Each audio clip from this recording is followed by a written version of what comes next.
chairperson for the Departmental Committee on Budget and Appropriations. This bill is coming up for first reading. The County Allocation of Revenue Bill basically is a bill that seeks to make provision for the allocation of the revenue raised nationally among the county governments for the financial year 2026-2027. These are some of the money bills or the bills or the legislative pieces that come from the Parliament to be able to ensure that the budget processes throughout the financial year go on smoothly. And this is a bill that will be catering for the monies that shall be going to the county governments for the next financial year, that is the 2026-2027 financial year, monies that Parliament or both houses agreed on that the devolved units shall be sharing 428 billion Kenya shillings. This monies that shall be shared among the 47 county governments, and therefore this bill looks at how that money shall be divided horizontally or vertically, horizontally basically, among the 47 county governments. So it's coming up for first reading, and then members shall later on go into discussing this particular bill, the contents of the bill at the second reading stage. This afternoon also, the members of the National Assembly shall be taking into consideration or turn its focus to a critical economic frontier. This is a bill on the Fisheries Management and Development Bill, a bill that is originating from the National Assembly, sponsored by the government. And this is a bill that is at its committee of the whole house stage. This afternoon, this bill shall be considered at the committee of the whole house stage, meaning that the bill went through first reading, public participation, second reading where debate took place, and now it's coming for consideration at the committee of the whole house stage, where this bill shall be considered clause by clause and also be able to take into consideration any amendments that may have been brought forward either at the committee stage, that is public participation, or various members. Allow me to hand you over to this live broadcast. Good afternoon.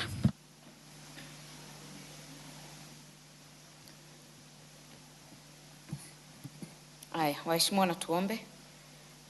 Ewe Mwenyezi Mungu ambaye kwa hekima na wema wako umeteua nyadhifa za viongozi na mabunge kwa ustawi wa jamii na utawala wa haki wa wanadamu, twakusihi ututazame kwa neema nyingi sisi watumishi wako ambao umerudhika kutuita ili tutekeleze shughuli muhimu za jamhuri hii yetu. Twakuomba ututeremshie baraka zako sisi tuliokutanika hapa, na utujalie tuyatende na kufikiria mambo yote yatakayofikishwa mbele yetu kwa njia ya haki na uaminifu, ili utukufu na sifa zako ziendelezwe, na ili kustawisha amani, ufanisi na heri ya nchi hii yetu na wale ambao haja zao umezikabidhi mikononi mwetu. Amina.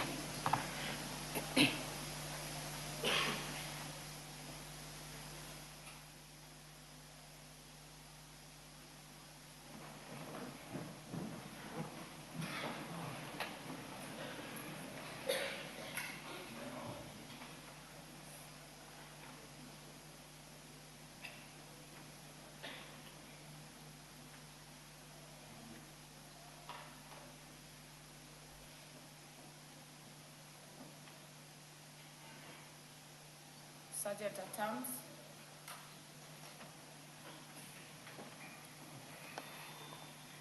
Ring the bell for 10 minutes.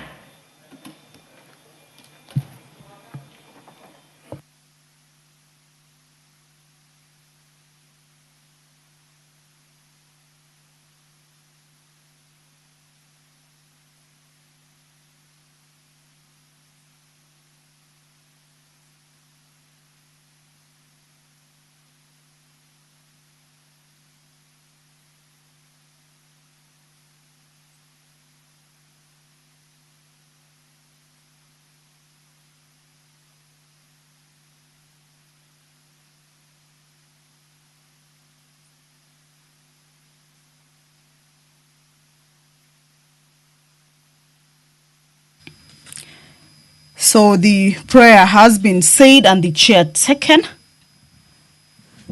However, there is a quorum hitch at the commencement of the House.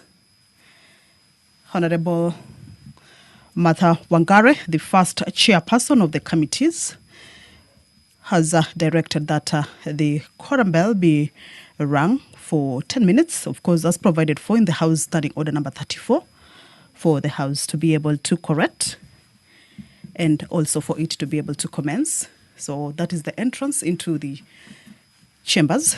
Members of the National Assembly, we can see they are making their way into the House, of course, to be able to join their colleagues and also participate in the business that has been lined up for consideration at this afternoon plenary sitting.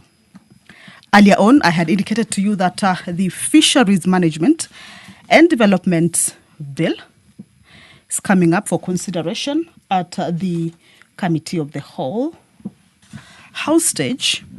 This is the stage where the members of the National Assembly shall be taking into consideration clause by clause this particular bill.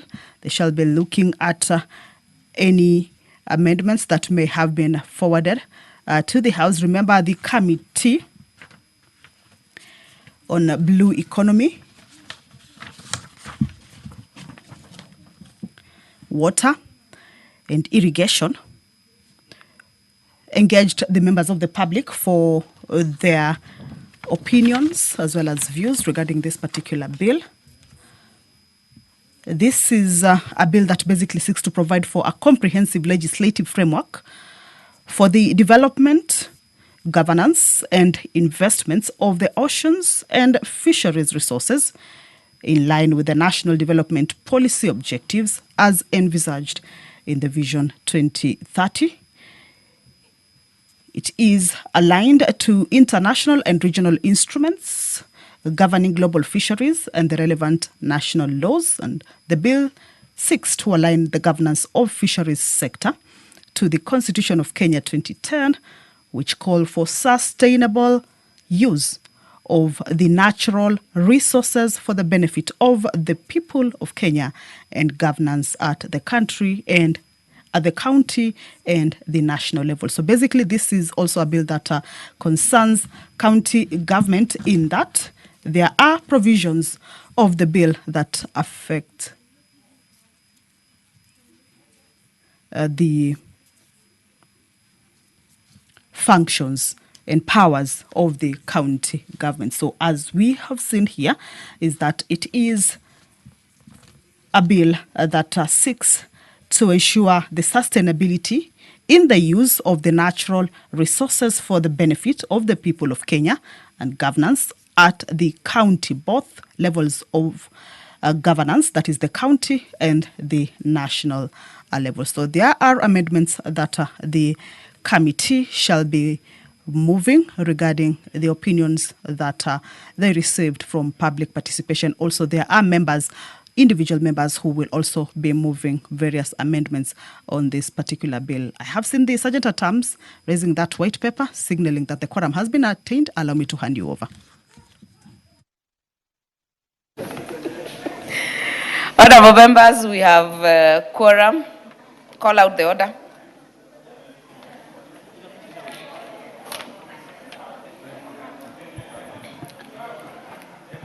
Order number 1, administration of oath. Order number 2, communication from the chair. Order number 3, messages. Order number 4, petitions. Order number 5, papers. Majority Leader, you have some papers. Thank you, Honorable Speaker. Honorable Speaker, I beg to lay the following papers on the table of the House today, Tuesday, 23rd June 2026. 1. Draft Privileges and Immunities, Ford Foundation Order 2026, and the explanatory memorandum from the Prime Cabinet Secretary and the Secretary for Foreign and Diaspora Affairs. 2. The following legal notices, explanatory memorandum, regulatory impact assessment report, evidence of stakeholder consultation, and public participation reports from the Ministry of Roads and Transport. 1. Legal notice number 101 of 2026 relating to the Civil Aviation Aeronautical Charts Regulations 2025. And 2. Legal notice number 102 of 2026 relating to the Civil Aviation Aerodromes Design and Operation Regulations 2025. Honorable Speaker, if you could request the member number 15 to stop the Kamkunji here.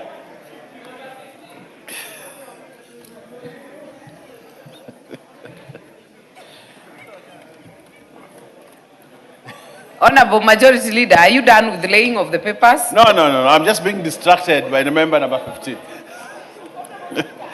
Reports of the Auditor General and financial statements. Member for Aldai. For the years ended. What is out of order? Honorable Speaker, I think I have a name. I'm called Marianne Kitany, MP for Aldai constituency. I don't know. I actually did not know you were the one he was referring. referring to. How did you know he was referring to you? Because I wasn't aware. Honorable Owen, who are you referring to? I'm referring to member number 15, Honorable Speaker. Well, it's not known to me who member number 15 is. So continue. Thank you, Honorable Speaker. So I want to take that again. Number 3, reports of the Auditor General and financial statements for the years ended 30th June 2024 and 30th June 2025, and certificates therein in respect of the following schools. Hold on. You are already on items. Yes. 3. Okay. Arimi Mixed Day Secondary School. Allow me, yes, before you go to number 3, yes, because the papers on number 1, the draft privileges and the legal notices need to be committed. I first commit them to the Committee on Delegated Legislation, then you can continue with the others that don't need any action. Much obliged.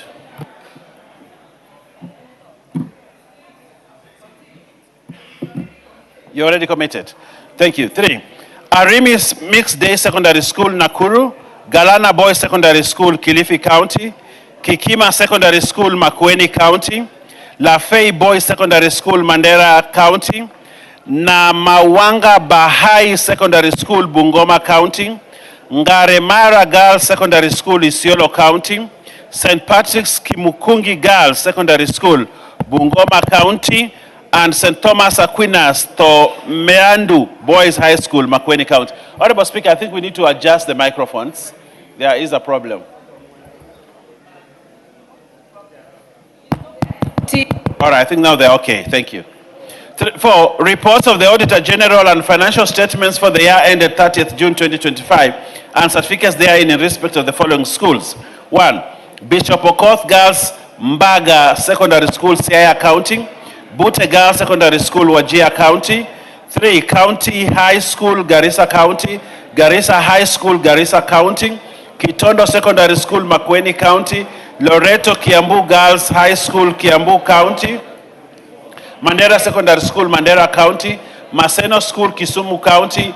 Moi Girls Senior Secondary School, Kajiado County. And lastly, Honorable Speaker, at number 10, Moi Girls School, Mandera County. Honorable Speaker, I beg to lay. Honorable members, the ICT team kindly look into the microphones, including the speakers. Then, before we give the chairperson of the Departmental Committee on Health, allow me, because I know there is a lot of traffic of learners from different institutions awaiting back here to get into the galleries. We recognize them as soon as they come in. In the public gallery, we are recognizing Olbanata Junior School from Subukia constituency, Nakuru County. We are recognizing Lare Primary School from Joro constituency, Nakuru County. And in the speakers gallery, we are recognizing Hill School, Kakamega from Lurabi constituency, Kakamega, and Lenjina Junior School from Narok South constituency, Narok County. On behalf of the House and all of us, you are welcome to observe the proceedings of the House, but the member for Lurambi, I will indulge you for 1 minute to welcome those not just from Lurambi, but all of them that are in the galleries.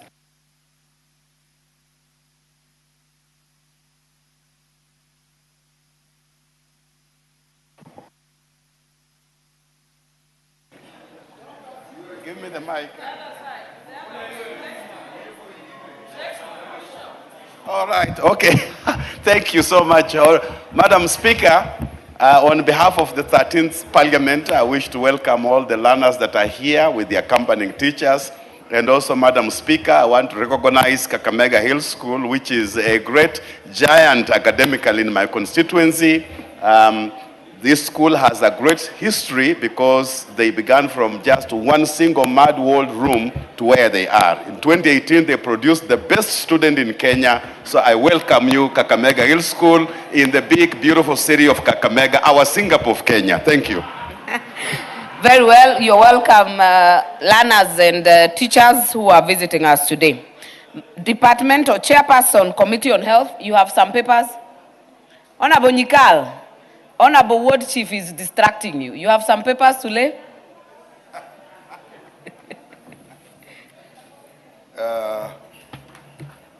Thank you, Madam Speaker. Honorable Speaker, I beg to lay the following paper on the table of the House today, Tuesday, 23rd June 2026.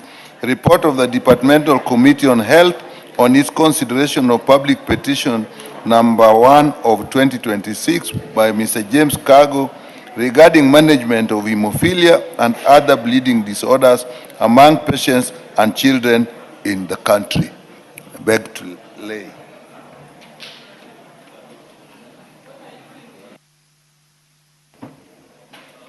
Very well.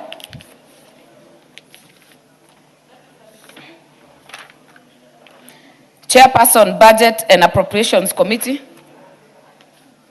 I do not seem to see him around. That will be stepped down for later. Next order. Order number 6, notices of motion. Honorable Nikal. Thank you, Madam Speaker. Madam Speaker, I stand to give a notice of motion on consideration of public petition number 01 of 2026 regarding management of hemophilia and other bleeding disorders among patients and children in the country. Honorable Speaker, I beg to give notice of the following motion, that this House adopts the report of the Departmental Committee on Health on its consideration of public petition number 1 of 2026 regarding the management of hemophilia and other bleeding disorders among patients and children in this country, laid on the table of the House today, Tuesday, 23rd of June, the year 2026.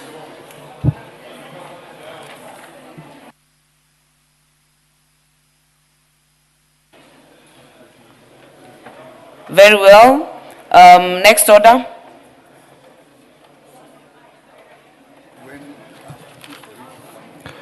Order number 7, questions and statements. The first chance will go to the ones requesting statements by the honorable member for Tharaka.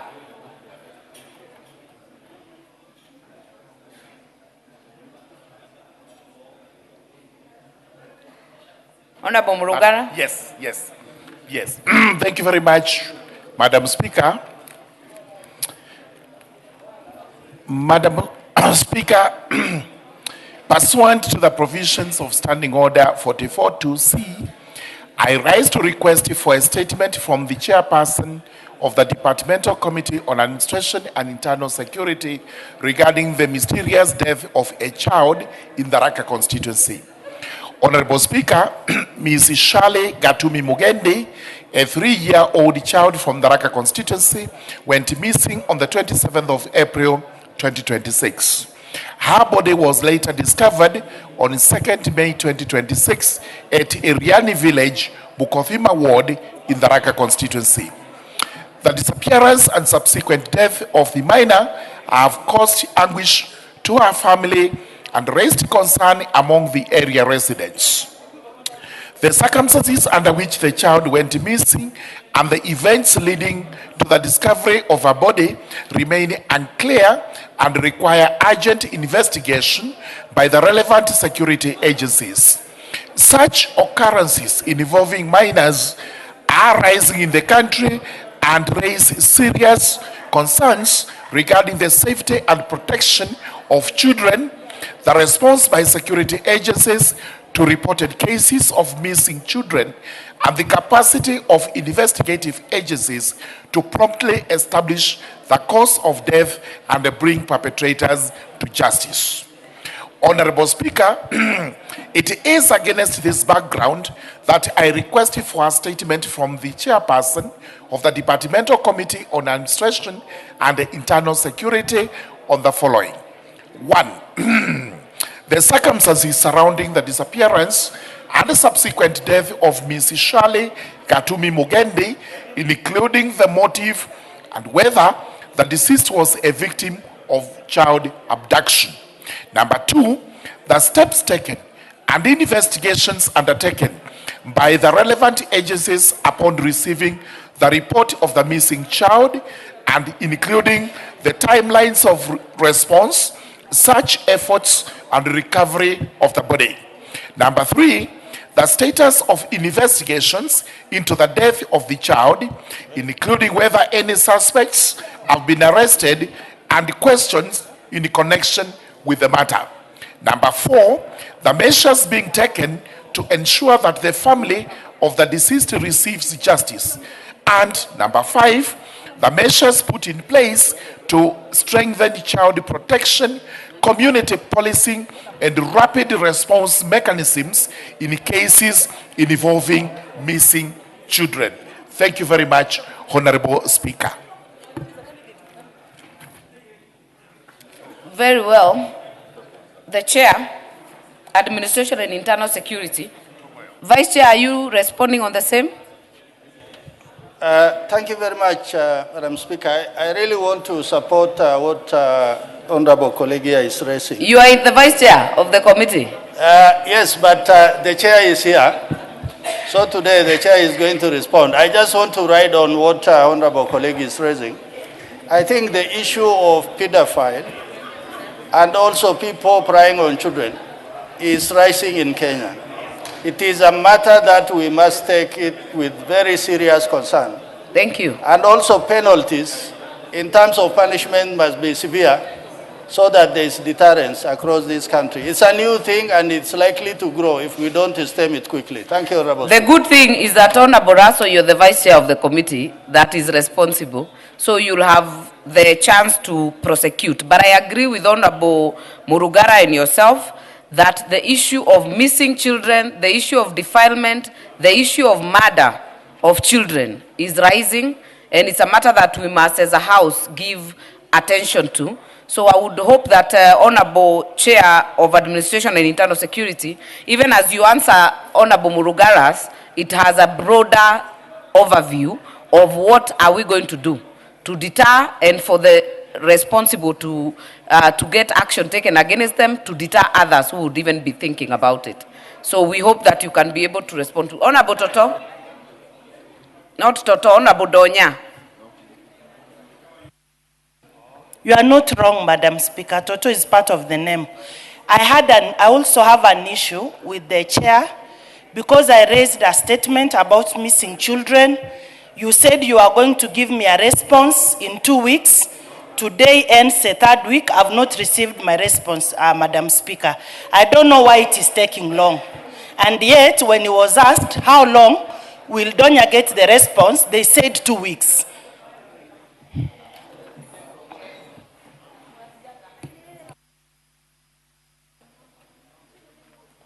Thank you, Madam Speaker. On the issue of when to respond to George Murugara, given the sensitivity of the matter, we'll try to get the response, even if it's preliminary, on Thursday 2nd. And I know still have one of your response.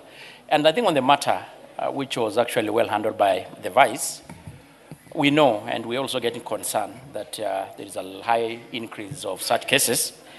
But because we may be having the minister and, of course, the security agencies sometime this week, we may also put as one of the issue to be really addressed and look around on how to address that issue.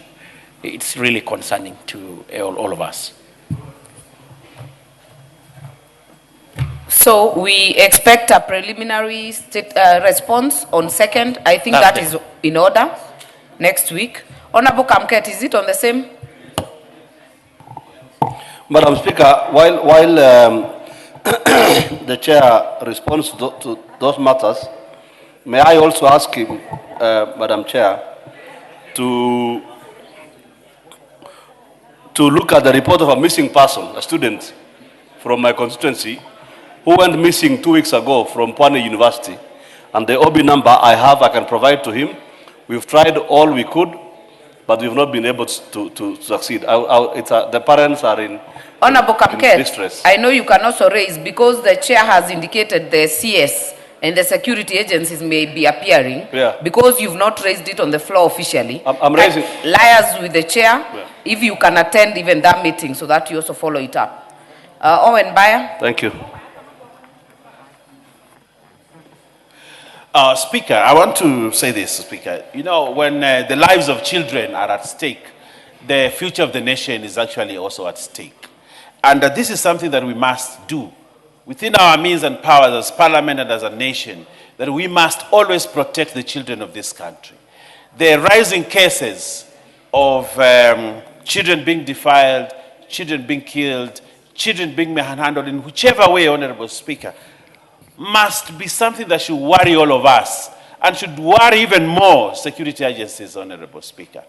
That there are rogue guys, thugs that roam around and their target is just children, Honorable Speaker. And I think we must bring an end to this as a country. And if the security organs put their foot down and stamp their authority, we will not have we have the case in Kilifi where baby Kezia was first raped and her neck was broken and limbs dismembered. These are sick people.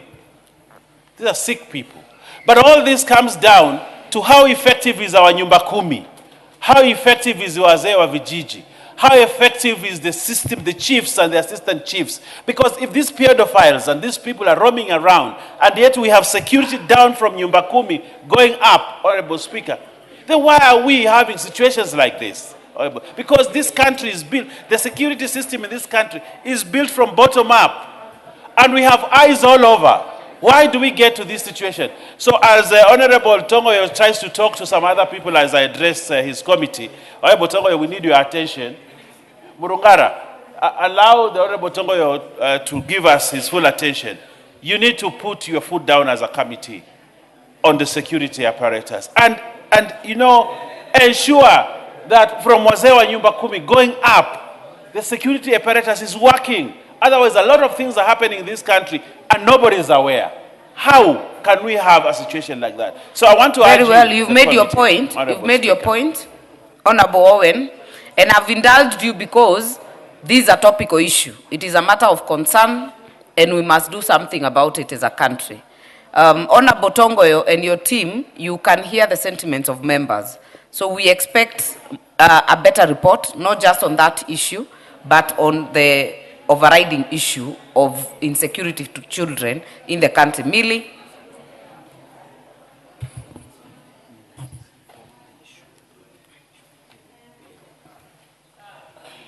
Thank you, Madam Speaker. Madam Speaker, as you know, all my life I've worked around issues of child protection.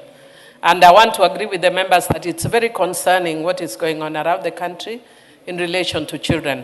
And I would request the committee that when they are considering to let us know whether there's sufficient funds for the counter-trafficking victims fund, for the victim protection fund, that helps when we actually get victims. But above all, can we know whether there is also a challenge in terms of the number of officers that can deal with those cases? Because then maybe the question comes back to us as a house. Otherwise, Madam Speaker, the issue of missing, abducted, and murdered children is becoming absolutely scary, and it's something that I wish even as Parliament we could have actually dealt with it on the 16th of June, which was the Day of the African Child. It's just that I wasn't around to raise it, but the relevant committee should give us that information. Muliungi? You'll be the final one on this. Thank you, Madam Speaker. Madam Speaker, I would like to give information to the Committee on Security because there are so many people who are missing. And last 2 weeks, in my constituency, 6 bodies were found in a mass grave and exhumed. And I made a statement here about the same. And Security Committee was supposed to respond to me in 2 weeks. Maybe, Madam Speaker, those people who are missing could be the 6 bodies which were found in my constituency, buried in a mass grave, and they have not been identified up to date. Thank you, Madam Speaker. Honorable Chair, you have your work cut out. And there are some issues that Honorable Millie has raised, that you have a desktop kind of look for the issues, because even prosecution, the judiciary, it all ties together. If someone has been suspected of killing a child, if that does not see the conclusive end of actually being jailed or any consequences, it emboldens other perpetrators. So we need to look at it not just from the one case, but all the way to the end. What is the problem? Evidence collection. And I know every member here, if they speak, they have had a story in their constituency that touches children. So I'll give you a minute to just wrap it up. Thank you, Madam Speaker. And I think actually you have really put it very well. And I agree that it has to be a collaboration between both the criminal and justice system. But having said this, Madam Chair, one, I want again to reaffirm that we had called the minister and the security agencies to appear before the committee. We had planned Thursday, but because of the obvious issues, the reasons, we may push it to Tuesday, if it's agreeable between the committee and the CS. But Speaker, we all know that this parliament appropriated the 2026-27 budget, and there is about 3.9 billion Kenya shilling to pay the village elders. And one of the big reasons is that these village elders should be able to help the police and the Gawa officers to the village level and to the household to address such big challenges like the missing and such deaths of children. So it's something that we'll be addressing. And I call upon other colleagues who probably have their question and statement not responded to, they can as well appear before the committee so that we can process at the committee plenary rather. Kindly make timely communication to the affected members for planning. Next statement by the member for Saboti. Are you in the house? Yes, Honorable Speaker. Honorable Speaker, thank you for this opportunity to request for a statement regarding the foreign scholarship awarded to Kenyan students. Honorable Speaker, pursuant to the provision of Standing Order 44-2C, I rise to request a statement from the Chairperson of the Departmental Committee on Education regarding the award and the distribution of foreign government scholarships to Kenyans. Honorable Speaker, over the years, the Ministry of Education has facilitated awards of a considerable number of foreign government scholarships in recent years. However, little information has been made public on how these scholarships are awarded, including the granting countries, the fields and levels of study, the number of beneficiaries, and the distribution of beneficiaries across counties and constituencies. It is important that the allocation of such opportunities is guided by fairness, transparency, and regional balance so that no county is left behind. Honorable Speaker, it is against this background that I seek a statement from the Chairperson of the Departmental Committee on Education on the following. Number one, a comprehensive list of all foreign scholarships, awards, facilitated, coordinated, or endorsed by the Ministry of Education from 2023 to date, specifying the granting countries, the fields, level, and the duration of study, the number of beneficiaries, the distribution of beneficiaries across counties and the constituencies, and the names of beneficiaries. Number two, the criteria applied in the identification, shortlisting, and selection of beneficiaries, and the measures instituted to ensure fairness, transparency, regional balance, and equality of opportunity in the process. And lastly, a report on the audits and evaluations of the scholarship allocation process, including the extent of compliance with the principles of fairness and regional balance and the status of beneficiaries. I thank you, Honorable Speaker. Education Committee, Chairperson, not in the House. Vice. Are you a member, Clive? When do we expect the statement? We can try get that in 2 weeks. 2 weeks we'll be going for recess. Could you bring a preliminary next week? Immediately after recess, just to be safe. Immediately after recess. What is out of order, Millie? Mr. Speaker, Madam Speaker. How can the honorable member purport to be giving answers relating to the government when he is in Linda Mwananchi? He has no response. He has no response from Linda Mwananchi. Order, Millie. Honorable Millie. The Honorable Clive is a member of the committee. He has spoken as a member of the Education Committee. Honorable Caleb, first week after recess.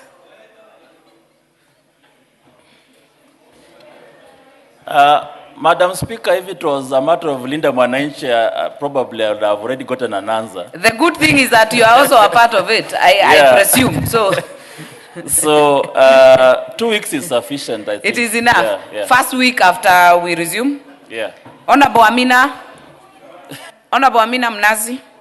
Mnyazi. Thank you, Speaker. Honorable Speaker, pursuant to the provision of Standing Order 44-2C, I rise to request for a statement from the chairperson of the Departmental Committee on Energy regarding frequent power outages and poor electricity infrastructure in Malindi constituency. Honorable Speaker, for several months, residents of Malindi constituency have been experiencing frequent and prolonged power outages arising from repeated failures of electricity distribution infrastructure, including collapsing power poles, faulty transformers, and delayed repair and maintenance works. The persistent power outages have disrupted economic activities, affected provision of essential services, and caused a rising case of insecurity. Furthermore, the failure of electricity infrastructure resulted in loss of lives in Makwiny town in Malindi constituency. On 20th March 2026, an electricity pole fell onto the residence of Mr. Mohammed Bashir, leading to the death of his wife, Ms. Amino Hassan Gabobe, and their 4-year-old daughter, baby Samira Mohammed. This incident has raised serious concerns regarding the safety and maintenance of electricity infrastructure in the area, as well as responsiveness of responsible agencies in addressing the hazards. Honorable Speaker, it is against this background that I request for a statement from the chairperson of the Departmental Committee on Energy on the following.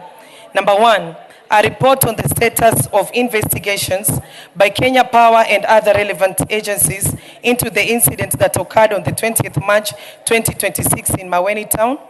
Number 2, the steps taken by the Ministry of Energy and Petroleum to compensate the family of Mr. Mohammed Bashir, including expected timelines for the compensation process.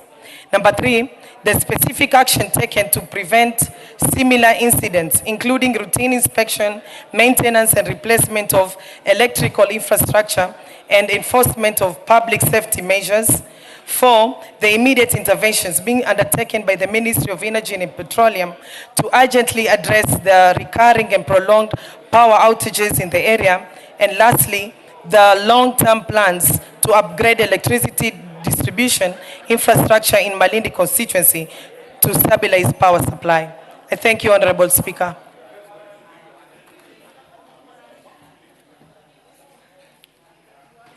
Very well. That goes to the Committee of Energy. Chair, not in the House. Mandazi, are you holding a brief? Thank you, Chair. I would think we can, since it involves loss of life, Honorable Chair, our Speaker, we can give a preliminary report before we proceed for recess, that is next week.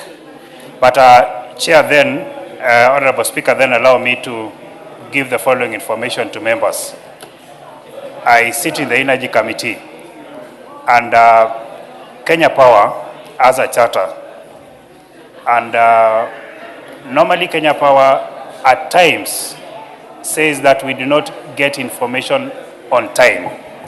I would like to give a USSD code to members, because at times there is faultiness in terms of transformers. There is a tree that has fallen and it requires an emergency or someone to give attention to that. The USSD that Kenya Power has in case of any emergency, and this be known to the public and to the members of this house, is a *977#. *977#. In case of any emergency, in case of any loss of life, and you need to reach out to Kenya Power as soon as possible. That is the USSD that Kenya Power normally gives out. Thank you, Honorable Chair. So bring a response to Honorable Amina's question next Thursday before we break for recess. Thank you, Chair. We will now indulge the member for Kilgoris. Thank you very much, Madam Speaker. I don't know what the Professor Jaldesa is doing there. But, Madam Speaker.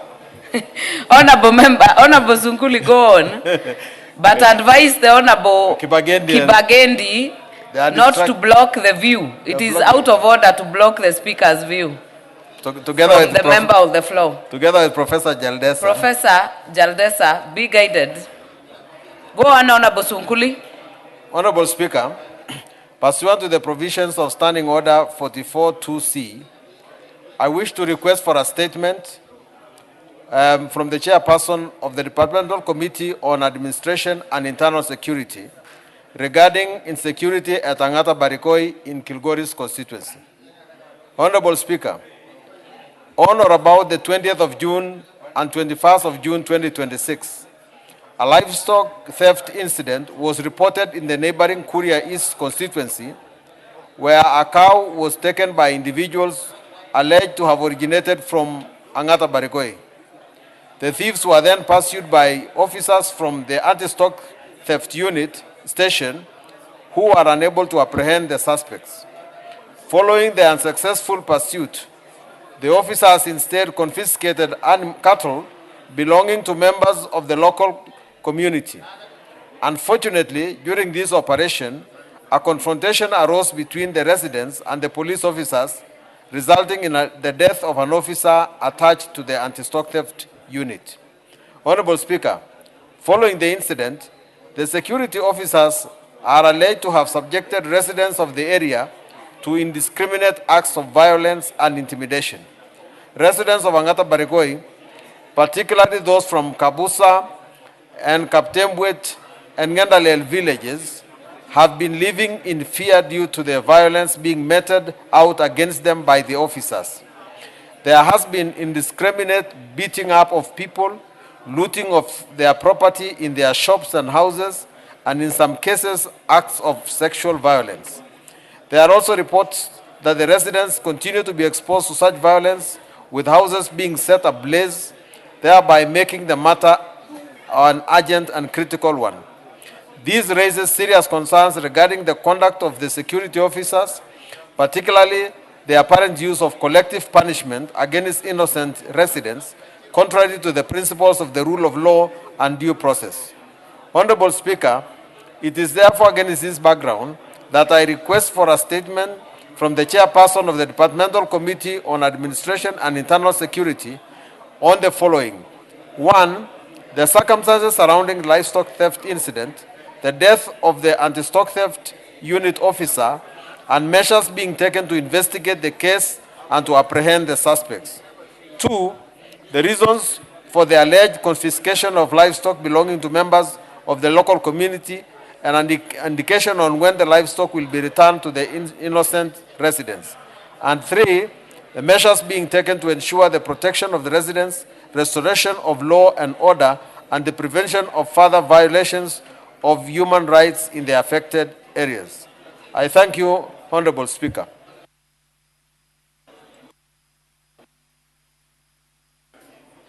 Honorable members, I know this is a live matter. I will give a few members who want to ride on that statement.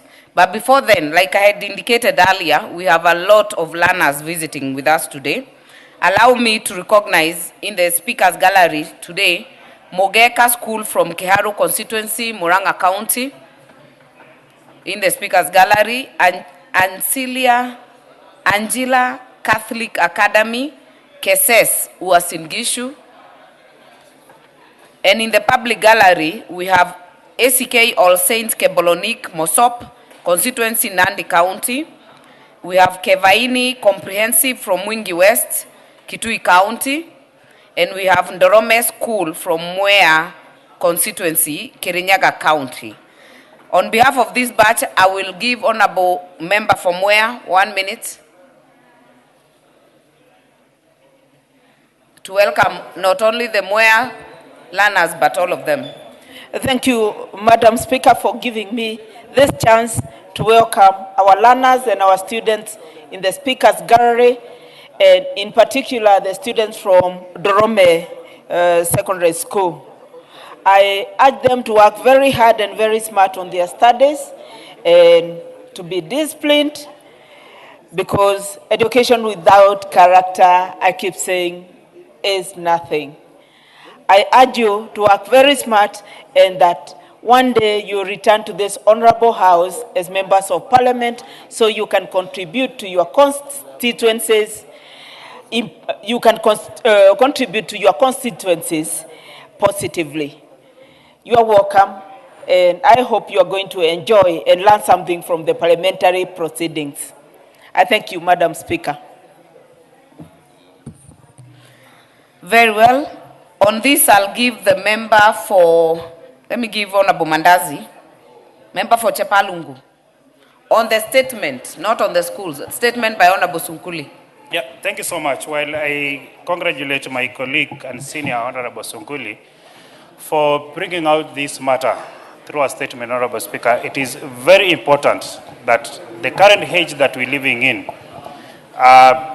livestock or people participating in stealing livestock is something that should be taken seriously. But having said so, Honorable Speaker, it is paramount as well to mention that it is wrong for police officers to use excessive force to children, to use excessive force to women. Honorable Speaker, currently as we speak, there are so many women sleeping outside at the cold. At this particular age, Honorable Speaker, there are so many children who have not gone to school for a period since this particular issue came in hand. We're not supporting criminals. Wherever a case is identified as this, Honorable Speaker, it is very important for our security apparatus to be able to identify who the criminals are. An entire community cannot be criminals, Honorable Speaker. And for this particular case, Honorable Speaker, it is so shocking to realize that the people who are supposed to be protecting the common mwananchi are the same people who are going outside there to torch houses. It is so shameful. You've made your point. I do not want you to debate more than that. I only gave you a chance to ride on the statement request. Yeah, so I'm saying so, Honorable Speaker, because there are videos circulating all over, and it's so bitter that we see women, that you see women and children crying outside, Honorable Speaker. And that is why we're rising to say it is no and completely no for police officers to use excessive force on women and children. Thank you, Honorable Speaker. Chairperson, National Administration, I know your plate is full, but this is also an urgent issue that needs your attention.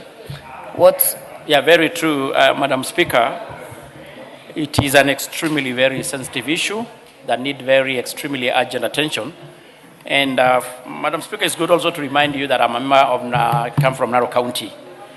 And besides the issue of looking even at response from the ministry, I'd even taken personal interest this morning to call the county commissioner and the rest of the security agencies to really what is needed to be done. Because, Honorable Speaker, we just all remember that what happened a few months back in Angata Barikoi, which was a very unfortunate incident. And I don't want to preempt, but I want to promise the House that Thursday, this week, we are going to give a response. And I just want to call the resident of Mruadikir to be calm. I want to promise that the ministry and the security is assured.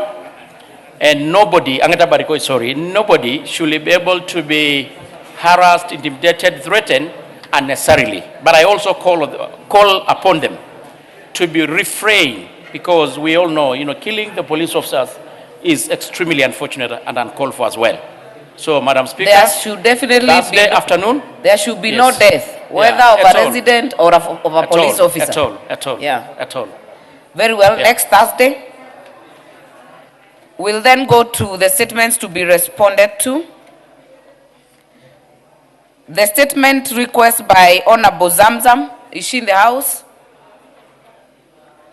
Chairperson, Administration and Internal Security, if you have the statement response for Honorable Zamzam, you will table it because she's not in the House. We are already in responses. The Administration and Internal Security, we are already in responses. You will table the response for Honorable Zamzam because she's not in the House. Then we'll have you respond to Honorable Murugara. Do you have the response? Yeah, I will delegate my Vice Chair to handle that. Honorable Raso.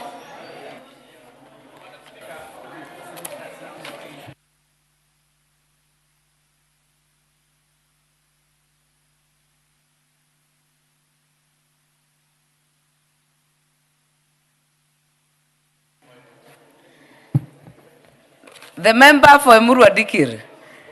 I have only indulged you because you are pretty new in this house. But you were time bad because we already gave the direction. But because you are affected and you're new, I will give you a minute. Thank you, Madam Speaker. As concerning the matter in Angata Barikoi, I would like to urge the chair to speed up the investigation concerning that matter, because many people are suffering in Angata Barikoi.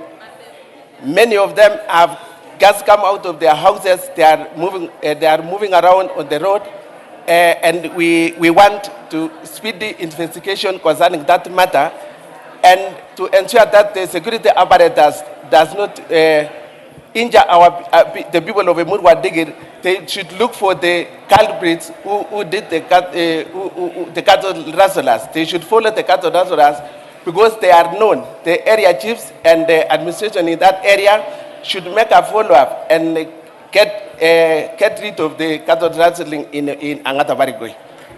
Very well. That is it will be an additional request to the chair. Honorable Raso, kindly prosecute the statement for Honorable Murugara. Thank you very much, Madam Speaker. Madam Speaker, the Member of Parliament for Tharaka constituency, Honorable George Murugara, requested to be apprised of the death of Mr. Shadrach Kienge Makembo. The Honorable Member particularly sought the circumstances that led to the death, the status of investigation into the death, the timeline within which the government is expected to conclude investigation.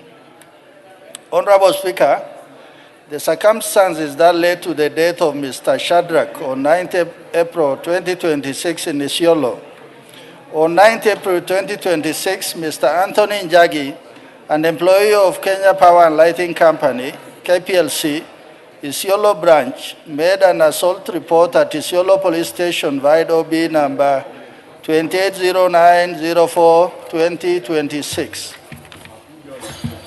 He stated that his colleague, Mr. Shadrach Kienge Makembo, had been stabbed by Mr. Sheikh Mayo Hussein while undertaking meter reading at the suspect homestead within the Chechelesi area in Isiolo County.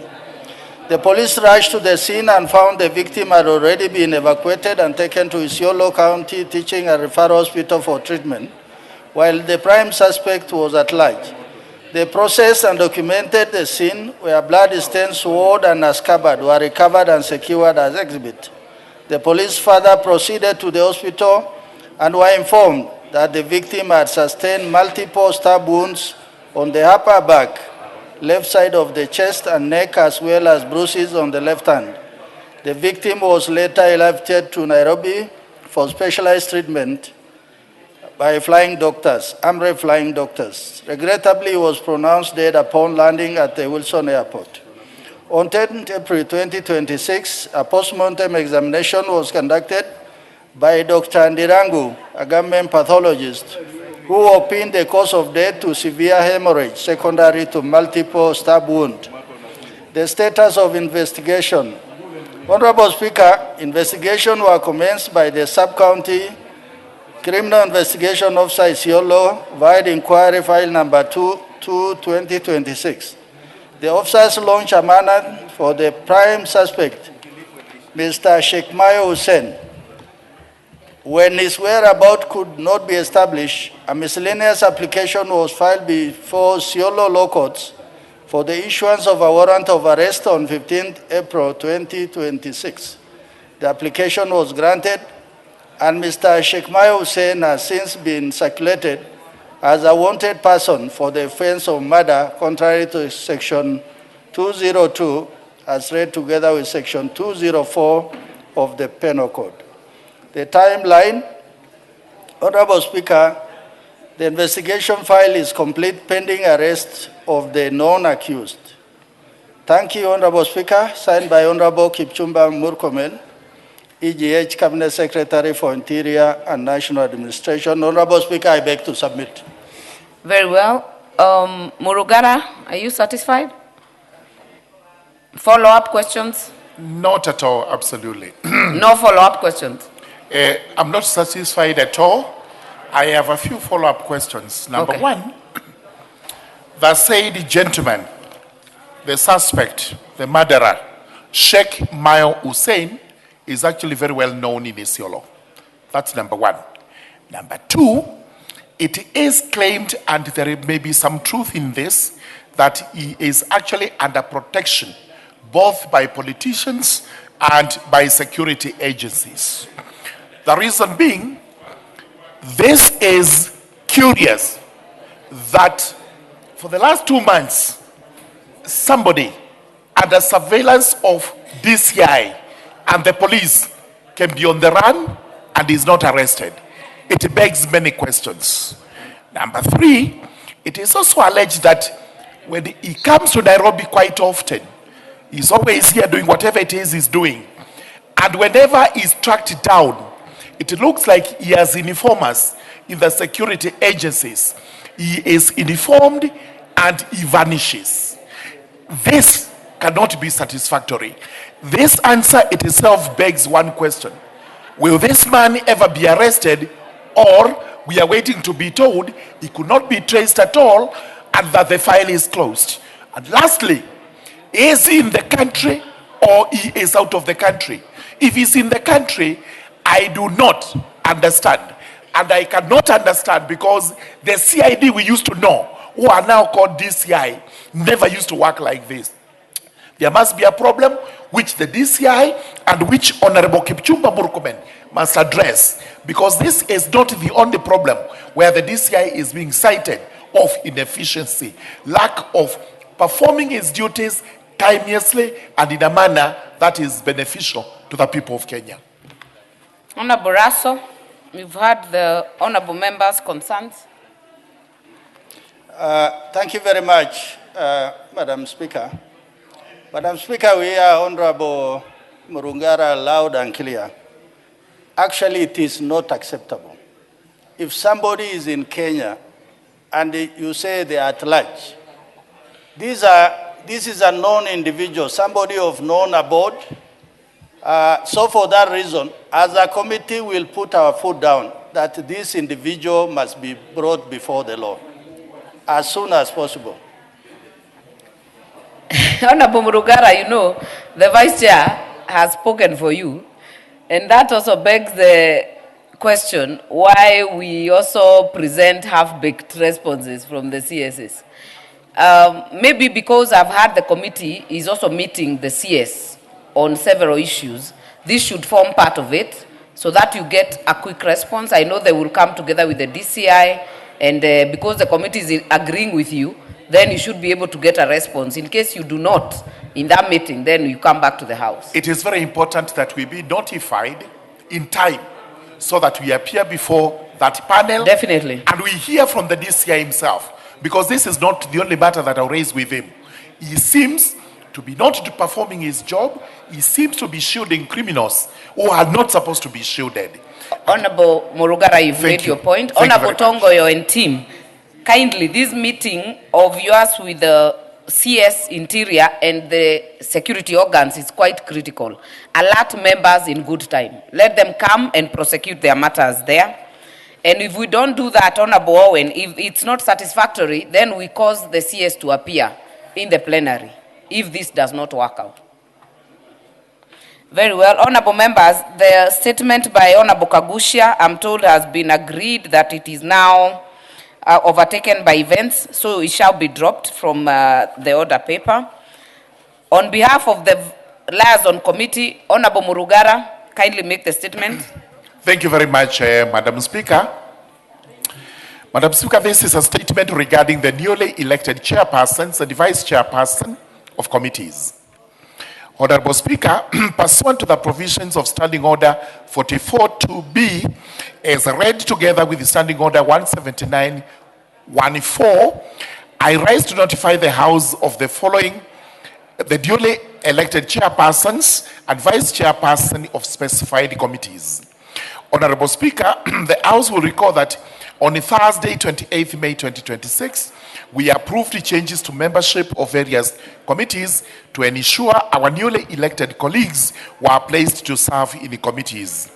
Upon the resolution of the House, the Clerk of the National Assembly, in the exercise of the powers conferred by Standing Order number 179.2, declared vacancies in the offices of the chairperson for the Public Investment Committee on Governance and Education, the Constitutional Implementation Oversight Committee, and the Departmental Committee on Housing, Urban Planning, and Public Works.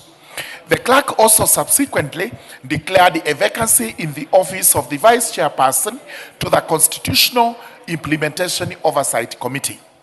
Honorable Speaker, upon the conclusion of the elections, I wish to report to the House that the three committees elected their leadership as follows.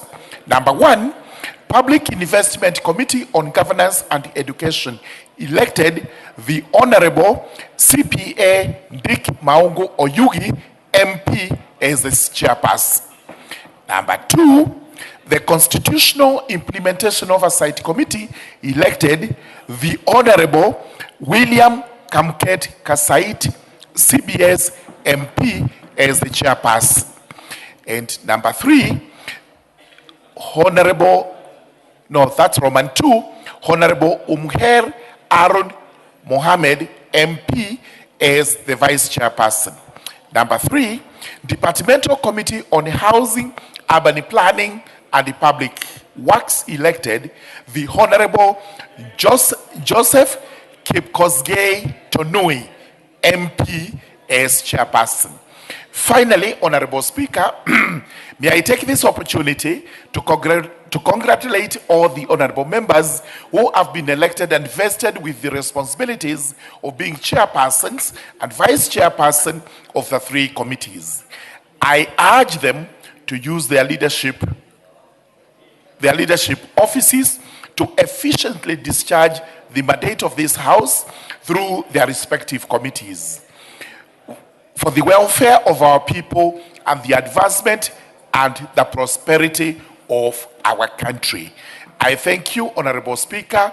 On behalf of the Vice Chairperson, Liaison Committee, I submit. Thank you very much. Thank you, Honorable Murugara. Honorable Ngogoyo. Madam Speaker, the chair for the Committee on Public Works, and I seek your intervention, was to answer my question that the Speaker had directed that they do answer today on the issue of the building that had come down in Ngong at Olenairi area. So I want to request the chair for the Committee on Public Works they were to give the report, they committed to do so today.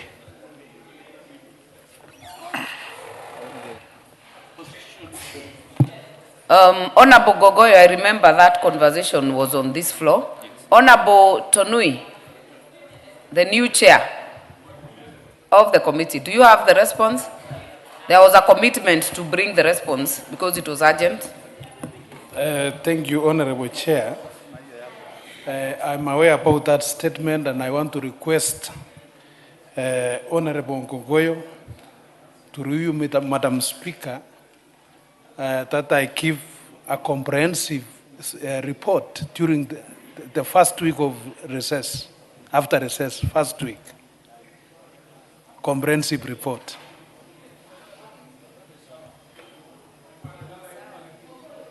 Have you given a preliminary report to Honorable Gogoyo? The chairperson.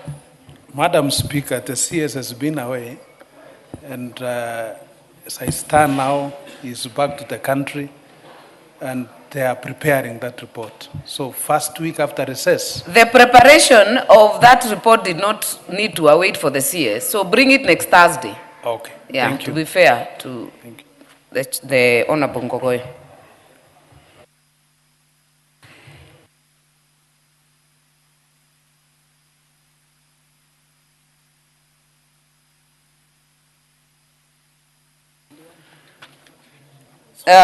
Next order. If you're done with the statements, yes. Next order. Order number 8, the County Allocation of Revenue Bill, Senate Bill number 10 of 2026, first reading. A bill for an act of parliament to provide for the equitable allocation of revenue raised nationally among the county governments for the 2026-2027 financial year. The responsibilities of national and county governments pursuant to such allocation and for connected purposes.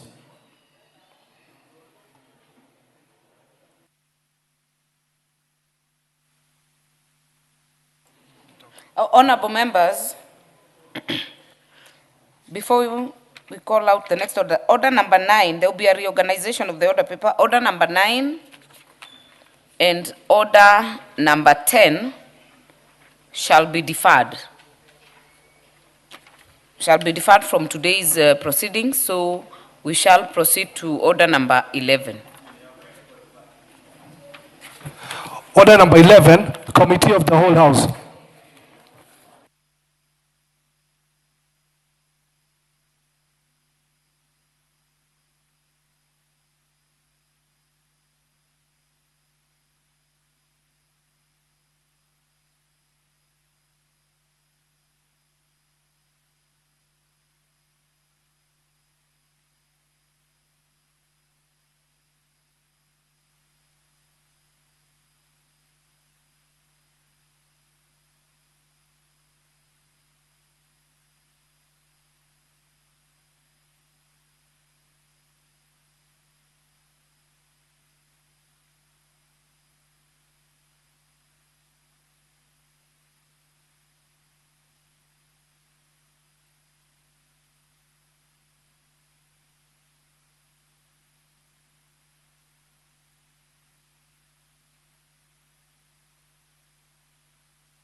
We are on the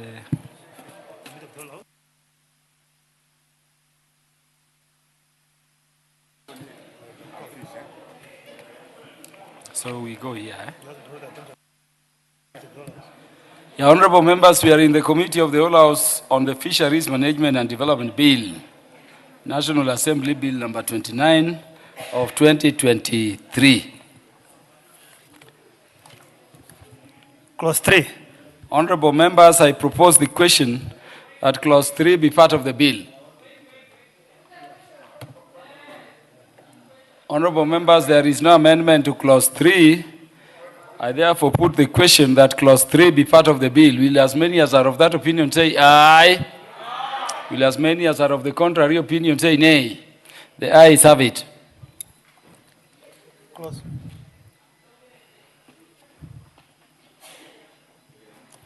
Clause 4. Honorable members, I propose the question that clause 4 be part of the bill. There is an amendment by the chairperson. Thank you, Honorable Speaker. Honorable Chair. Honorable Chair, I propose that clause 4 be amended as per the order paper. And the input of this amendment, Honorable Chair, is just to align the role of the county government on matters relating to the fisheries, and also further to expand the scope of the county government to include also the matters of blue economy. Honorable members, I propose the question that clause 4 be amended as proposed by the chairperson. Yes. Honorable Millie. Thank you, Chair. Chair, just because this bill is pretty big and we are moving very fast, and because of the time we are supposed to actually sit and harmonize with the committee, but we didn't, I would just want to encourage the Chair in good faith where they've adopted, because there are some of my proposed amendments which have they taken in. So I just wanted to know, because I've seen generational and gender equity as the committee has taken. I don't know if they have taken the other ones. For instance, my proposed amendment by creating a subclause M, which takes care of artisanal fishers, which in Kijaluo we call the Jolupo. Have we taken care of Jolupo, Jonam? Chairperson. Honorable Chair, many of the proposed amendments by the Honorable Millie, we have incorporated many of them there, like the clause 4, which is she's also has an amendment. I want to agree with Honorable Millie that the committee incorporated that amendment. Yes.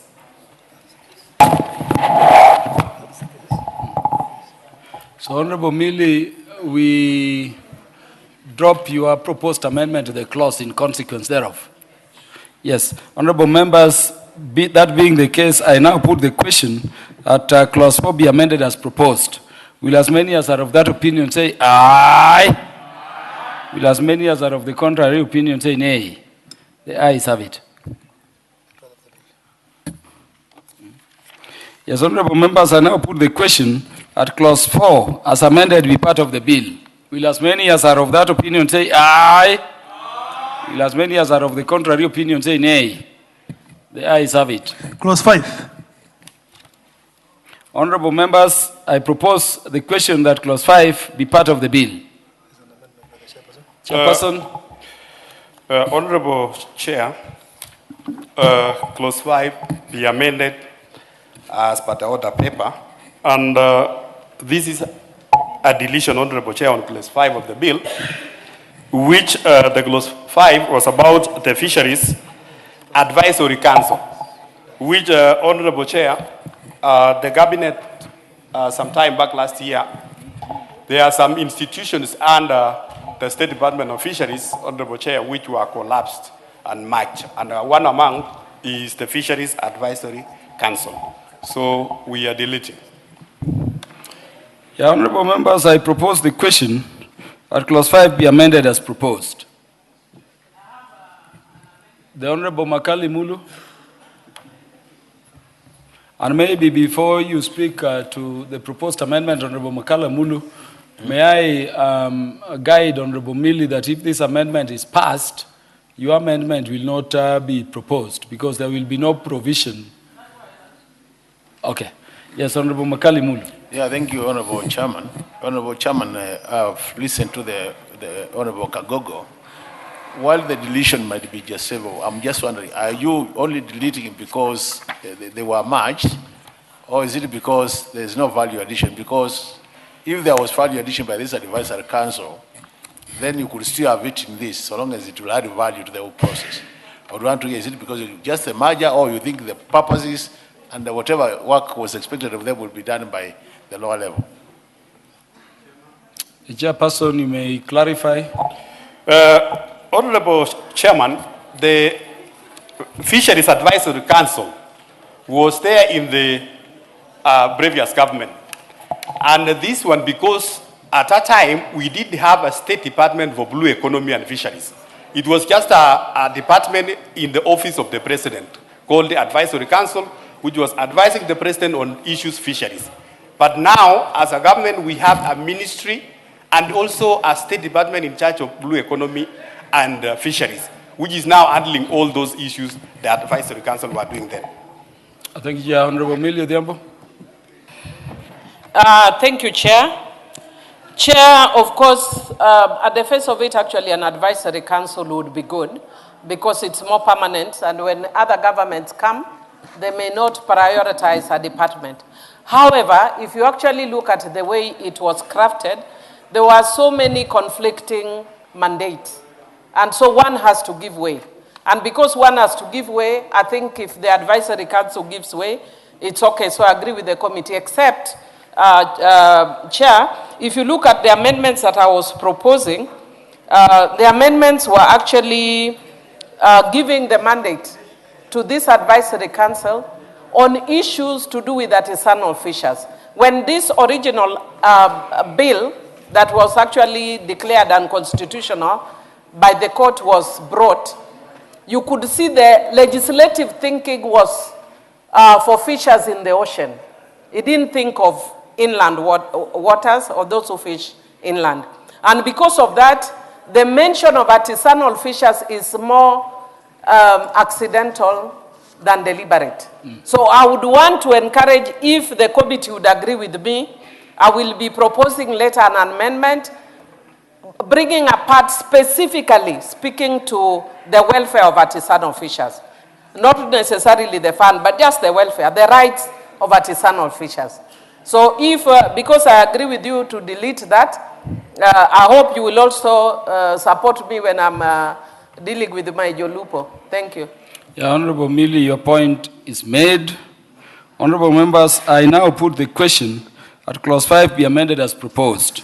Will as many as are of that opinion say aye? Will as many as are of the contrary opinion say nay? The ayes have it.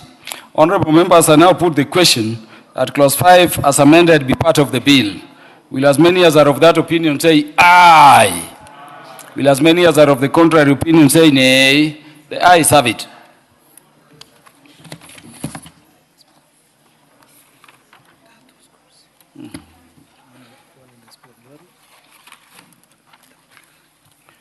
Yeah, honorable members, let me welcome students both in the Speaker's Gallery and the public gallery to the House. Honorable members, in the Speaker's Gallery, we have Mount Carmel School from Masinga constituency in Machakos County.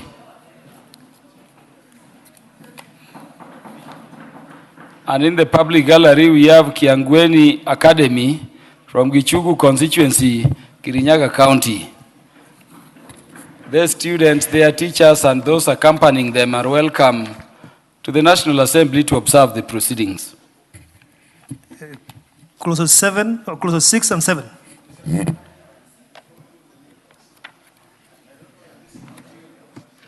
Mention. Yes. I don't know this material, maybe you can guide us, Honorable Chairman. Clause 5, you know it was a deletion. So you have read that it should remain part of the I don't know whether that is substantial or it's something you can just think, you know. But since it's a house of record, it's already in our records. I don't know what is the way forward. Yeah, it is deleted. It is deleted. Yeah, it's not part of the bill by consequence of that decision. Yeah, honorable members, I propose that clauses 6 and 7 be part of the bill. Honorable members, there being no comments, I now put the question that clauses 6 and 7 be part of the bill. Will as many as are of that opinion say aye?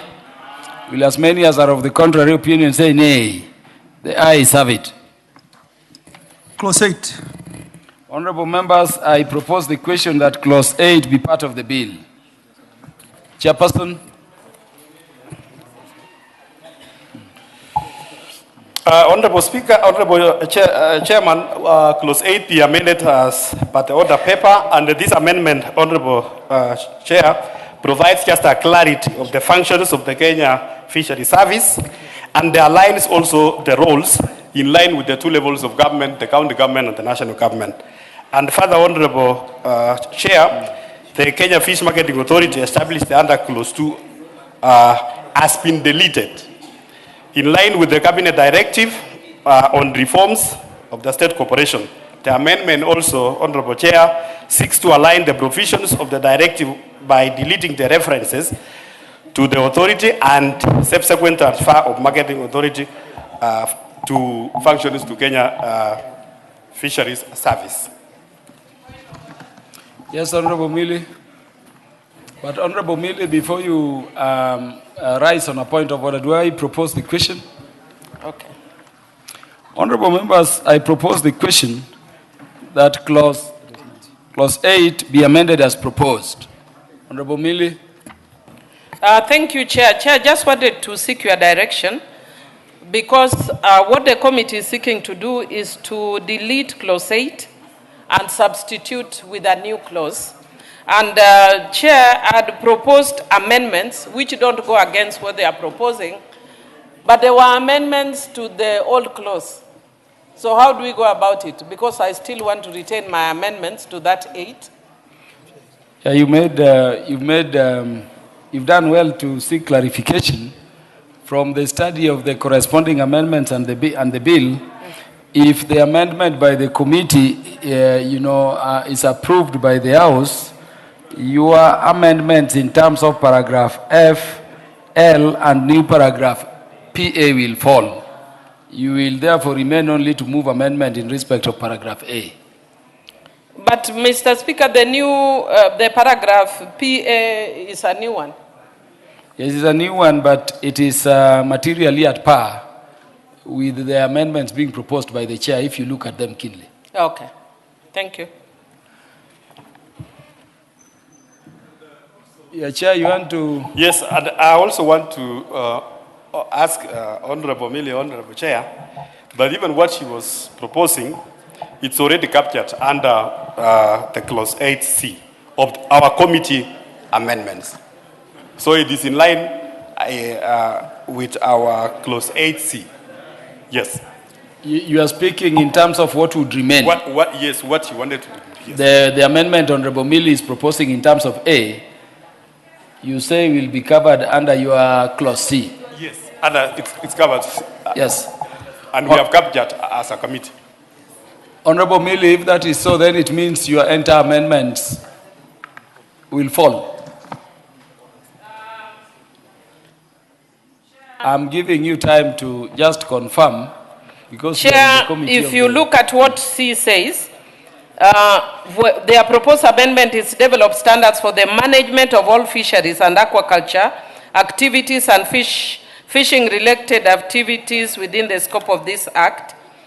And mine provides, ensure the appropriate development on standards on conservation management, sustainable use, development and protection of the fisheries resources. So mine is very specific to issues of conservation and sustainable use. Yeah, the House will treat your part of the amendment when it comes, Honorable Mili, and I think you'll give that explanation to the House at that stage. Honorable members, I now put the question that clause 8 be amended as proposed. Will as many as are of that opinion say aye? Will as many as are of the contrary opinion say nay? The ayes have it. Honorable Mili, propose the part of your amendment that is remaining. Thank you, Chair. Chair, this is why it's good to have Suberians around. Honorable Karoli has just alerted me that the committee's F actually mirrors exactly my proposed amendment. Yes. The only challenge I face is that The chair, because we did get to speak, didn't realize the passion I have for artisanal fishers. They are the reason I'm in this house. So that is why I need you to mention artisanal or jolupo by word like that, Mr. Speaker. Honorable Chair, Honorable Millie, are you dropping therefore your amendments? Chair, I'm actually, there goes Karoli again. Suberians, sharp minds. He has said, look at Q, support artisanal fisheries. So the chairman is already alert to my desire. So I drop all my amendments in that clause. Yeah, Honorable Millie, having dropped all amendments to clause 8, I now put the question that clause 8 as amended be part of the bill. Will as many as are of that opinion say aye? Will as many as are of the contrary opinion say nay? The ayes have it. Clause 9. Honorable members, I propose the question that clause 9 be part of the bill. An amendment. Yes, Chairperson. Honorable Chair, clause 9 of the bill be amended as by the order paper.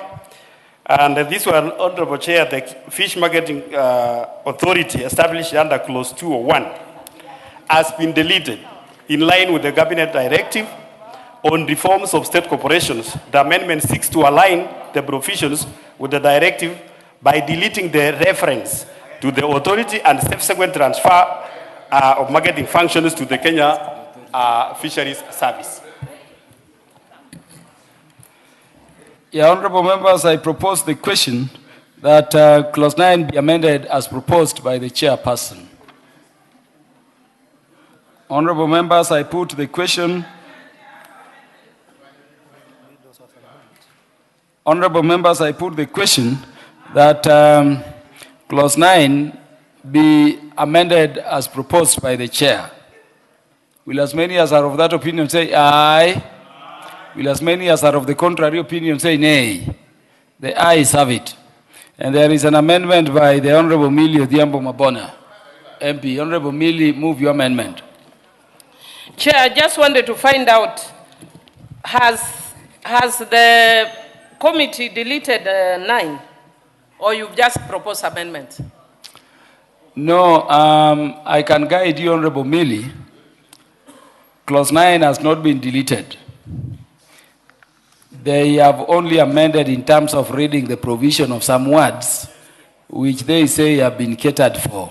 Oh, okay, then, Chair, if that is the case, then I will drop my proposed deleting of paragraph A and B because those were conflicting with the roles of the advisory council. Yes. But now that the advisory council has been removed, it's no longer necessary. And then I think the others, the committee have adopted my proposed amendments. Yes. So because of that, I dropped my amendments. Thank you, Honorable Millie. The amendments proposed by Honorable Millie are dropped. And that being so, Honorable members, I now put the question that clause 9 be, as amended, be part of the bill. Will as many as are of that opinion say aye? Will as many as are of the contrary opinion say nay? The ayes have it. Clause 10. Honorable members, I propose the question that clause 10, is it only 10? That clause 10 be part of the bill. Chairperson. Honorable Chair, I propose that clause 10 of the bill be amended as per the order paper, and the input of this amendment, Honorable Chair, is to align with the provisions of State Corporation Act on representative of the board, which includes the Attorney General or their representative. Further, Honorable Chair, the amendment seeks to provide a representation of the county governments in the board of the service, noting that the functions given to the service have a direct and indirect impact on the functions of the county government. Made, Honorable Chair. Honorable members, I propose the question that clause 10 be amended as proposed. The Honorable Karoli Omondi.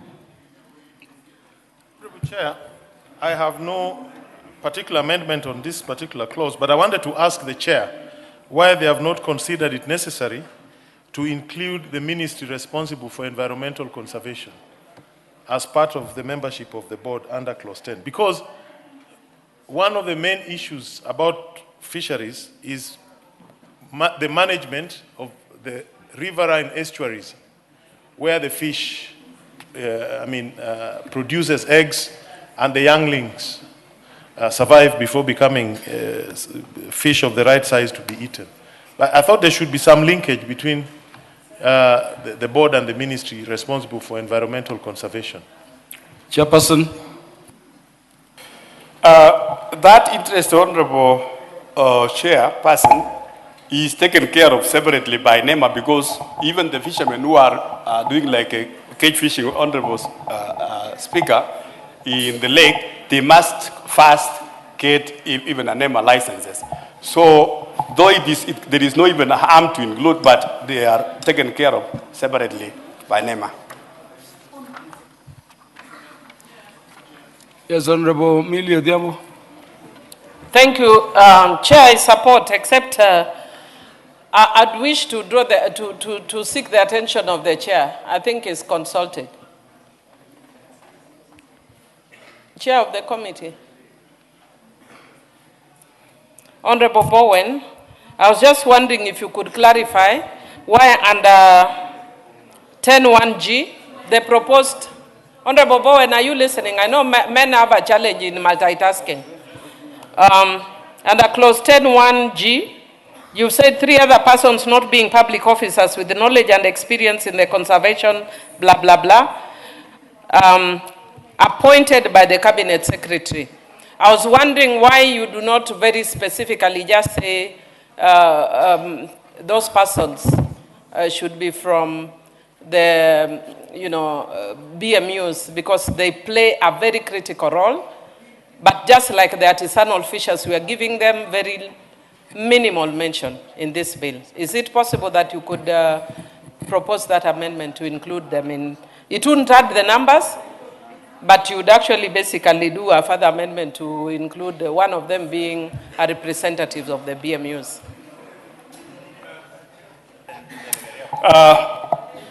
Honorable Chair, I take the concerns by the Honorable Millie and the Honorable Karoli Omonde, but I want to take them to part D of the bill, which is the interagencies monitoring, control, and surveillance unit.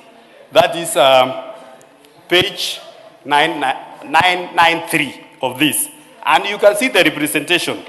The representation there, Honorable Chair, if you allow me to read, is the Director General of Fisheries, who is the chair, representative of the police, representative of the judiciary, the county government, the BMUs, the representative of the NEMA, the representative of the public health and sanitation, the representative of the defense, water, wildlife, maritime. So all those agencies are there. Yeah, Chair, would you also read clause 10C, 10.1C of the bill before amendment? Just if Honorable Karoli could be satisfied that knowledge on matters environment is catered for. Yes, Honorable Chair, that is part C. The 5 members, these are the membership of the board. The 5 members not being a public officers openly appointed by the cabinet secretary for their long-term knowledge and experience in the conservation management development. That's what you are. Yes, and it's replaced that with specific mentions of agencies like the National Environment Management Authority. Yes, honorable members, I now put the question that clause, yes. Yes, that is Honorable Owen Bayer. If you allow me, Chair, Yes, Chair. I note very interestingly that the Chair is proposing the Cabinet Secretary under 10.3 the Cabinet Secretary shall, in making appointments under subsection 1G, have regard to the principles of gender parity, age, and all that. That is under section 1G. But, Chair, if you look at the appointments in A, B, C, D, E, and even F, we have had these situations where that all these principal secretaries probably come from the same gender, or probably come from the same ethnic group, or probably come from the same village. Because of the designation that they are appointed, they are already in office. So how are you going to balance that without really ensuring that we do not come to... I remember Kenya Maritime Authority at a time when they appointed like that, and all of them belonged to one tribe. All of them, from the chair, everybody. So how are you going to ensure that we don't end up with a situation like that? Honorable Wenbaya, I don't want that to be responded to because the response is in Article 232 of the Constitution. That is the requirement of our supreme law, that the face of the nation in terms of gender, regional, ethnic balance, integration of minorities, the youth, persons with disabilities, must be adhered to when you compose any body that is a public service body. Yes, so honorable members, permit me now, therefore, to put the question that clause 10 be amended as proposed. Will as many as are of that opinion say aye? Will as many as are of the contrary opinion say nay? The ayes have it. Honorable members, I now put the question that clause 10 as amended be part of the bill. Will as many as are of that opinion say aye? Will as many as are of the contrary opinion say nay? The ayes have it. Clause 11. Honorable members, I propose the question that clause 11 be part of the bill. Do you have an amendment? Chairperson. Honorable Chair, clause 11 be amended as per the order paper. This one is just a clean-up, Honorable Chair. So it is just a draft clean-up. It's not something major. Honorable Chair, what are you cleaning up? If you check, Honorable Chair, we just aligning it with the provisions of drafting style and the format of the House. How normally thank you, Honorable Chair. The point is made. Honorable members, I propose the question that clause 11 be amended as proposed. Honorable members, I now put the question that clause 11 be amended as proposed by the chairperson. Will as many as are of that opinion say aye? Will as many as are of the contrary opinion say nay? The ayes have it. Honorable members, I now put the question that clause 11 as amended be part of the bill. Will as many as are of that opinion say aye? Will as many as are of the contrary opinion say nay? The ayes have it.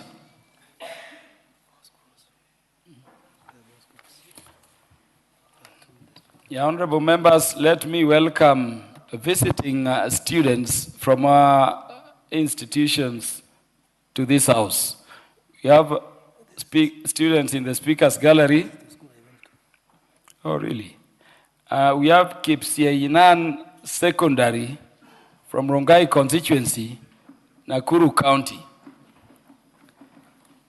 And then we have Suguta Marmar School from Samburu West constituency, from the great county of Samburu.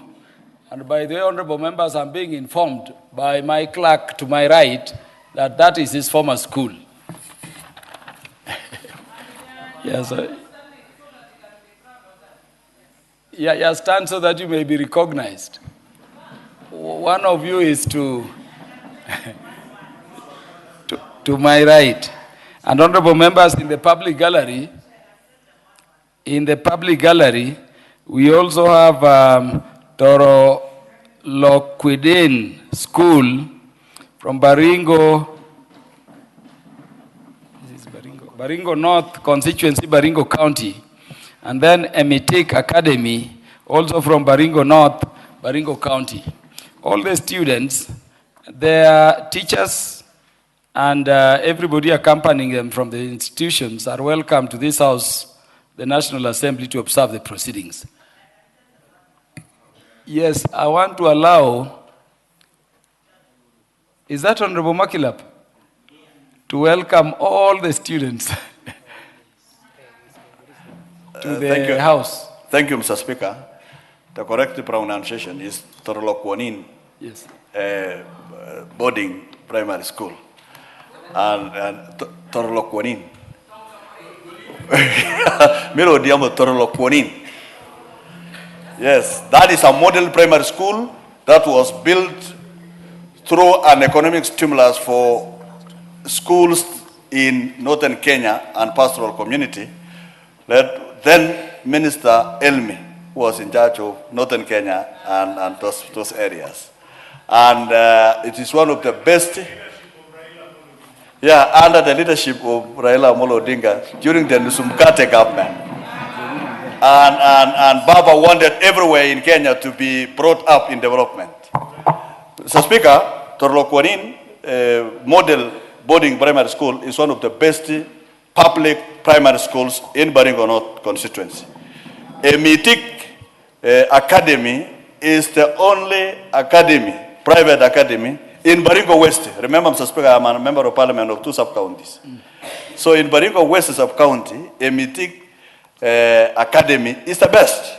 In public, Torolokwanin is the best. And I have liked Samburu. Samburu, the great people, the students from Samburu, the Sukuta Marmar. You know, you have difficulties in pronouncing these things, but for us pastoralists, you know how to pronounce. It's called Sukuta Marmar, and it is in Samburu. So, Speaker, I want to congratulate these children from pastoral communities, children that could not have had an opportunity to go to school, but they have an opportunity to reach parliament. So, Speaker, these children, students from these schools, are destined for greatness. If only they work hard and become disciplined, they will find themselves in this house sometime in their future if they work very hard. Mr. Speaker, I wish them success. The director, Banaja Suban, for Emitik, and Mr. Joel Kilanga, the head teacher of Torolokwanin, and the good friends of mine from Samburu, Sukuta Marmar. All the best as you go back home. Go and work hard. No more strikes in Kenya. No more indiscipline in Kenya. It is Kenya Students for Peace. Thank you, Mr. Speaker.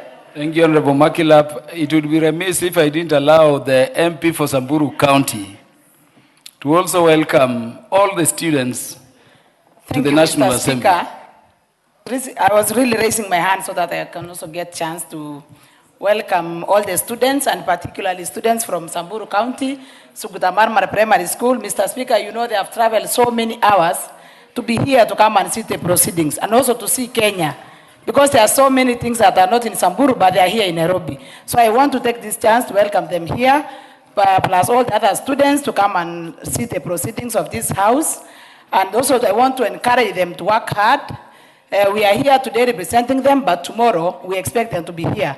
Sukuta Marmar is one of the best public schools in Samburu, which is a very well-performing school, which has a very high population. So I want to welcome them, plus their teachers, those who have accompanied them to this house to see the proceedings, and also wish them success in their trip in all the other places that they visit when they are still here in Nairobi. Thank you, Mr. Speaker, and welcome all the students. Thank you. Well, it is beautiful to have all the students within the National Assembly, especially on a day a former student or pupil in one of the schools is guiding the chairperson of the House in terms of how to proceed with the committee of the whole House process. You are welcome to the House to observe the proceedings.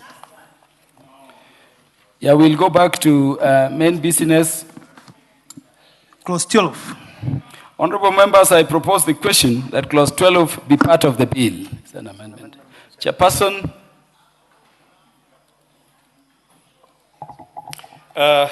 Honorable Chair, I propose that clause 12 be amended as per the order paper, and this amendment, Honorable Chair, is just to correct a cross-referencing error and align the grammar in the provisions. Like we are deleting the word chair and putting chairperson. Honorable members, I propose the question that clause 12 be amended as proposed. Honorable members, I now put the question that clause 12 be amended as proposed? Will as many as are of that opinion say aye? Will as many as are of the contrary opinion say nay? The ayes have it. Honorable members, I now put the question that clause 12 as amended be part of the bill. Will as many as are of that opinion say aye? Will as many as are of the contrary opinion say nay? The ayes have it. Clause 13. Honorable members, I propose the question that clause 13 be part of the bill. Chairperson. Honorable Chair, I propose that clause 13 be amended as per the order paper. And this amendment seeks to align the drafting style and format of the House, Honorable Chair, by subsequently providing a schedule on the conduct of business by the affairs of the board. Honorable members, I propose the question that clause 13 be amended as proposed by the chairperson. Honorable members, I now put the question that clause 13 be amended as proposed by the chairperson. Will as many as are of that opinion say aye? Will as many as are of the contrary opinion say nay? The ayes have it. Honorable members, I now put the question that clause 13 as amended be part of the bill. Will as many as are of that opinion say aye? Will as many as are of the contrary opinion say nay? The ayes have it. Clause 14. Honorable members, I propose the question that clause 14 be part of the bill. Chairperson. Honorable Chair, I propose that clause 14 be amended as per the order paper. And the amendment seeks to enable the persons who have a management experience in the private institutions to be also qualified to be appointed as a Director General and also to comply with the Chapter 6 of our Constitution. Honorable members, I propose the question that clause 14 be amended as proposed. Honorable members, I now put the question that clause 14 be amended as proposed. Will as many as are of that opinion say aye? Will as many as are of the contrary opinion say nay? The ayes have it. Honorable members, I now put the question that clause 14 as amended be part of the bill. Will as many as are of that opinion say aye? Will as many as are of the contrary opinion say nay? The ayes have it. Clause 15. Honorable members, I propose the question that clause 15 be part of the bill. Chairperson. Honorable Chair, the Kenya Fish Marketing Authority established under clause 201 has been deleted in line with the cabinet directives on the reforms of state corporations, and the amendment seeks to align the provisions of, with the directive by deleting the referencing to the authority and also subsequent transfer of marketing functions to the Kenya Fisheries Service. Honorable members, I propose the question that clause 15 be amended as proposed. Honorable members, I now put the question that clause 15 be amended as proposed. Will as many as are of that opinion say aye? Will as many as are of the contrary opinion say nay? The ayes have it. Honorable members, I now put the question that clause 15 as amended be part of the bill. Will as many as are of that opinion say aye? Will as many as are of the contrary opinion say nay? The ayes have it. Clause 16. Honorable members, I propose the question that clause 16 be part of the bill. Chairperson. Honorable Chair, clause 16 of the bill be amended as per the order paper. And this one is amending to correct a cross-referencing error where we are referring a first schedule instead of second schedule, Honorable Speaker. Honorable members, I propose the question that clause 16 be amended as proposed. Honorable members, I put the question that clause 16 be amended as proposed. Will as many as are of that opinion say aye? Will as many as are of the contrary opinion say nay? The ayes have it. Honorable Millie, you have an amendment to clause 16. Yes. Yes. Chair, I propose that 16 be amended as per the order paper. And Chair, what I'm seeking to do is that the board is given a mandate to provide for a staff superannuation scheme to determine service to the employees of the service. And I'm saying as per the Constitution, it should be in consultation with the Salaries and Remuneration Commission. Honorable members, I propose that clause 16 be further amended as proposed by Honorable Millie Odhiambo. Chairperson. Honorable Chair, I want to plead with the Honorable Millie Odhiambo to drop this amendment because to me it amounts to over-legislation because already our Constitution provides that Matters do with salaries, we must consult with the Salaries and the Remuneration Commission. So it's already provided. Honorable Millie, makes good sense. Chair, it also makes good sense to provide even when it's already there, because even the Bible tells us, remind them even when they know. That's why we are also providing for gender, youth, they're all in the Constitution. It doesn't take away, it only strengthens. Honorable So I would actually then encourage the chair to support it. Honorable Charles Ngusia. Chair, there is nothing wrong like over legislating.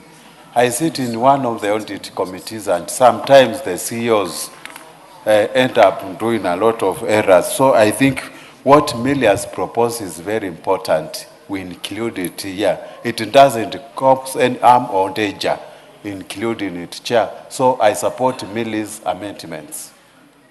Yeah, honorable members, I now put the question at clause 16, be further amended as proposed by Honorable Millie. Will as many as are of that opinion say aye? Aye. Will as many as are of the contrary opinion say nay? The ayes have it. Honorable members, I now put the question at clause 16 as amended be part of the bill. Will as many as are of that opinion say aye? Will as many as are of the contrary opinion say nay? The ayes have it. Clause 17. Honorable members, I propose the question at clause 17 be part of the bill. Chairperson.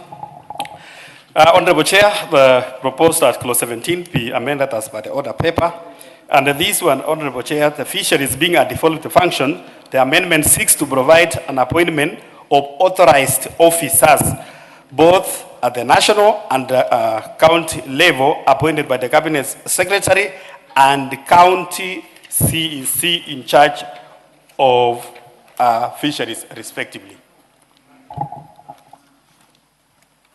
Honorable members, I propose the question that clause 17 be amended as proposed. Honorable members, I now put the question at clause 17 be amended as proposed. Will as many as are of that opinion say aye? Will as many as are of the contrary opinion say nay? The ayes have it. Honorable members, I now put the question that clause 17 as amended be part of the bill.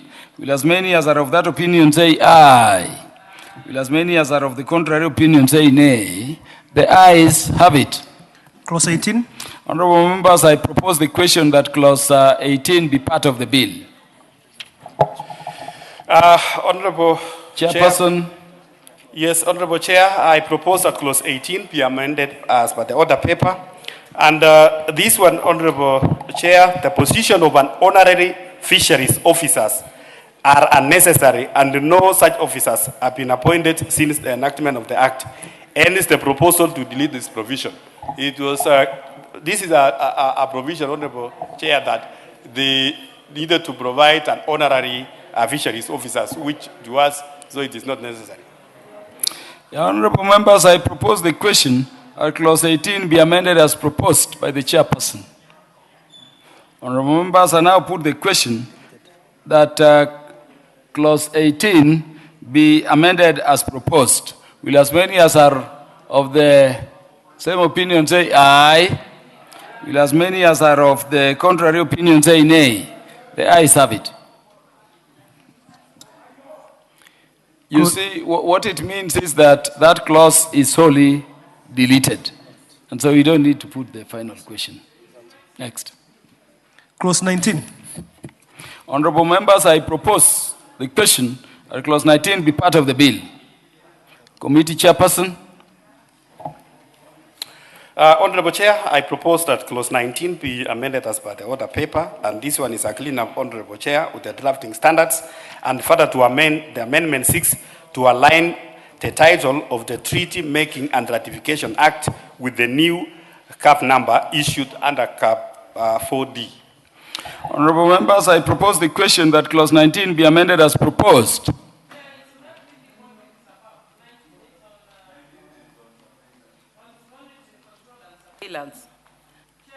It's on monitoring, control, and surveillance. Chair.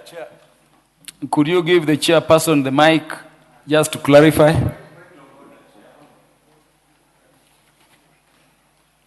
Honorable Charles Ngusia, you are not yet recognized. Let the chairperson make the clarification, or you want to inform Honorable Millie?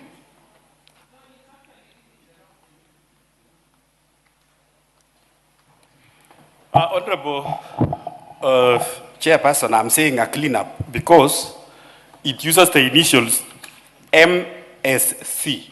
MCS. MCS, which is, we are just saying a cleanup because we are providing to making it a full monitoring, control, and surveillance unit. Yeah. Yeah, that being so, and with that clarification, I now put the question that clause 19 be amended as proposed. Will as many as are of that opinion say aye? Will as many as are of the contrary opinion say nay? The ayes have it. Honorable members, I now put the question that clause 19 as amended be part of the bill. Will as many as are of that opinion say aye? Will as many as are of the contrary opinion say nay? The ayes have it. Clause 20. Honorable members, I propose the question that clause 20 be part of the bill. Chairperson. Honorable Chairperson, clause 20 be amended as per the order paper. And this one, Honorable Chairperson, Section 8, subsection 1J of the Kenya Coast Guard Service Act, Cap 200, provides that the service shall be deployed in a territorial waters, including the protection of maritime resources, including fisheries. Further, Section 9, subsection 2B, gives the Kenya Coast Guard Service the power to stop, enter, board, or inspect, or search any structure, a place, a vessel, or aircraft engaged in or suspected to be engaged in unlawful activity. In this regard, Honorable Chair, the amendment seeks to include the interagencies in the monitoring, control, and surveillance as a representative of Kenya Coast Guard Service in order to enhance the protection given in the Kenya fisheries waters and fishers by inclusion of the service. We are just including the Kenya Coast Guards into the monitoring and control surveillance. Honorable members, I now propose the question that clause 20 be amended as proposed. Honorable members, I now put the question that clause 20 be amended as proposed by the chairperson of the committee. Will as many as are of that opinion say aye? Will as many as are of the contrary opinion say nay? The ayes have it. Honorable members, I now put the question at clause 20 as amended be part of the bill. Will as many as are of that opinion say aye? Will as many as are of the contrary opinion say nay? The ayes have it. Clause 21. Honorable members, I propose the question that clause 21 be part of the bill. Is that an amendment? The committee chairperson. Honorable Chair, I propose that clause 21 be amended as by the order paper, and the amendment seeks to align the title of the Public Finance Management Act with the new cap number issued, which is cap 412A. Honorable members, I propose the question that clause 21 be amended as proposed. Honorable members, I now put the question. You want to make a comment? Yes, Honorable Millie. Thank you, Mr. Speaker. Mr. Speaker, the navigation space in this house is a challenge. Mr. Speaker, especially for people with my endowment. My Adiamboes. Mr. Speaker, sorry, Chair. I wanted your direction, and I thank the committee for adopting actually my proposed amendments in clause 21. However, I need your direction on how I can then do a further amendment to my amendment. Because I propose amendments which they've adopted, but I have a proposed amendment which I'm allowed as a mover to do, which procedurally I'm allowed as a mover to do. Yes. But having adopted theirs, now how do I do it? Because I wanted to include the issue which we learned from Ghana last week in the International 11 Ocean Conference, that what we are struggling with in, what I was actually struggling with, and I'm glad that I found it is in the BBJN treaty, which is establishment of standards for ensuring equitable access to fisheries resources, including navigation space, fishing space, and access to other resources. Chair, maybe I can explain this. This is a very critical issue that has emerged since this act was passed, the repealed act. Mr. Speaker, when we were coming with that law, we didn't actually have issues of cage farming. Now we have cage farming, and I'm sure you know it because you also come from a fishing community. But because cage farming has drawn so much interest, what's happening is now even navigation space is becoming a challenge for other users, transport users. And because of that, for those of us who represent, I represent 7 islands, habitable islands. Sometimes when you're moving from island to island, you get late. When you are coming in the night, because the boats don't use light, the coxswain uses their memory to navigate. But because you have all these cages all over, many times you almost hit a cage. So we need spacing for cages, but also, Honorable Karoli, I request that you allow the chair to listen to this. I showed actually the CS and the PS, the relevant PS last week, that a hotel proprietor... Honorable Millie, you are making quite some sense. Yes. I hear you to say that the chairperson has moved amendments which incorporate what were your proposed amendments But in terms of what is in the other. Yes, but I need Yes. to do a further amendment. Now, so how do I go what about I would it? guide is that you draft the text of the amendment you propose as further amendment. I will grant you leave to Thank do you. so. Thank you. And you engage the chair as we proceed to consider the amendments he has proposed. Thank you. Do we have any members seeking to contribute to the amendments proposed by the chair? Chair. There being none, honorable members, I therefore proceed to put the question that clause 21 be amended as proposed by the chairperson. Will as many as are of that opinion say aye? Will as many as are of the contrary opinion say nay? The ayes have it. Honorable Millie, I'm not putting the final question because I want to hear you on your proposed further amendment. Yes, Chair. In my proposed further amendments, I was actually explaining that one of the challenges that we now face, a hotel proprietor from Suba North, Kalitu Kaseu, she actually told me... Why don't you start by moving okay. the amendment in the text? Let me move the amendment that we add the words.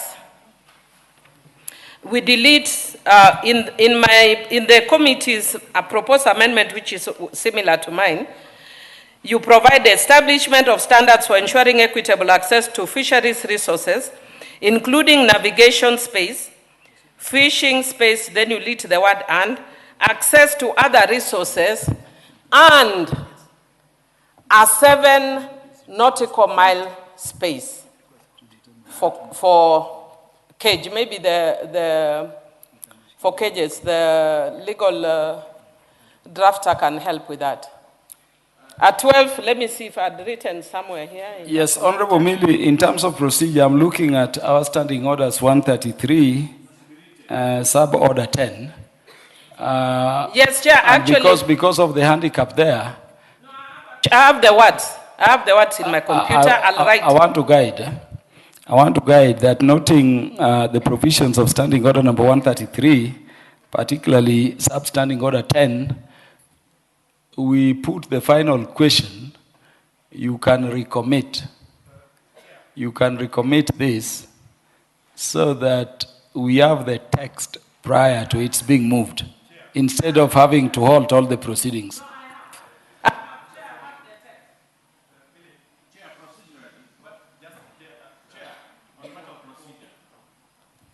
Yes. Yes, my understanding of procedure is that any amendment that is done must be in writing. So what I would request the Honorable Millie is that we recommit, then you do the text properly in writing, and then when we are done, we go back to it and adopt it. And I think that would be neater. Yeah, in fact, the guidance Honorable Owen is giving is the guidance the chairperson is giving from where I sit. That instead of halting all proceedings as we wait for the text to be drawn and approved, then present it to the desk. I may grant you leave to move it if it is ready. Could you consult? This being the committee of the whole house, I will allow that consultation. Do you have students on the speakers gallery?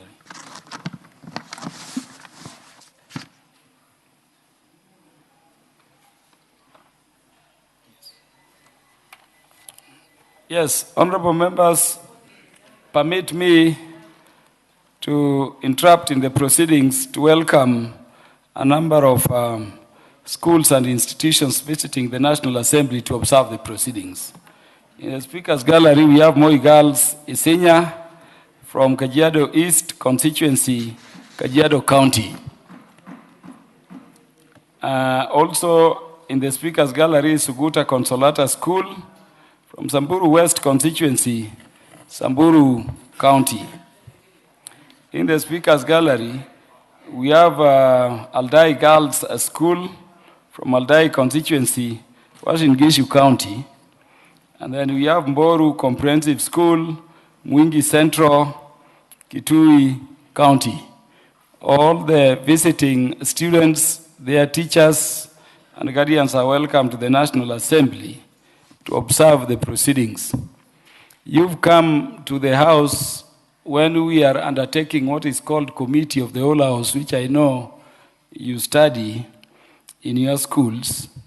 At the Committee of the Whole House, we go through a proposed law called a bill, word by word, paragraph by paragraph, punctuation by punctuation, and make amendments so that the ultimate bill is in consonance with public interest, with the law, and is clean in terms of text and the intention of the law. I know you've been taught in your schools that the lawmaking processes go through first reading, second reading, Committee of the Whole House, then third reading, and it ends there. We are in the Committee of the Whole House, after which we'll go to third reading. The first reading is about notification to the public and to the members that a bill will be coming up for consideration soon. In the second reading, we do general debate on a bill. At the Committee of the Whole, we now comb the law to ensure that it is in the text and everything is right about what it goes if it were to be passed at the third stage. So all the schools are indeed welcome to the House to observe proceedings. Honorable Millie will now have the mic to move her amendment. Thank you, Chair. Chair, I propose a further amendment to the Chair's amendment to Clause 21. Which part of Clause 21? The new paragraph immediately after paragraph J, establishment of standards for ensuring equitable access to fisheries resources, including navigation space, fishing space, access to other resources, including. Now my computer is disappearing.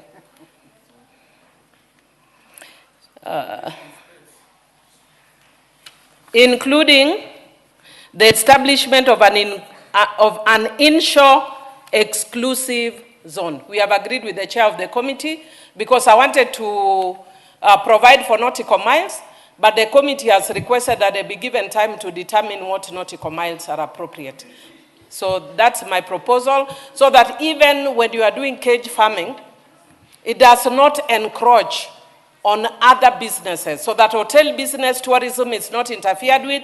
Let cage farming be much further offshore to other businesses. Honorable Millie, are you dealing with cage farming here in the ocean or in inland waters? I'm giving that as an example. That's why we are not putting nautical miles. I'm asking that question, Honorable Millie, because as you remember, the chairperson of the Committee of the Whole is an expert on law of the sea. Yes. And exclusive economic zone Yes. is part of the sea area, not internal waters, but sea areas to which a state is entitled to going up to 200 nautical miles into the sea. Chair. So if you are intending it for Lake Victoria, Lake Turkana, and others, exclusive economic zone would No, not no, be no, the right Chair, I'm word to actually use. not talking of exclusive. I know you are an expert. Yes. I'm not talking of an exclusive economic zone. The fisheries sector keeps evolving. And we were just last week in Mombasa, and under the BBJ Treaty, and other, which is actually under agreement, which has actually come up under the law of the Sea Convention, they establish what is called an inshore exclusive zone. It's not exclusive economic zone. It's an inshore exclusive zone. Okay. That is separate from the economic zone. Honorable members, I now propose the question that clause 21 be amended further as proposed by the Honorable Millie Odhiambo. The Honorable Dr. Otiende Amolo, Senior Counsel. Thank you, Chairman. Chairman, I want to understand this a little more because when the Honorable Millie Odhiambo talked of the 7 nautical miles, and given the way our lake particularly is, there are parts, for example, the Gulf of Asembo Bay, that if you have such limitations, then there can be no cage fishing at all. And so bearing that in mind, I would worry about any provision that comes to numbers in terms of nautical miles. Secondly, just as you pointed out, and I think I agree with Honorable Millie, we must have a way of regulating cage fishing in a way that they coexist, but not in a way that disables it completely. And I'm worried that if we go the way of those provisions of how much space, there are places, therefore, that cage fishing will have to be restricted completely. So I wanted to hear from the chair a little more of what now the chair was saying they've agreed on, a phraseology that does not in its entirety disable the possibility of cage fishing in narrower parts of the lake. The Honorable Ruth Odinga, Member of Parliament for Kisumu. Thank you. Thank you, Speaker. Mine also is to concur a bit with what my colleague, Honorable Tienda Mola, said. Because when we are talking about the nautical miles, with this narrow gulf that we have, it might not be possible. But secondly, when we are talking about that, we should also look at the idea that some of the fish caging, the areas that you are saying we must move to, we might have problems because of the lack of space, which causes the oxygen to be not there in these areas. So we need to look at this very keenly because we are sitting on a gulf. We are not sitting in the lake, which is like the Uganda side, which has got so much space that you can go further like 7 nautical miles. I thought that the list was 5 nautical miles that we could do. But if we now say we are not even doing 5 nautical miles up to 7, we might get to have a problem. I think we need to look at this thing more keenly before and have some more research done on it. Thank you. As for all clarity, members, 7 nautical miles is about 13 kilometers. It's actually 12.9, around 12.94 kilometers. So what Honorable Millie, in terms of consequence, is proposing is that there will be no cage fishing from the shore deep up to nearly 13 kilometers, which I don't know the stretch of our gap from bay to bay, if you consider Lake Victoria in particular, will permit. Yes.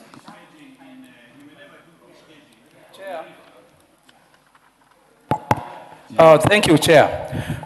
On this discussion, I would want to know clearly, are we just talking about the lakes or whatever the amendment passed here will also apply to the seas and oceans?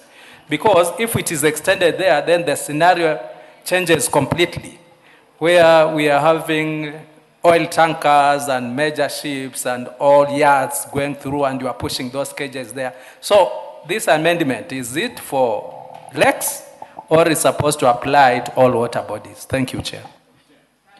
The Honorable Owen Baya before Honorable Millie Odhiambo. Honorable Chair, I want to say this. You see, this amendment, if passed, may hinder caging in a place which is very popular for caging, like the Mida Creek. The Mida Creek is not even 10 kilometers. It's around 7 kilometers. And a lot of fish caging is done there. So if we put that clause here, Honorable Chair, then we are saying we should not do caging. In rivers, for example, most of our rivers are not more than, like the Galana River, where fish caging happens, especially for prawns and all that, is around 6 kilometers, where our caging is taking place. So if we put that restriction in the law, then you are outlawing caging in those areas. So I think Honorable Millie needs to drop that amendment and we go by what is available. No, Honorable Millie Odhiambo will have the last bite. Before I Thank put you. the question. Thank you, Chair. I encourage members to listen carefully. We have actually consulted with the Chair. And what we have agreed, because of those concerns you are saying, I wanted to put nautical miles, but even the legal drafters advised that if we put nautical miles, they vary between lakes and ocean. So we cannot put, like for instance, Ghana has put 12 nautical miles, but it's for the ocean. I was actually advised that for the lake area, you put around 6. But you see, we need to also prove which one. I was actually sending the Coast Guards, literally to go and survey and give. But because we don't have that answer yet, we are actually just saying, establishing the principle that we need the inshore exclusive zone. That is the main aim for it, is to protect artisanal, small-scale, and recreational fishing. The ordinary mama mboga of the lake, that's the one we are protecting. But we are not providing for the nautical miles, which should then come by regulation. So that's what I'm suggesting, that we set the principle, but then we will have then to define what inshore exclusive zone is. So when we come to to clause 2, we will define what an inshore exclusive zone, not by defining it by nautical miles, but by saying that it is, say, a preferential access area, depending on the river, the lake, or the ocean, that will be determined by regulation. Thank you, Honorable Millie. Honorable members, I hope you understand the clarity. Honorable Millie is proposing a deletion of the following words to the clause. Deletion of the words "and 7 nautical miles for cage fishing" immediately after the words "resources," and inserting the words "establishment of an inshore exclusive economic zone." Yes, inshore exclusive zone at the end there, without specifying the distance. And she's saying that will now be defined when we go back to clause 2. Honorable members, with that clarification, I now put the question at clause, yes. What are we looking at? Clause 21? Yes. As amended by the chair? Yes. Or clause as amended by Millie? Which one are we looking at? Now, Honorable Millie is proposing a further amendment to clause 21 as previously amended by the chairperson of the relevant committee. So can we circulate that amendment so that we do not make a mistake on our understanding from our verbatim? Do you want me to require Honorable Millie to read the amendment again? No, sir, we also look at the text. Yeah, Honorable Millie, for the comfort of Honorable Owen Baya and for his convenience, please read the amendment again so that I put the question. Establishment of standards for ensuring equitable access to fisheries resources, including navigation space, fishing space, access to other resources, including an inshore exclusive zone. Period. It's clear and makes sense now. Honorable members, I now put the question that clause 21 be amended as proposed by Honorable Millie. Will as many as are of that opinion say aye? Will as many as are of the contrary opinion say nay? The ayes have it. Honorable members, I now put the question that clause 21 as amended be part of the bill? Will as many as are of that opinion say aye? Will as many as are of the contrary opinion say nay? The ayes have it. Clauses 22 and 23. Honorable members, I propose the question that clauses 22 and 23 be part of the bill. Honorable members, there being no amendments, I put the question that clauses 22 and 23 be part of the bill. Will as many as are of that opinion say aye? Will as many as are of the contrary opinion say nay? The ayes have it. Clause 24. Honorable members, I propose the question that clause 24 be part of the bill. It has an amendment. Chairperson.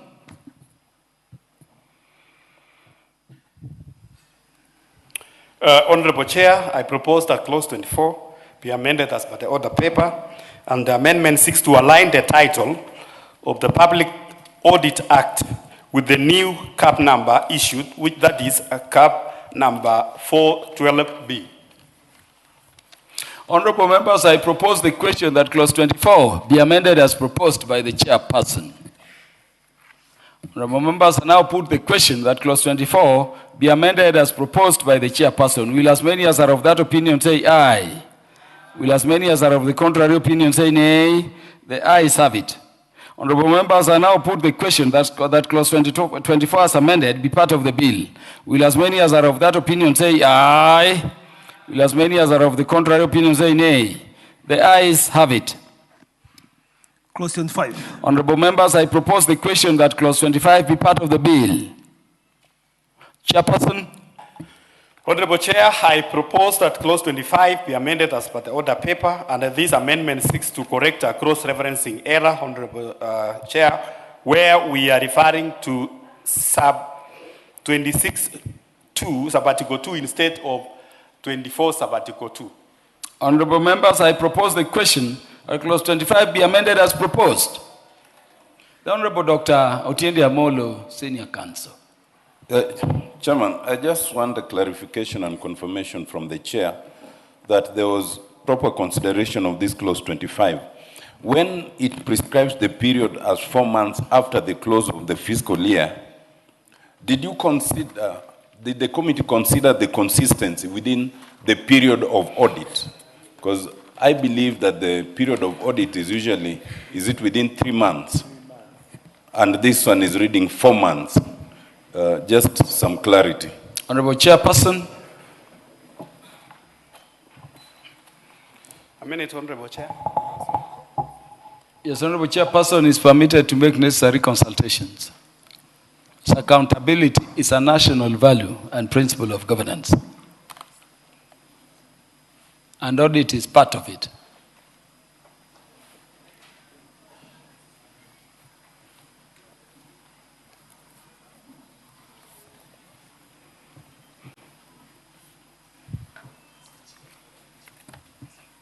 The Honorable Charles Ngusia, you want to speak to the proposed amendment or the clause? Just to add my voice, I concur in totality with what my colleague has said. Actually, it is 3 months across. So I think we need to align this with the other answers so that we can actually be on the same page. So, Chair, I support what Honorable Otiende Amolo has suggested. It's 3 months. Honorable Chairperson of the relevant committee, would you give us your consideration? Honorable Chair, I've consulted, and the truth should be 3 months instead of 4. Yeah, so you want to move the amendment in amended form? In an amended form, Honorable Chair, Please so that instead of 3 months, instead of 4 months, it is 3 months. Honorable members, I now propose the question, I think I'll propose it again, that clause 25 be amended as proposed by the chairperson of the relevant committee. Honorable members, I now put the question that clause 25 be amended as proposed by the chairperson of the relevant committee. Will as many as are of that opinion say aye? Will as many as are of the contrary opinion say nay? The ayes have it. Honorable members, I now put the question that clause 25 as amended be part of the bill. Will as many as are of that opinion say aye? Will as many as are of the contrary opinion say nay? The ayes have it.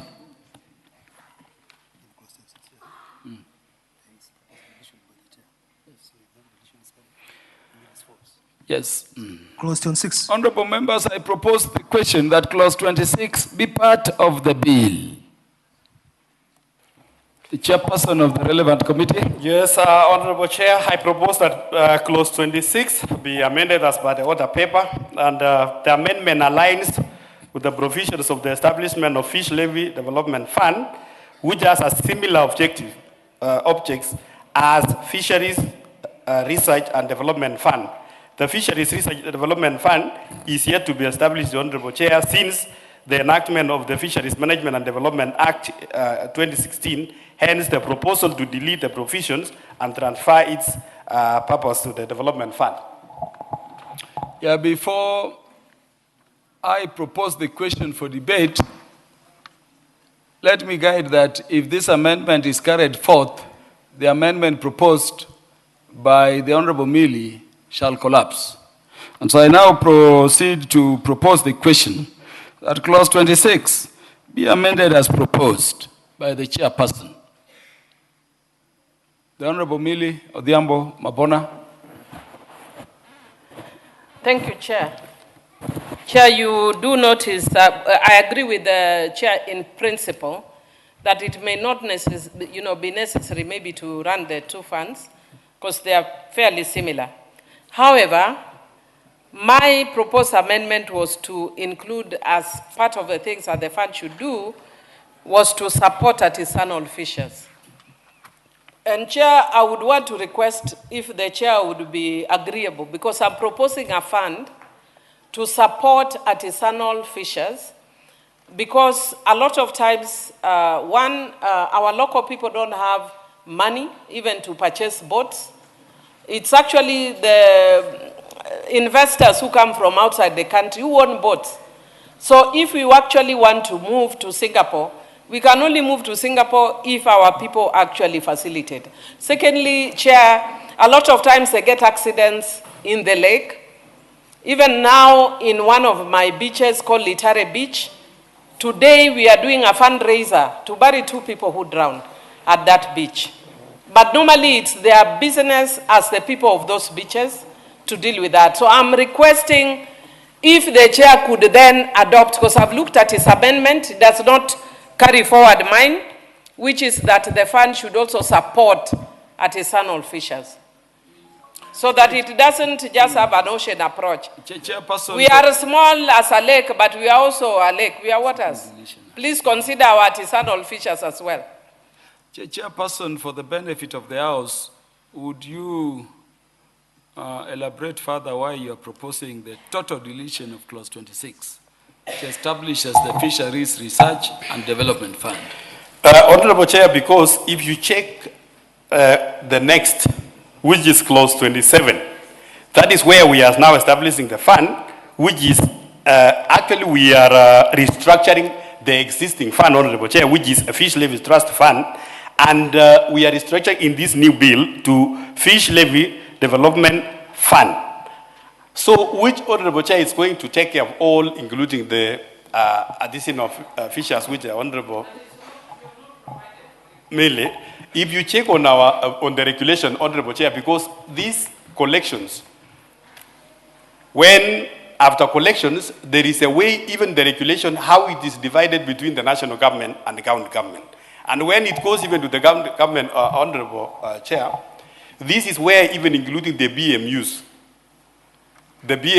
those management and also those small fisheries, Honorable Chair, will benefit from this fund. Yes, the Honorable Millie Odhiambo. Chair, I wish to plead with the chairman.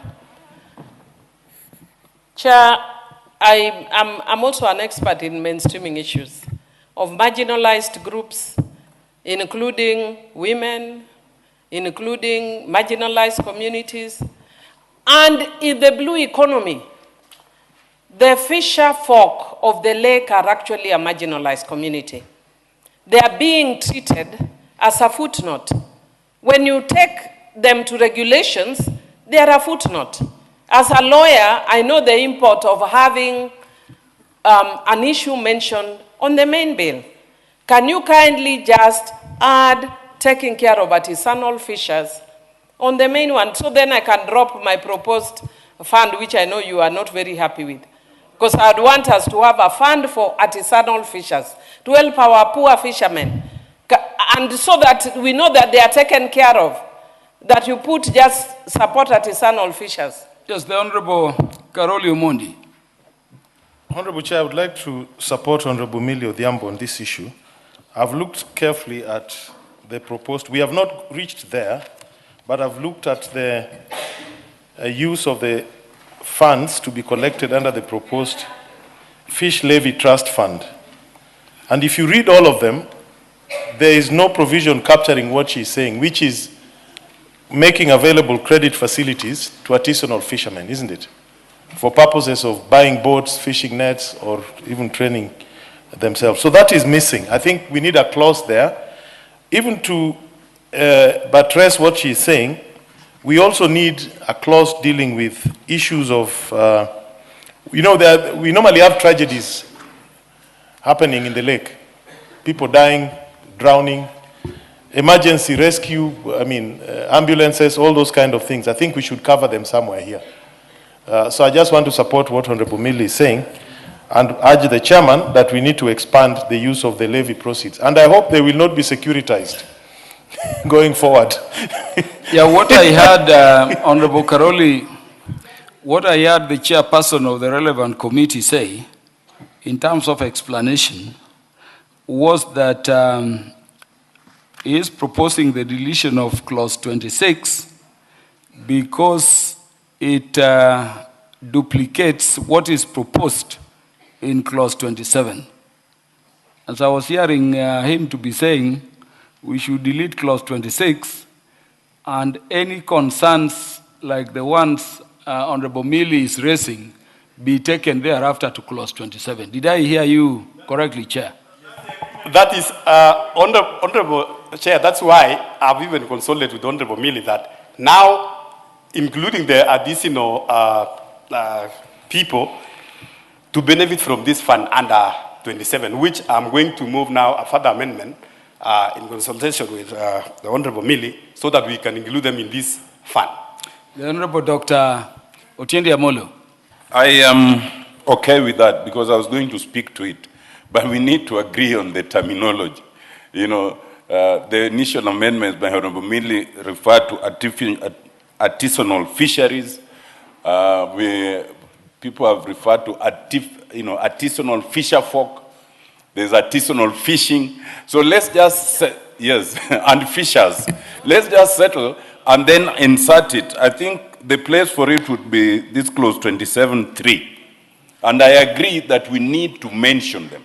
We can work around having regulations in terms of how it works, but unless it's mentioned, it will not cover the artisanal. But Honorable Amolo, I want to remind the members that the chairperson of the relevant committee is a pastoralist, not a fisherman.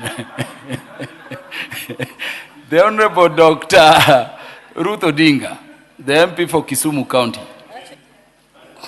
Actually, Mr. Speaker, I wanted just to agree with what Honorable Millie said on artisanal. But I don't know whether the artisanal fisher folk or artisanal, whatever they are calling it, also includes the women, youth, and people with disabilities under that artisanal. And if we can be very clear that they are included, because those are the people I represent, and I would like to know if artisanal also, actually that clause of artisanal includes them. Secondly, I would like to inform my chair that BMUs at the beach management units are actually still very informal. They've not been formalized, and we need to do something about them. By saying that they're part of this, I don't think is correct, because BMUs are still one of the people that we need to strengthen. Yeah, so Honorable, I think we are agreed, Honorable members, in principle, that we can make a decision with respect to the amendment proposed by the chair as we seek to enrich clause 27. Can I put the question now? Yes, the Honorable Owen Bayer. You know, Honorable the Chair, my views are important because I come from among fisher folk. I'm not a fisherman, but I come among fisher folk because my village is surrounded by fishermen. But I want to say this. Much as I agree with what Millie is saying, that we include artisanal fisher folk, or fishers, let's just use the fishers, in the law. And it's important that we just actually deliberately do that. With a deliberate move, we do that. But also, I am tempted to think, as we move to 27, that can they be exempted from paying the artisanal fishers? Because I have gone to part 1 and I've read who is an artisanal fishing means small-scale traditional fisheries that may be carried out for subsistence. And I want to end there, for subsistence. Then when we are coming to levies, then this person also must pay the levies. So we are giving with the left hand and taking away with the right hand. Can we deliberately exempt artisanal fishers from paying the levy? The Honorable Owen Bayer, you are bringing a dimension which I believe Honorable Millie and Honorable Dr. Otiende Amolo will be considering as we go to 27. And I think it is a debate for clause 27. Allow me, therefore, honorable members, to put the question that clause 26 be amended as proposed by the chairperson. Will as many as are of that opinion say aye? Aye. Will as many as are of the contrary opinion say nay? The ayes have it. Because the consequence of that amendment is deletion, I'm not putting the question that that clause be part of the bill. Next. Honorable members, again, let me interrupt the proceedings to welcome students from a number of institutions to the National Assembly. The students are both in the Speaker's Gallery and the Public Gallery. In the Speaker's Gallery, we have Father Kun Academy from Chesumei constituency, Nandi County, and Jagor Primary School from Marakwet East constituency, Elgeyo Marakwet County. In the Public Gallery, we have Mwihoko Comprehensive School from Ruiru constituency, Kiambu County. And then we have Felison's School from Kapseret constituency in Uasin Gishu County. Students from those institutions, their teachers and those accompanying them are welcome to the National Assembly to observe the proceedings on this day that the chairperson, in respect of the bill we are considering, is a member of parliament, actually the member of parliament from Marakwet West, the Honorable Kangogo Bowen. We are in the committee of the whole house. It is a flexible stage at which we read a proposed law word for word, punctuation by punctuation, paragraph by paragraph, and we correct it before we go to the third reading.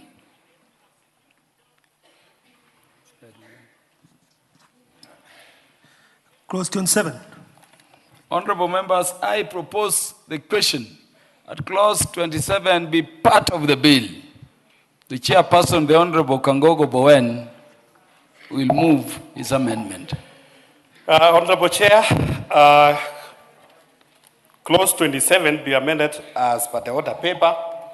And Honorable Chair, this amendment restructures the fish levy trust fund into a fish levy development fund, and further provides a manner in which the levy will be distributed for the purpose of accountability, including the purpose of research, innovation, and blue economy, and fisheries by the Kenya Marine and Fisheries Institute, that is a KEMFRI, Honorable Chair, and provision of the monitoring and surveillance.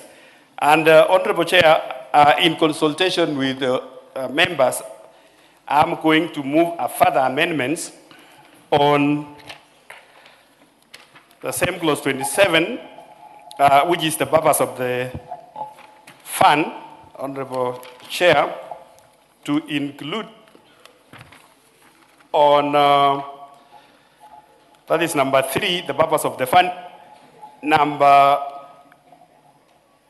B, provides a funding for activities geared towards the management, governance, development, feedstock assessment, research, capacity building, awards, and urgent mitigation to ensure sustainability of fisheries resources, and also additional fishing, Honorable Chair, and further to clause 27, number C, to amend the percentage from 20 to 10%, Honorable Chair.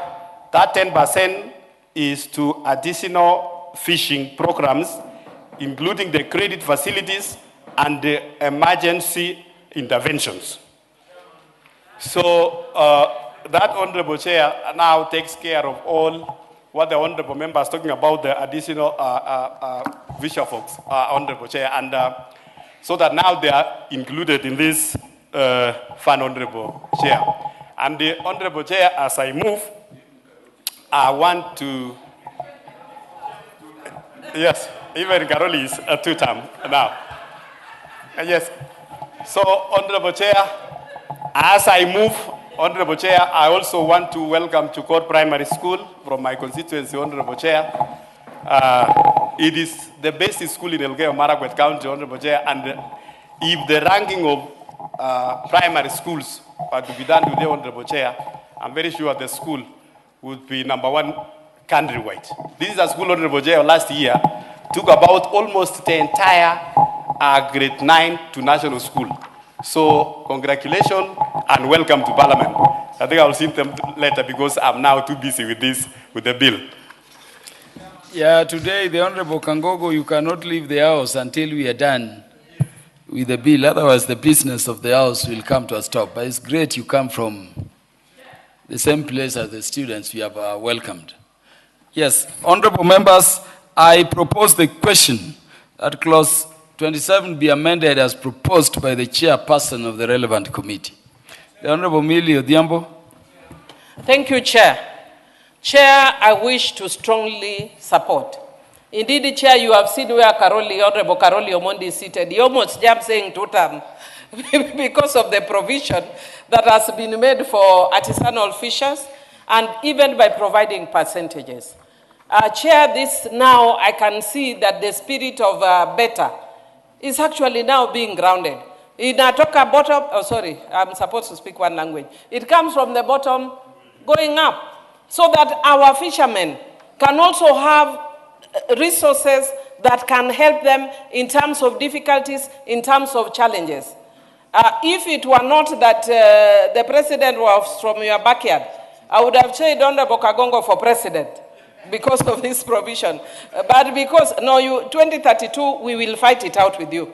But you have brought a very good amendment, and I support fully. Thank you. The Honorable Kasim Tandasa. Thank you, Chair.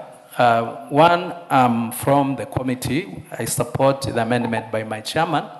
But I would want to add a rider here when it will come to the definition of an artisanal fisherman. Remember, it is in this house that we initially had provided funds for marginalized area, and then all of a sudden, every area became marginalized, benefiting from the same funds. There was a time we had the issue of equalization fund, meant for particular counties, and now every county is benefiting from the equalization fund. So my problem with the definition, I'm worried that it'll come a point whereby even those with big boats and the who also benefit, pretending to be artisanal fishers. So the issue of definition, who will be the artisanal fisher, who will benefit? We have those subsistence fishermen in the lakes, in the oceans, and we know them. But I'm worried about that definition, Chair. Thank you. The Honorable Dr. Otiende Amolo is recognized. Thank you. Chair, first, I fully support this amendment and the further amendment. And I want to put my colleagues mind to rest that fortunately so far the bill defines artisanal fishing and it also defines artisanal fishing vessel. And this definition I think will be quite helpful. Chairman, we say that we want to jointly get to Singapore on our way to Canaan. But what will take us there is this artisanal fishing, artisanal mining, those small-scale things that Kenyans do. That is what will collectively, take us forward, as opposed to the big companies, the foreign companies, that then come and exploit our resources, but they don't go to Singapore, Canaan, they go back where they've come from. For us, we want to get to Canaan through Singapore, and this is the way. Thank you. The Honorable Mishi Mboko. Asante Mheshimiwa Spika, na mimi niunge mkono mageuzi haya ambayo yamewekwa katika mswada huu kwa sababu itawasaidia wakulima wetu wa uvuvi ili waweze kuwa na rasilimali ambazo zitawasaidia kukidhi zile changamoto walizonazo na wao waweze kuboresha kilimo hichi cha uvuvi, kwa sababu tunajua wavuvi wetu wachanga wadogo wadogo wana matatizo mengi sana na hawawezi kufikia kilimo cha kibiashara cha uvuvi kama hawatapata rasilimali kama hizi. Lakini pia niunge maneno ya Mheshimiwa Tandaza ya kwamba lazima tuzingatie hawa wanaopata faida hii ni wale wachanga wadogo, na isije ikuwa tunazidi kuwaboresha wale ambao tayari wamepata utajiri mkubwa sana kupitia kilimo hichi cha uvuvi. Kwa hivyo naunga mkono sana nikiwa natoka kule pwani ambapo tuna bahari na tuna wavuvi. Asante sana. Yeah, the Honorable Harry Kombi.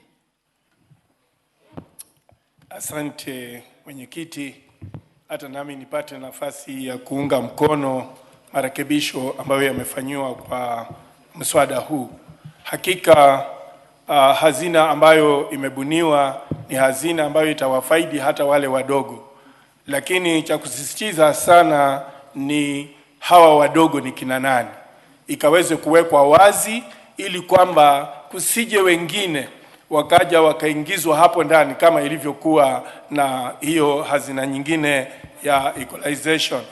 Hapa Mheshimiwa Spika, ni kusisitiza tu ya kwamba hazina hii ikaweze kuwafikia hata wale watu wadogo, wale wavuvi wa chini. Hapo tutakuwa tunaweza kuinua maisha ya jamii. Asante mwenyekiti. The Honorable Farah Malim, Deputy Speaker Emeritus. The Honorable Owen Bayer. To clean up a few things here, which I have noticed. If you go to the amendment on page number 1560 of the order paper, 1560, are we there? It says, the levy collected under subsection 12 shall be apportioned as follows. But this 12 refers to 12 of 26, which we have deleted. So in other words, we are talking about a fund which has not been established. So I think you need some clearing up. No, because we have deleted 26 entirely, isn't it? The Honorable, when the clause you are speaking about is at clause 27. Yes. Is it? Yes. So if you look at 13. Clause 27, 13. Yes. Mm-hmm. The levy collected under subsection 12 shall be apportioned as follows. So the Cabinet Secretary, that is 12, the Cabinet Secretary may, by regulations, prescribe a levy to be paid. So that is in 27. 27. 27. Yes. Oh, that is a new section. Yes. Yes, new. Okay. So this is a replacement of... oh, okay, I agree. The entire... The bill be amended by deleting clause 27 and substituting therefore with the following. So it is the substitute, yes. Not a new clause, a substitute. Okay. Yes, honorable members, I now put the question that clause 27 be amended as proposed. Before you put the question, because let me be on record. Chair, because my committee member, Honorable Kasim Dandasa, because he's on record saying this artisanal fishing must be defined. I just want to inform the Honorable Kasim, Honorable Chair, that there is on a the part definition one, in clause 2. Preliminaries, on the preliminary part 1, it is clearly defined. The artisanal fishing, the additional fishing vessels, so it is there. It is clearly defined. So the 10% goes to those defined here by the bill. Yes, and Honorable Kasim will be dealing with that part of the bill later on. Towards the end. So, honorable members, with that understanding, yes, the Honorable Farah Malim. Chair, my position is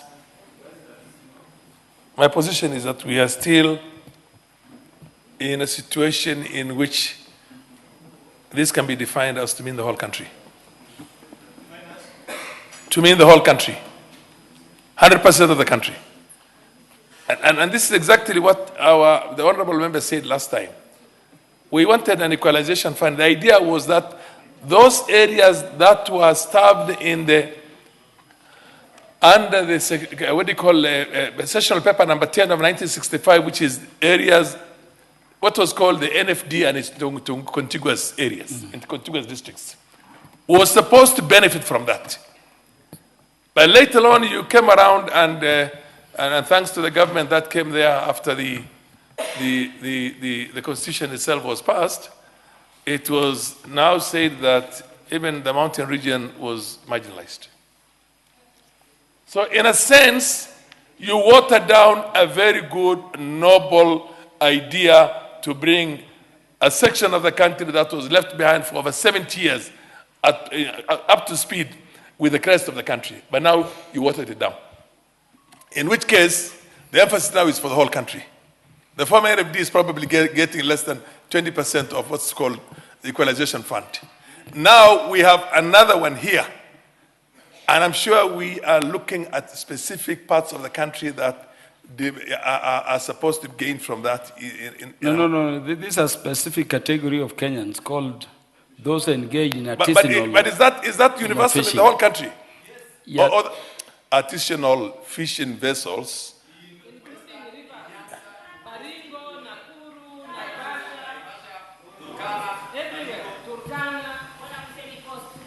It is the kind of fishing as defined, Honorable Farah, in clause 2 of the bill. But your point is made. I don't want to get into, look, let's see. The two areas that we know, the two lakes that we know. Because that really you need to help people who have used traditional methods of fishing for the longest. Lake Victoria and the coast of this country. And the idea is, and those economies, both economies, have been left behind right from the time we got independence.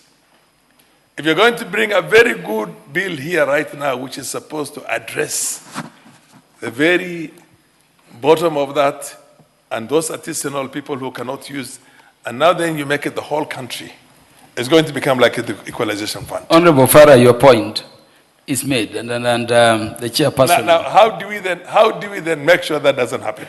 The chairperson. How do we make sure that somebody, and I'll be very blunt now, how do you make sure somebody who is a coffee farmer or a tea farmer or a livestock farmer like myself would say that, okay, I also have my big pond in my own backyard there, and I have to benefit from this. You get my point? And the idea was to take care of the areas that essentially have a historical disposition towards that artisanal, what do you call fishing, for them to have what you call a positive discrimination in the allocation of those resources. Otherwise, you might think that it's such a good thing for the people of Migori and Homa Bay, but I can assure you, depending on the kind of government we have that time, that definition will change, and it's going to benefit the whole country, and in the end, you will end up with nothing out of it. Honorable members, the Honorable Farah has made his point. And the point I hear is that we consider such provisions when we deal with those other matters like equalization fund. This being the committee of the All House honorable members, let me now put the question that clause 27 be amended as proposed by the chairperson of the relevant committee. Will as many as are of that opinion say aye? Will as many as are of the contrary opinion say nay? The ayes have it. Honorable members, I now put the question that clause 27 as amended be part of the bill. Will as many as are of that opinion say aye? Will as many as are of the contrary opinion say nay? The ayes have it. Clause 28. Honorable members, I propose the question that clause 28 be part of the bill. Honorable members, there being no amendment, I now put the question that clause 28 be part of the bill. Will as many as are of that opinion say aye? Will as many as are of the contrary opinion say nay? The ayes have it. Clause 29. Honorable members, I propose the question that clause 29 be part of the bill. The chairperson of the relevant committee to move amendment. Honorable Chair, clause 29 of the bill be amended as per the order paper. And this one, basically, Honorable Chair, is to enhance the role of the Director General of Kenya Fisheries Service in development of fisheries measures, and also some small cleanup, Honorable Chair, like using the word promote instead of saying promoting. So there is some cleanup and also some enhancement of the role of the beach. Honorable members, I propose the question that clause 29 be amended as proposed. The Honorable Irene Mayak is recognized. Thank you very much, Chair. Chair, I just want to support this particular clause, especially to do with the modern alternative means of fishing, because, Honorable Chair, I believe that this is very important that we go this direction, because other countries have done that as well, and it will promote productivity for the fishermen. The only concern for Honorable Milli's favorite people, the Jolupo, is that they will be trained on how to use these modern methods of fishing. I know they're fast learners, so once they're taught, then they'll be able to adopt it quickly. So I support the amendment. Thank you. Honorable Millie, I'll give you a chance, because once, or if this amendment is carried, your proposals for amendments will fall. Thank you, Chair. Chair, I wish to support the proposed amendment by the Chair, because it's actually carried the proposed amendments that Honorable Irene Mayaka says correctly deals with my favorite Jolupo, and it actually talks about enabling them to also adopt modern alternative methods of livelihoods, and also enables them to have equitable access to fisheries resources, and equal access for them and industrial fishers, so that we don't have industrial fisheries or fishers promoted much more than you have the artisanal fishers. We are hoping, as we have said, to reach Kenya through Singapore, and we can only do it if we carry the people who are struggling at the bottom. So I support the Chair. Yes, the Honorable Kasim Tandasa. Thank you, Chair.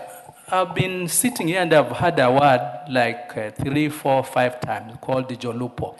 Does it form part of the Hansard, or can it be properly be defined so that we know what it is? Otherwise, we could be supporting or opposing something which we are not sure what it is. Honorable Kasim Tandasa, that word has been used by learned friends in the House, the Honorable Millie Odhiambo, the Honorable Dr. Otiende Amolo, the Honorable Karoli Omondi, and I noted by proximity the Honorable Dr. Ruth Odinga. It is a Latin legal phrase which means fishermen. Yes, so it can be used. Honorable members, I now put the question that clause 29 be amended as proposed. Will as many as are of that opinion say aye? Will as many as are of the contrary opinion say nay? The ayes have it. Honorable members, I now put the question that clause 29 as amended be part of the bill. Will as many as are of the opinion say aye? Will as many as are of the contrary opinion say nay? The ayes have it. Clause 30. Honorable members, I propose the question that clause 30 be part of the bill. The chairperson of the relevant committee to move amendment. Honorable Chair, clause 30 be amended as per the order paper, and we are introducing a clause, Honorable Chair, that the Director General shall notify by cassette notice Kenyans any international agreements and conservations and management measures in which Kenya is party to the act. So this one is just to enhance the role of the Director General, Honorable Speaker, on international agreements on fisheries. Honorable members, I propose the question that clause 30 of the bill be amended as proposed. The Honorable Millie Odhiambo. Chair, I wish to support that proposal. If you actually look at it, you see the committee has actually adopted my amendments. And I want to thank the chairman of the committee. I think the attitude of this committee is very good, because we were not able to get into a harmonization process. What they did is they looked at my own amendments, adopted them. It enables us to move very quickly. But I also want to thank, we really thank the legal drafters when they do excellent work. Lynette, who is a legal drafter, has done excellent work in this work. She was even calling me at 1 a.m. in regard to this bill. And I just want to say she's done a really good job. Even when I was struggling with the drafting, because we are so busy sometimes, she's given me excellent drafting words. And I thank you, Honorable Millie, for recognizing the good work of that legal draft. I worked with her in the Committee on Delegated Legislation and Justice and Legal Affairs before, and I know the kind of dexterity she goes into when drafting a bill. What is out of order, Honorable Irene Mayaka? Honorable Chair, you know when Honorable Millie says Lynette, there are very many Lynettes who are councillors in this country, who are legal counsel. She needs to specify so that the accolades can go to the right person. It is very important. Honorable Mayaka, I'm seeing only one Lynette who is a legal drafter within the chambers. She is Lynette Otieno. Yes, she is Lynette Otieno, the non-MP you are seeing behind the chairperson. Yes, Honorable Chair, honorable members, if this amendment is carried, the amendment proposed by Millie will fall because it is already incorporated and taken aboard the proposed committee members' amendments. Honorable members, I now therefore put the question that clause 30 be amended as proposed. Will as many as are of that opinion say aye? Will as many as are of the contrary opinion say nay? The ayes have it. Honorable members, I now put the question that clause 30 as amended be part of the bill. Will as many as are of that opinion say aye? Will as many as are of the contrary opinion say nay? The ayes have it. Clauses 31 and 32. Honorable members, I propose the question that clause 31 be part of the bill. Honorable members, there being no amendments, it is 31 and 32. Did I mention both? Clauses 31 and 32. Honorable members, I propose the question that clauses 31 and 32 be part of the bill. Honorable members, there being no amendments, I put the question that clauses 31 and 32 be part of the bill. Will as many as are of that opinion say aye? Will as many as are of the contrary opinion say nay? The ayes have it.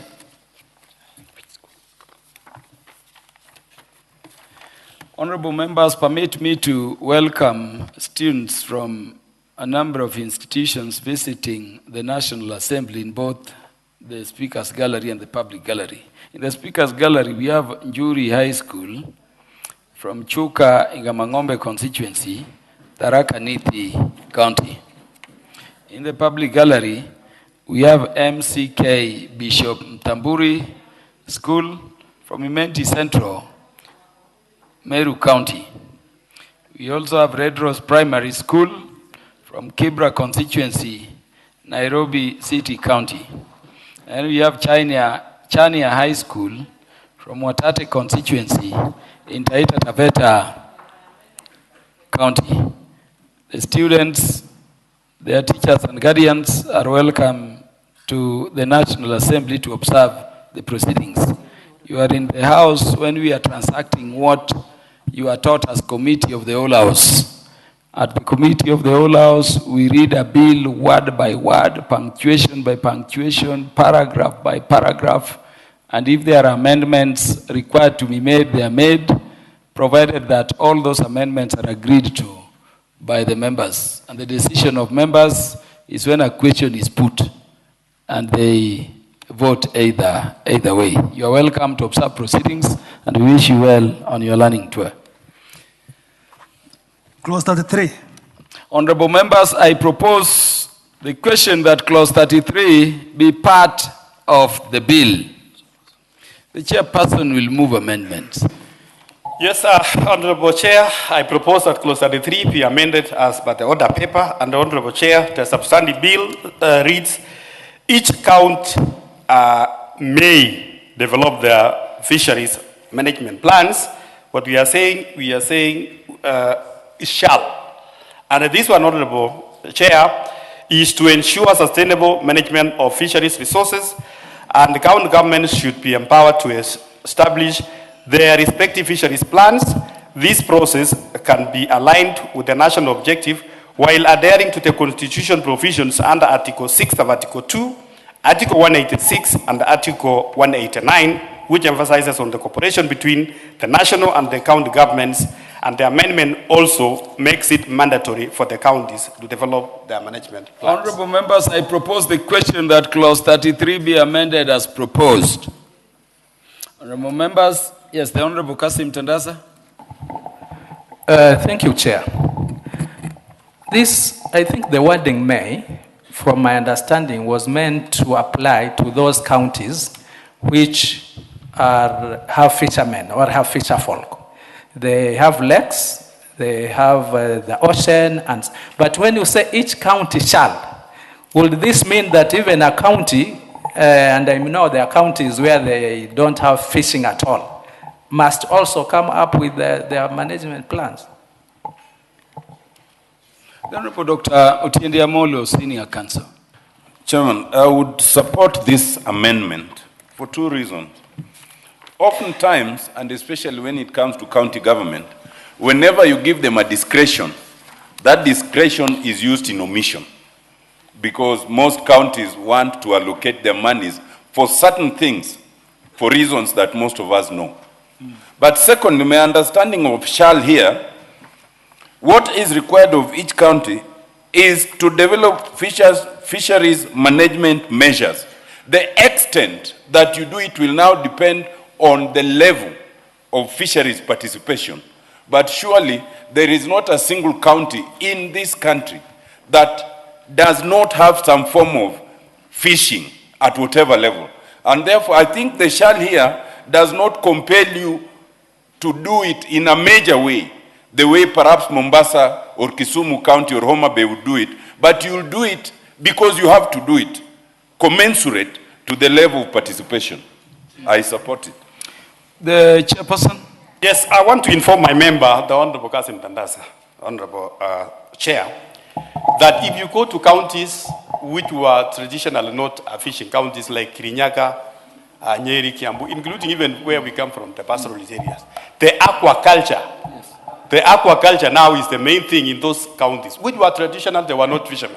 So we are saying that the counties, they need to come up with their own development plans in also aligning with the national law, which we are doing it this afternoon, Honorable. Thank you, Honorable Chair. The point is made. Honorable members, I now put the question that clause 33 be amended as proposed. Will as many as are of that opinion say aye? Will as many as are of the contrary opinion say nay? The ayes have it. Honorable members, allow me to put the question that clause 33 as amended be part of the bill. Will as many as are of that opinion say aye? Will as many as are of the contrary opinion say nay? The ayes have it. Clause 34. Honorable members, I propose the question that clause 34 be part of the bill. Honorable Chair, I propose that clause 34 be amended as per the order paper, and this is just correcting a cross-referencing error, Honorable Chair, which we are referring number 39 instead of 38. Yes, honorable members, I propose the question at clause 34 be amended as proposed. Honorable members, I now put the question at clause 34 be amended as proposed by the committee chairperson. Will as many as are of that opinion say aye? Will as many as are of the contrary opinion say nay? The ayes have it. The Honorable Millie, you have an amendment. Please move it. Chair, I wish to drop my amendment that having looked at it again, I realize that what it seeks is to encourage the counties to take recommendations made by the Director General. At first, actually, when I looked at it, it looked like it was compelling them, which would go against devolution. But it doesn't, it just says it to take into consideration. When you take in consideration, you may take or leave. So it's okay. I'll drop it. Yes, with the amendment proposed by Honorable Millie having been dropped, honorable members, I now put the question at clause 34 as amended be part of the bill. Will as many as are of that opinion say aye? Will as many as are of the contrary opinion say nay? The ayes have it. Clause 35. Honorable members, I propose the question that clause 35 be part of the bill. The chairperson. Honorable Chair, I propose that clause 35 be amended as per the order paper. And Honorable Chair, under the Article 62, sub-article 3 of our Constitution, all rivers, lakes, and other water bodies, the terrestrial sea, the exclusive economic zones, and the seabed all constitutes a public land that vests and is held by the national government. And as such, Honorable Chair, where the management plans conflict with the respect of those resources, the national government shall prevail. Additionally, under the article... What is out of order, Honorable Millie? Thank you, Chair. I just need your direction. I'm proposing a deletion. Wouldn't that mean that my proposal then takes precedence? But having said that,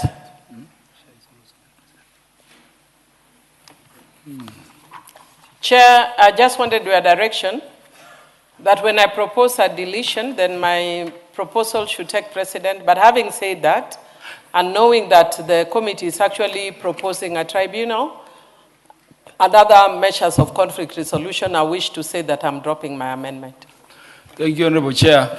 Let us, in terms of procedure, allow the chairperson to move his amendment first. So I was saying, Honorable Chair, where there is a conflict in respect of these resources, the national government should prevail. And additionally, under the Article 191, sub-article 3B, and 191.3, sub-article C, sub-article 6, the national government laws should prevail in this instance. So that is the input of that amendment, Honorable Chair. Honorable members, I propose the question that clause 35 be amended as proposed.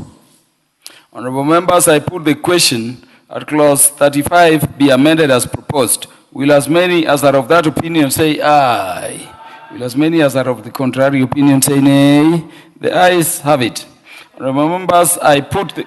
Yes, Honorable Millie. Honorable Millie, the consequence of that amendment and following what you said is yes, that... I just wanted to say for record that I have a proposed new clause 35A. I'm not dropping that one. Just for record. Yes, but... under the new clauses, but yes. Your Just for record. Yeah. Your amendment at clause the other amendment I have dropped is withdrawn. Yes, yes. Yes. So, honorable members, I now put the question at clause 35 as amended be part of the bill. Will as many as are of that opinion say aye? Will as many as are of the contrary opinion say nay? The ayes have it.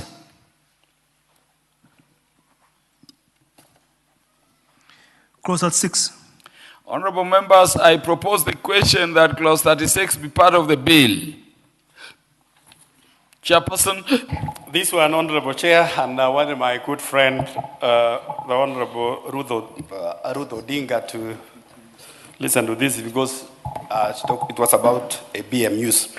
Honorable Chairperson, the amendment provides for a clarity in the establishment of the beach management units in the respective county governments and further makes provisions, regulations to provide for remunerations of the members of BMUs and the conflict management of inter and intra-county BMUs. It further provides for the Cabinet Secretary to make regulations on BMUs in consultation with the Council of County Governors, noting the BMUs primarily operate within the county governments. Honorable members, I propose the question that clause 37 be amended as proposed. No, clause 36 be amended as proposed. For clarity, let me repeat. Honorable members, I propose the question that clause 36 be amended as proposed. The Honorable Millie Odhiambo. Is that the Honorable Farah Malim? Please approach the chairperson.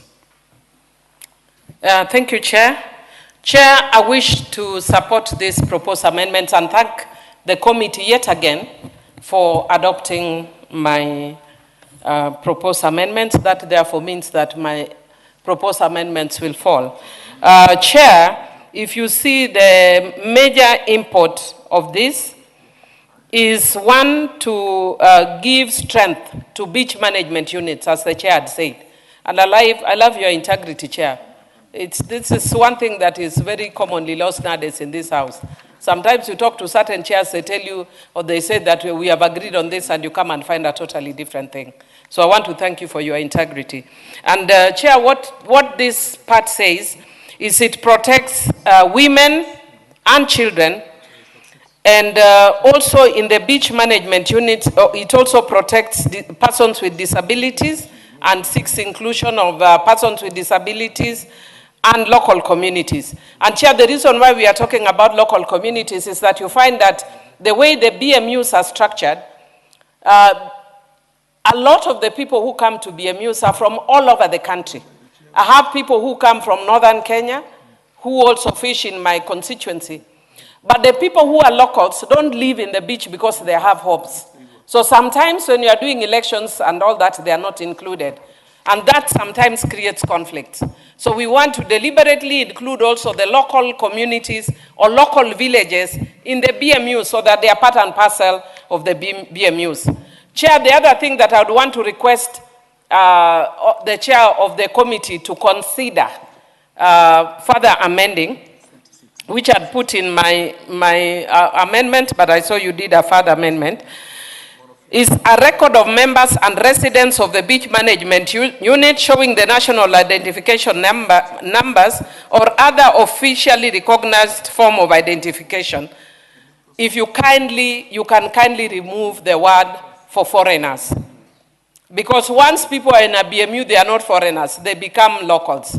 When you use the word foreigners in my constituency, it has a negative connotation. So if you can remove it. But the reason why we need identification, Chair, is you find that we have had cases like which were being recorded here earlier. A person in one beach management unit kills another resident. And once they kill the resident, they disappear.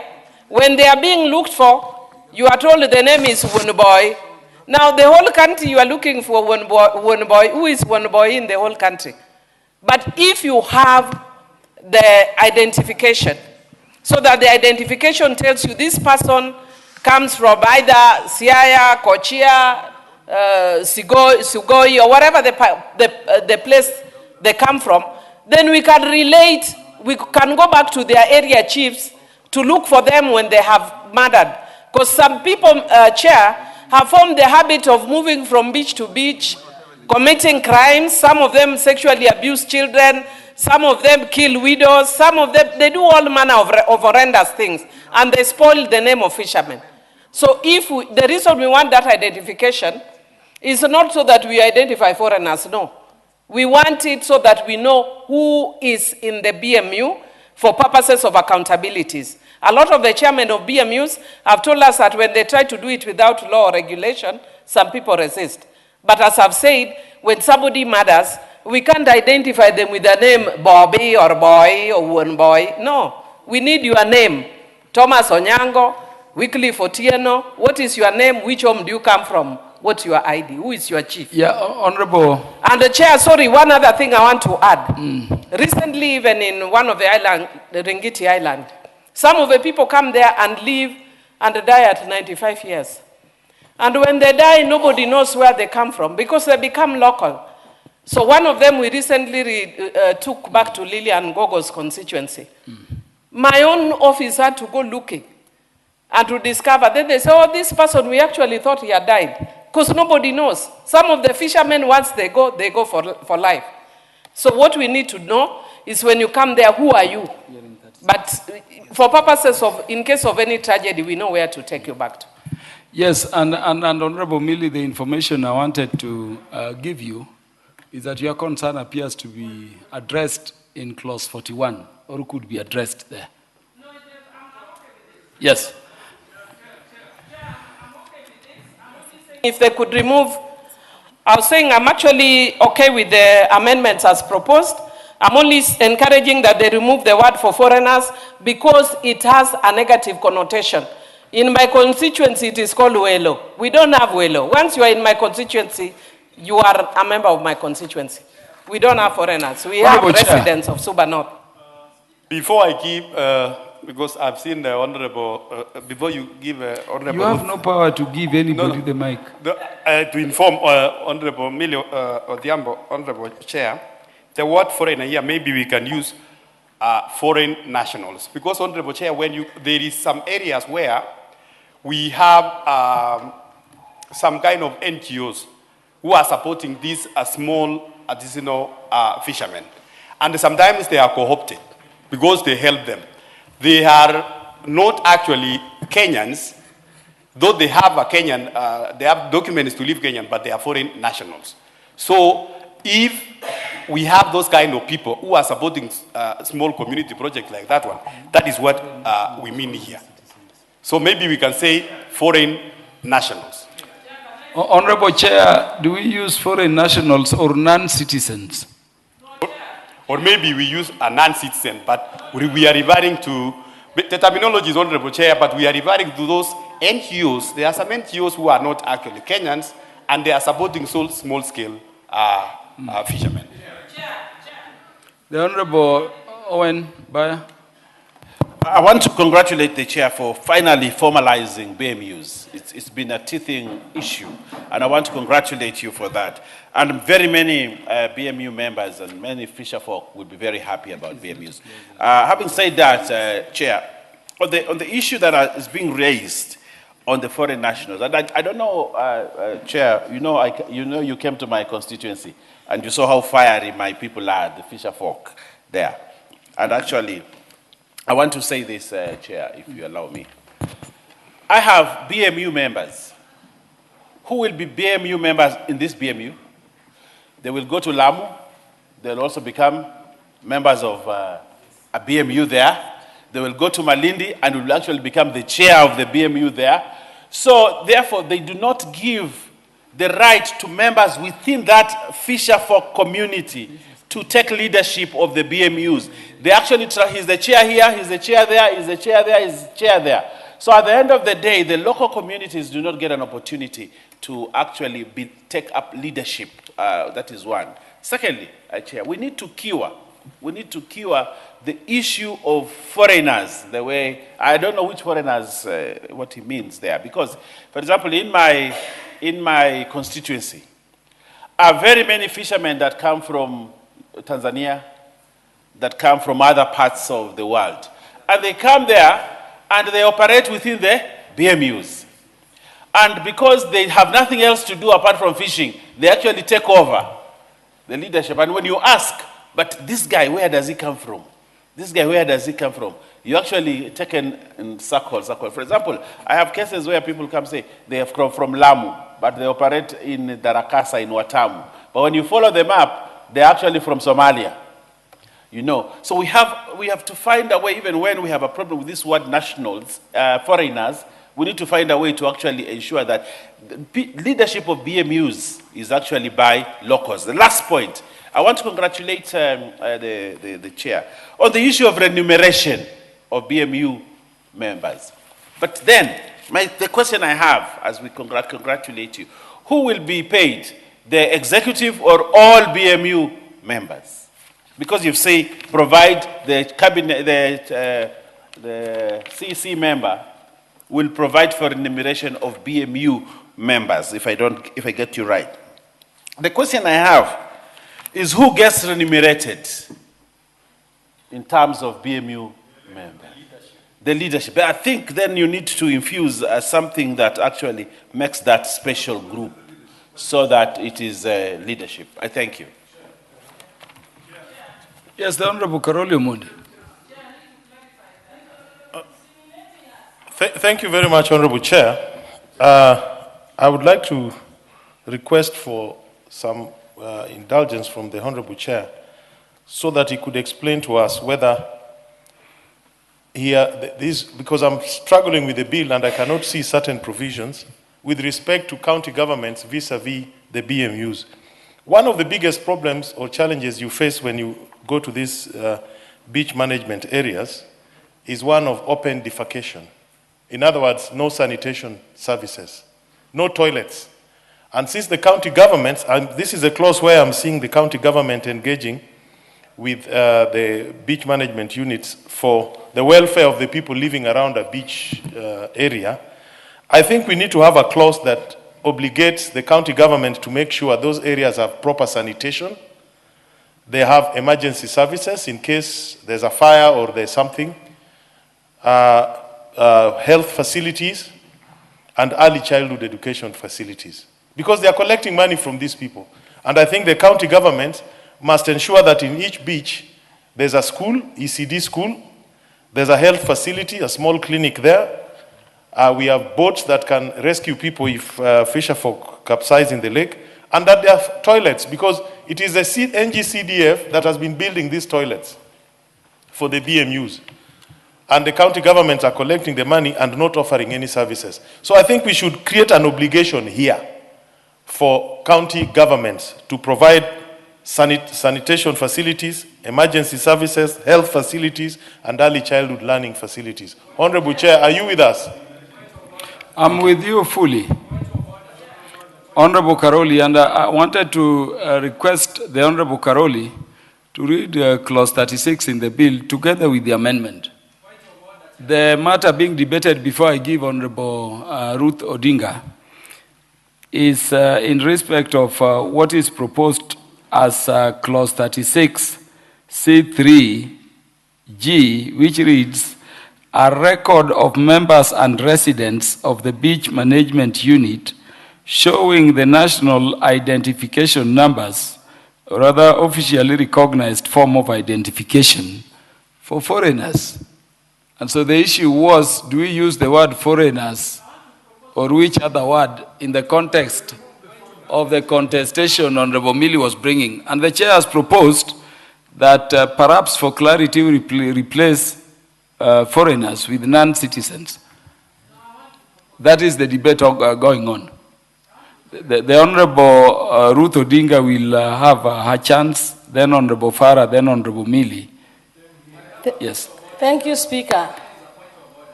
Yes, the Honorable Kasim Tandasa. Thank you, Chair. I have a point of order on what Honorable Carola said. In my capacity as the Vice Chair, I don't think it's in order to say CDF does the toilets for beach management units. Otherwise, now we bring in a whole other discussion when it comes to the issue of CDF. In my capacity as the Vice Chair. That was my point of order. In fact, that one is well noted. The NGCDF is for national government functions, not functions falling within the county.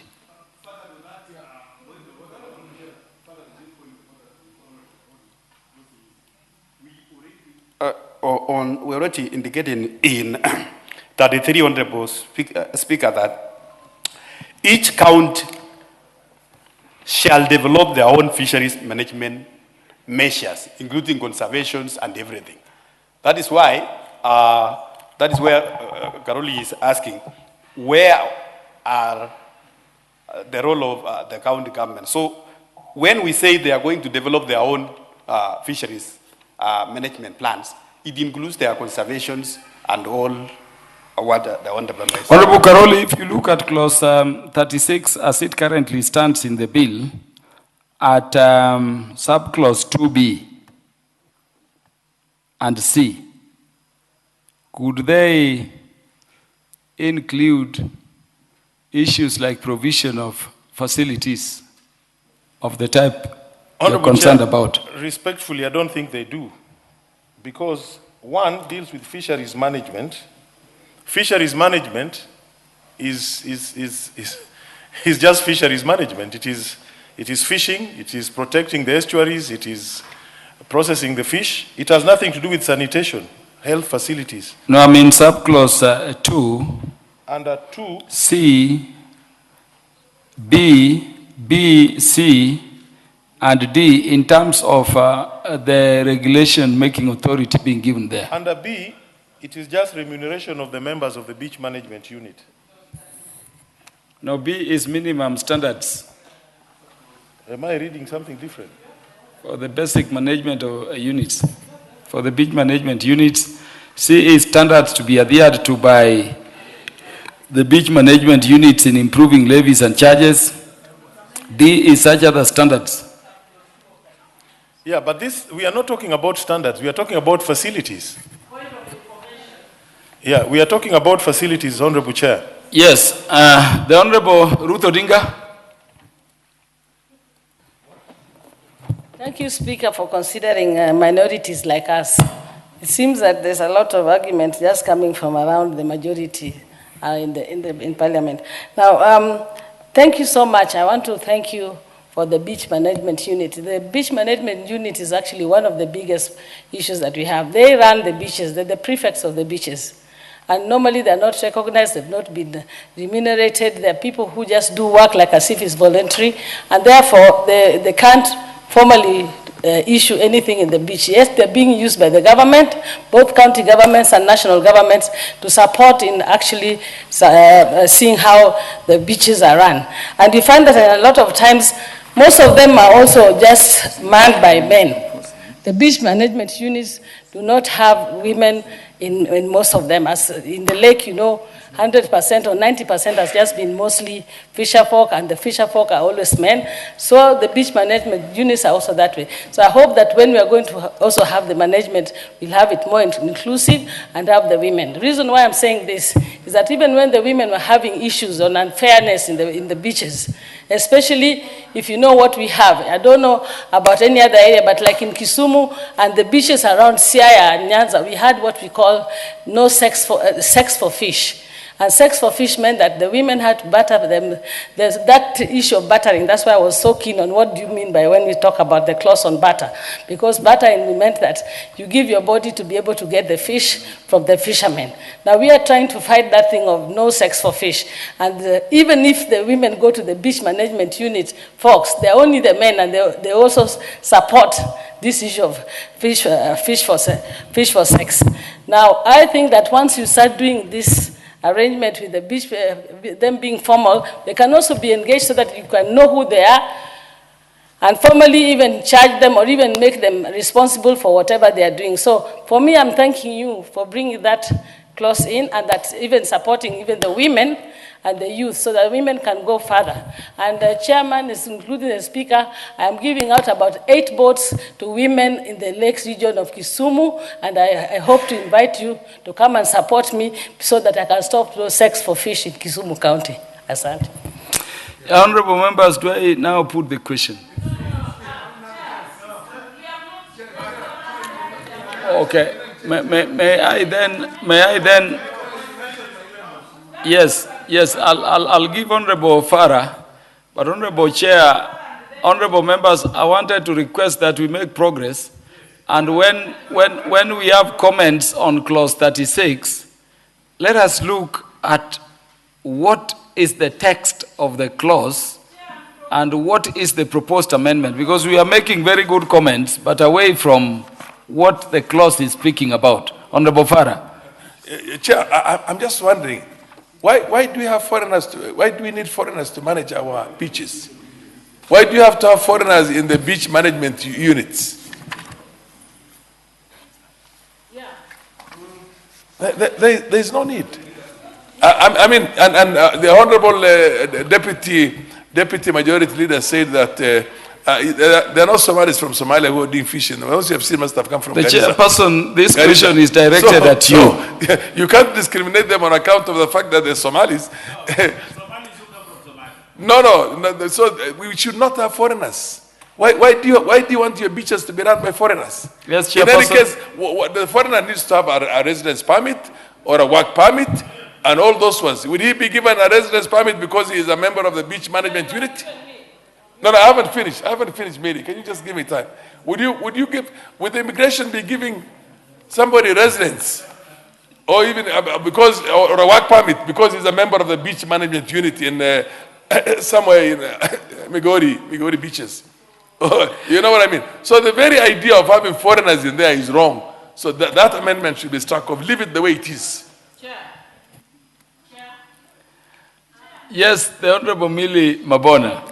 Thank you, Chair. Chair, maybe just to inform Honorable Farah. The Honorable Mishi Mboko, after Millie, you are recognized. Thank you, Chair. Chair, I just wanted to inform Honorable Farah that actually in my constituency, we have many foreigners, including Somalis who are not Kenyan Somalis. We have Kenyan Somalis, but we also have non-Kenyan Somalis. But we also have, there was a point in Ringiti Island, the person who was almost in charge of the island is a lady called Annette from Uganda. She's since gone back to Uganda. But what's happening, Chair, is because of the loose nature of management, there have been no clear regulation. But having said that, Chair, what I'm proposing is the language that Karoli is suggesting, which is or other officially recognized form of identification for non-citizens. For citizens of other countries, not non-citizens. So using the constitutional language, so that we are not, for Kenyans, we use the identification ID card, but for citizens of other countries who are in Kenya and who are fishing legally, actually the highest number of investors in fishing in my constituency is Somali from Kenya and Somali from out, and also... Yes, the Honorable Farah Malim. There is no Somali from Somalia doing fishing. I've been to a place there. All those Somalis you see there are Kenyan Somalis. And there's no way a foreigner can come in there and do fishing and become a member of a beach management unit when the legal status of the person itself is not there. But the person has got to have a legal status. The legal status is staying in this country is either you are a citizen, or you are on a residence permit, or you are on a work permit. You get my point? And nobody is going to get a work permit because he is a member of a beach management unit. Inform me. Yes, Chairperson. Honorable Chair, there are foreigners in our country who are doing legal fishing. They have been licensed to fish. But as a part of social corporate responsibility, there is about BMUs. There is about, because before this bill, BMUs, they were not anywhere. They were just on their own. There is about BMUs because the BMUs nearby. And these BMUs, what they do sometimes, they co-opt them as a member, because so that when they are having their meetings, they co-opt them because they help them with repairing of their boats and those kind of things. So by so doing, that's why we are saying, if for instance start foreign national and he's part of, he's co-opted. Chairperson, are you going on record? No. Are you going on record as saying Kenya licenses foreigners to do fishing in our waters? Yes. Yes.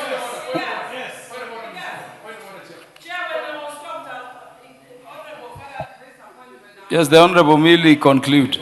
Yes, Chair. I was actually, before Honorable Father raised the point of order, I was actually going to say we have nothing against foreigners, actually, whether they are Somalis from Somali, Chinese.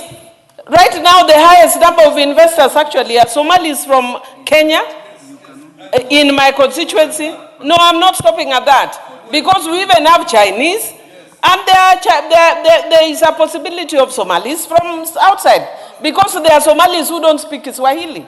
Those are not Somalis from Kenya. But we don't discriminate, we welcome them. Chair, can you please indulge me by listening? This amendment is not about leadership in the BMUs. I had actually explained that the challenge that we face is just what Honorable Farah is saying. We have people who stay in those beach management units. If you go to a place like Litare Beach, during the day you think there are no people, but there are thousands of people who live there. But when they come out, because there is no record, even if somebody died, we don't know where to take them because we have no record. I've given an example of somebody who died in Ringiti Island. We took the old man to Rangwe. We didn't know who he is. So we need this record. But no, it's you who can move, because now you are the one moving this amendment. Karoli, please, if you can give the word from the Constitution. Yes, so yes. Honorable members, order honorable members. Order honorable members. Just for direction before Honorable Mishimboko has her last comment on this clause. This is what the clause is dealing with. Let me just read it for clarity so that we relate what we are commenting on to the clause. It says, the Cabinet Secretary may, for purposes of ensuring structured community participation in fisheries management, make regulations for the management of beach management units established by the county governments. And then in subclause 2, it specifies issues among which the regulations contemplated may relate to. Just that. So could you make comments aware that this is not about, properly speaking, this is not about what I see on the side note as establishment of the beach management units, but a regulation making authority in the Cabinet Secretary concerned. Yes, the Honorable Mishimboko. Asante, Mheshimiwa Spika. Mheshimiwa Spika, ni vizuri sana umetufafanulia, na niseme nimeunga mkono mageuzi haya madogo ambayo yameletwa na mwenyekiti wa kamati husika, na niseme ya kwamba ni kweli hata tukiangalia kule kwetu Pwani kama sehemu ya Msembweni pale ambapo kunaitwa Gasi, pale kuna BMU, na unaona utapata kuna wavuvi wengi ambao wanatoka katika nchi jirani kutoka Tanzania, wale ambao tunawaita Wapemba.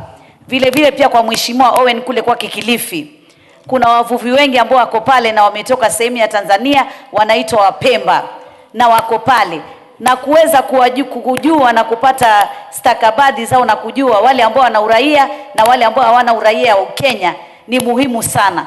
Kwa hivyo mimi ningesema haya mambo yapo na tumeyaona kila sehemu. Kuna wavuvi ambao ni raia wa Kenya na kuna wale ambao si raia wa Kenya, na haswa kama kule Gasi, wavuvi ambao pia wanasaidia hao wavuvi wetu kwa sababu wako na zile boti kubwa kubwa ambazo zinaweza kuvua samaki wengi, na wako na vifaa vile vya kisasa.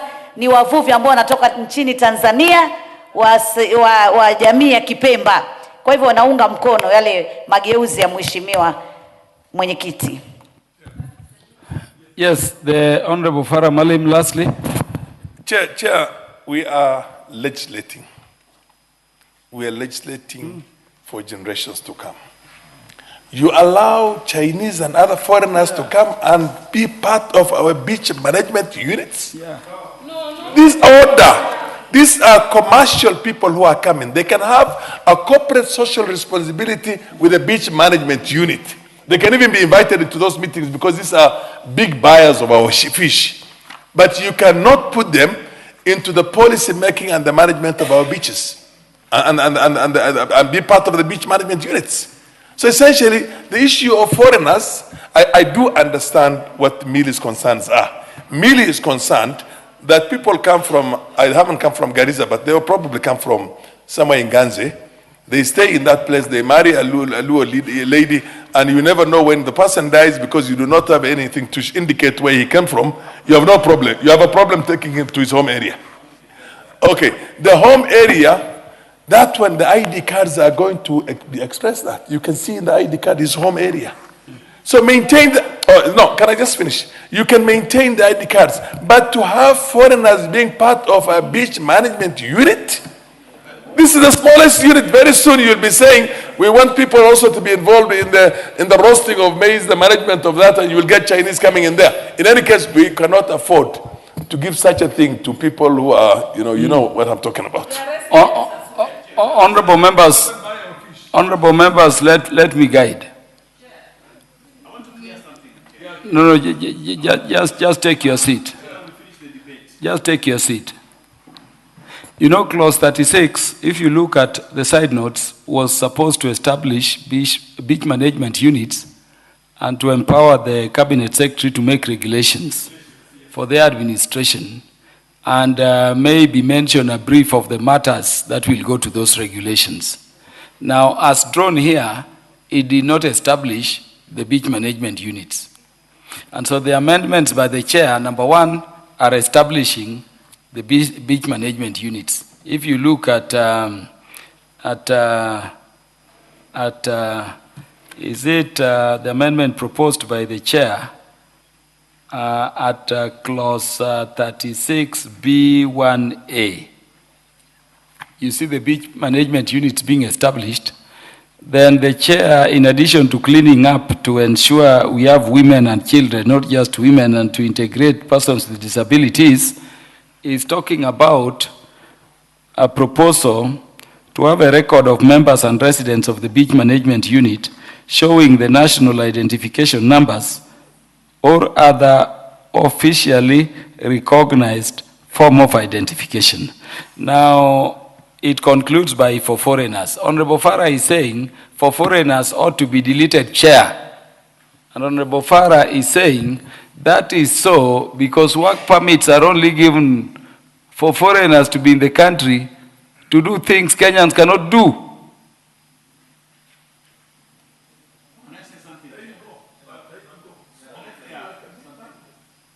And without debating, I think Honorable Farah is right. And so Honorable Farah is saying you end your amendment at Roman 3 at identification, delete for foreigners.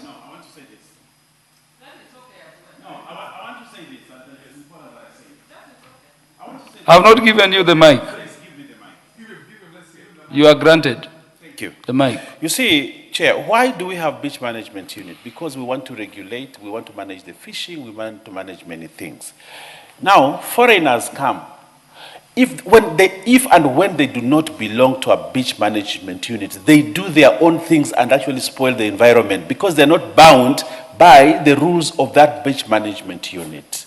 For them to register, it means they are actually registering to agree to the terms of fishing within the community of fishermen in that area.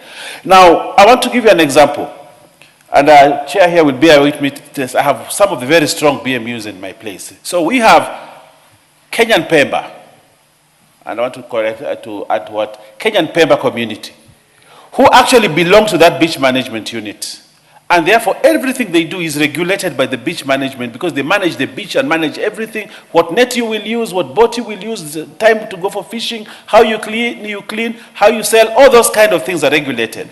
Then you have Pembas from Tanzania, who are actually given license to come and fish. But when they come, they refuse to belong to the beach management unit or to operate under the beach management unit of that location. So what do? They use whatever net they want. They bring fish and sell the way they want. They do all manner of things. And because they do not belong to the beach management unit, the beach management unit leadership cannot enforce the rules. So my proposal is that every foreigner who comes to fish within the waters of Kenya must be registered within the beach management unit and actually ensure that they abide by the rules of the beach management unit. And that is why we are saying foreigners must also register for that beach management unit. If they are Chinese, when they come to Malindi, because there are very many in Malindi fishing in the high waters, when they come, you know what they do? They pick eggs, they pick small fish, they pick everything and destroy everything there. And they go to high seas and say, you know, we don't belong to your beach management unit, so you cannot impose rules on us. Foreigners must be registered within the beach and must operate under the rules of the beach management unit of that area.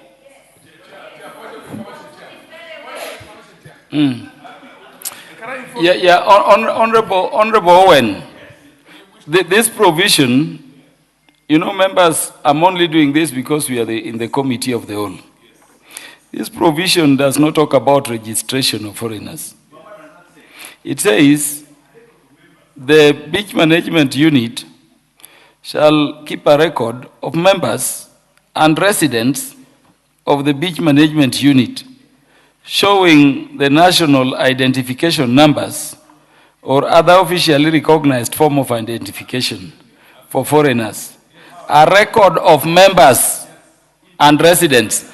And so the question that Honorable Farah was asking is, should foreigners be members of the beach management units in Kenya, or we should have beach management units of Kenyans setting regulations and standards to be abided by everybody, whether you are a foreigner or local, and enforcing the standards? Yes. What I'm saying, we're not far apart. We have exclusive economic zone that is 200 nautical miles. Exclusive economic zone. We have national territorial waters that are 12 miles. That is, we cannot stop navigation in the exclusive economic zones, but we cannot allow somebody else to come and take advantage of the economy. The wealth that's there belongs to us. So when the Chinese come, it is upon the government of Kenya, through the Coast Guard, through the Navy, through the police, to arrest them, take them to court, confiscate their catch, as well as confiscate their... Can I explain it? Can I explain it?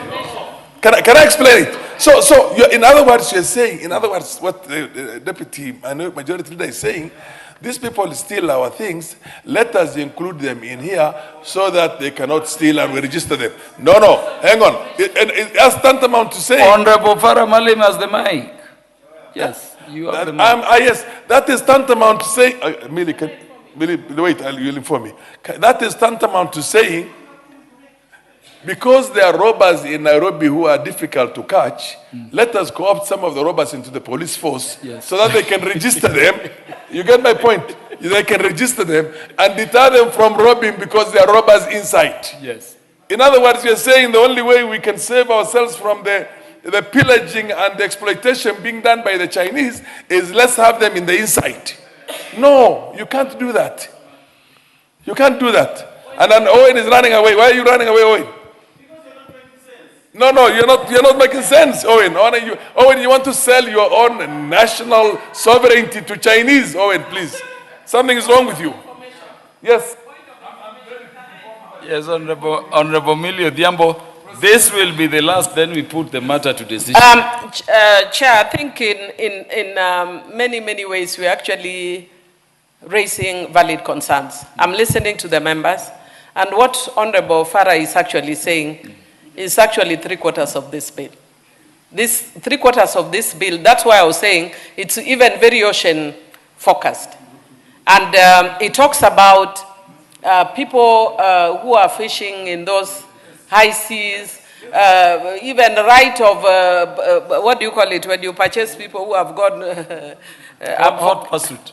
Yeah, hot pursuit, right of hot pursuit. All that is in this bill. It's actually 3/4 of this bill.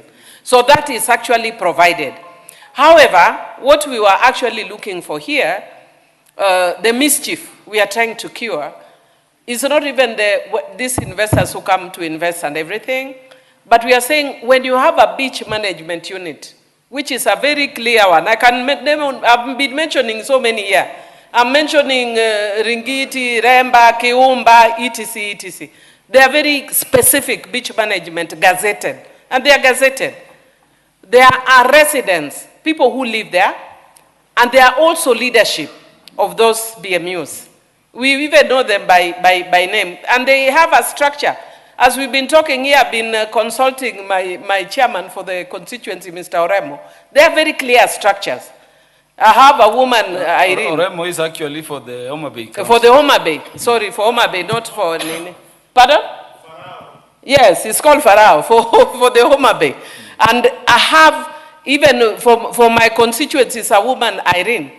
They are doing an amazing job. But the issue is, and the challenges that they sometimes face, is that within those management units, because of the way fishing is actually nomadic, which people don't know. Fishing is nomadic by nature. The same, yeah, it's migratory. People come, yeah? People come today, 2 weeks later, like we are dealing now with many IDs of people we don't know. They come, they even issue the IDs, they have gone. We don't know who they are. But some of them come and commit crimes. We can't trace them, we don't know who they are. Some of them die. We can't take them home, we don't know who they are. So most of the BMU leadership have asked, can we find a law that says we need to know who is around us? Most of them are called Baba Bobby, Toto, Siji what, Baba Junior. Who is Baba Junior? We need to know you by name. Who are you? Where do you come from? If you die, we want to take you home. So it's not really about foreigners. So one of the ways, Chair, that we deal with is either to delete the issue of for foreigners or to use the word that Karoli was suggesting. So me, I would encourage the Chair, just delete for foreigners. Because we are not focusing on foreigners on this one. The foreigners are very heavily covered. The big industrial whatever are covered. 3/4 of this bill is about them. Yes, Honorable Farah. I think we are getting somewhere. The beach management unit itself must keep record of all the people who operate there. Yeah. All the people, the ID cards, whether they are citizens. Whether they're citizens or not, they must keep that, because that way you can even know whether these people... Then that is catered for in the provision. Yes. Honorable members, I therefore do now put the question that clause 36 be amended as proposed.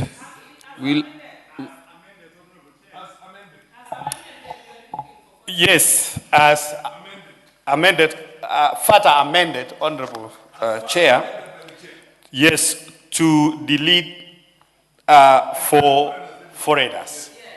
But it means also understand that if you move it that way, you will not keep a record of residents who are foreigners.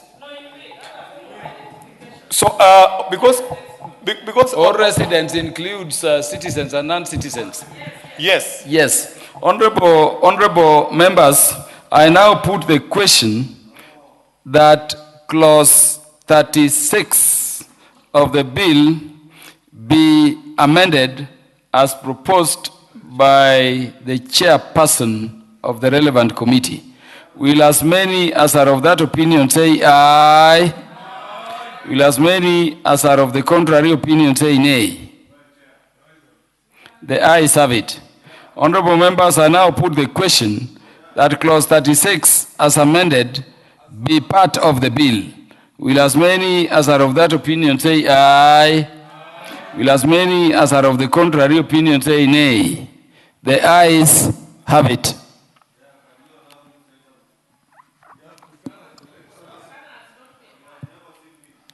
Honorable, that is Honorable Nabuin.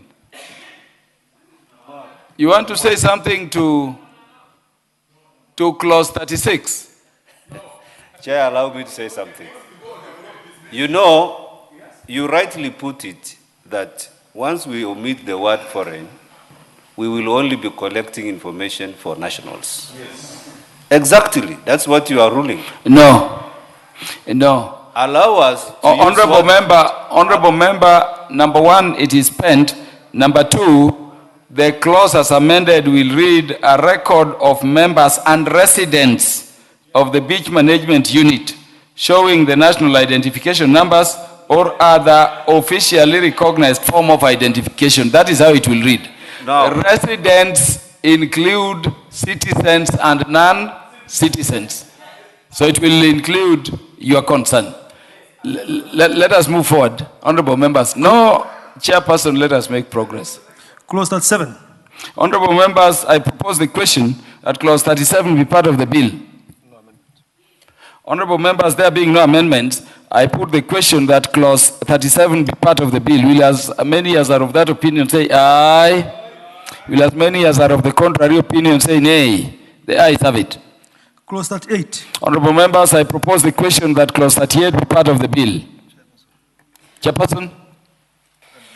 Honorable Chair, I propose that clause 38 be amended as per the order paper, and the amendment seeks to provide for declaration of a designated fisheries to be by the Cabinet Secretary, which is in line with the role of the Cabinet Secretary in declaration of designated fisheries in other provisions of this Act. Honorable members, I propose the question that clause 38 be amended as proposed by the chairperson. Yes, you have an amendment. If the amendment by the chairperson is carried, Honorable Millie, your amendments in terms of subclause 3, 4, and 5 will fall. You will remain with amendments in terms of subclause 1 and the new subclauses 8, J, and K. Thank you, Chair. Chair, again, I want to thank the chairman of the committee because they have adopted my proposed amendments. Again, they have provided for designated areas for cage fishing and artisanal fishers so that you don't just have people just putting cages anywhere and everywhere. The only one I don't agree with them, but in the spirit of give and take and let go, is I was actually giving the authority to the counties, but they've given it back to the cabinet secretary. In the spirit of give and take, and I think the committee has done very well, I'll let it go. So I withdraw my amendment. Yes, honorable members, I therefore put the question that clause 38 be amended as proposed. Honorable members, let me reiterate. I put the question that clause 38 be amended as proposed. Will as many as are of that opinion say aye? Will as many as are of the contrary opinion say nay? Honorable members, the ayes have it. Honorable members, I now put the question that clause 38 as amended be part of the bill. Will as many as are of that opinion say aye? Will as many as are of the contrary opinion say nay? The ayes have it. Clause 39. Honorable members, I propose the question that clause 39 be part of the bill. Chairperson. Honorable Chair, I propose that clause 39 be amended as per the order paper, and the imposition of fisheries management measures may affect the functions of the county governments. Hence, the amendment seeks to provide a consultation of county governments before imposition of the same, and provides for a mandatory fisheries management measures, including the imposition of closed seasons. Honorable members, I propose the question that clause 39 be amended as proposed. Again, in terms of guidance, this amendment, if carried, will cause the amendments being proposed by the Honorable Millie Odhiambo to fall. Because it incorporates them. Give the mic to Honorable Millie. Thank you, Chair. Chair, wish to support this amendment, even though I was saying one of the things they didn't provide was the local communities or the BMUs in the consultation.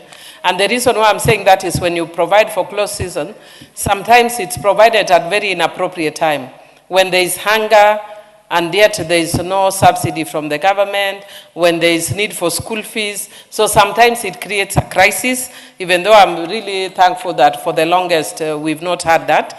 But even as we are trying to balance conservation efforts and dwindling stock, we must also think of innovative ways to cushion the artisanal fishers. Because I remember when I came into this parliament and we used to have those closed seasons, there would be a time when you put your entire salary to dealing with the challenges the fish are facing.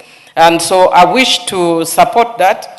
And I also noticed, there was one other thing I've noticed. I think that's just the one that I've noticed was not included, but otherwise I support the amendment it has taken into concern, so that it reduces the conflict that we have been seeing. The different types of fishing, we are saying that there are some things which we have been doing informally, especially in my constituency.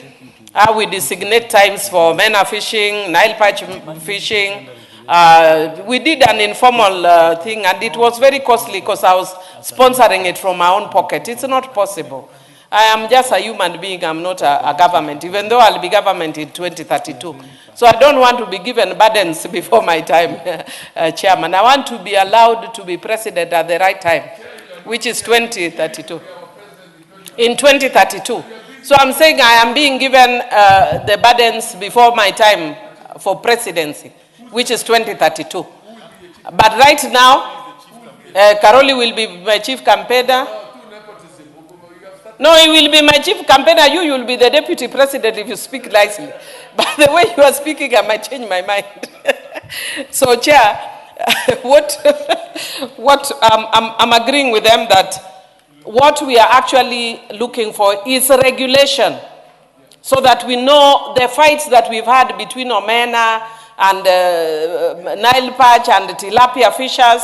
Can we find a better way of regulating them, so that I'm not the one being called by Irene in the middle of the night or Oremo in the middle of the night to sort out those issues? I'm forced to call security meetings with the security team in Suba North, pay for that. I give them money for fuel to do monitoring. That should be government work, Chair. That should be government Honorable work. Millie. Yes. Because you are an expert in this area, if you look at the bill in terms of clause 39(1), C to K, Kinley, C, from C to K. You see those sub-clauses?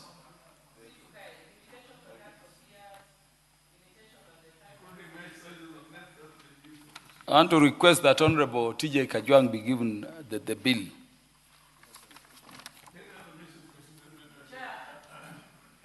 Do we then need A and B, if you know what has been happening around the matters being prescribed under A and B?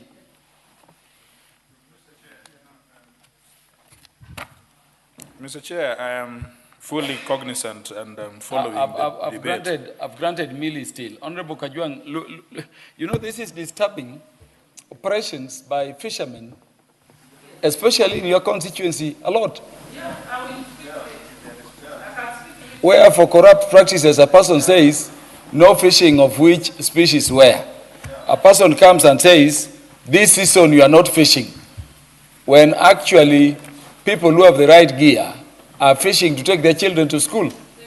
So when you have what I see as C going to K, why would you support A and B? Honorable Millie, make your comments. I want to put the question.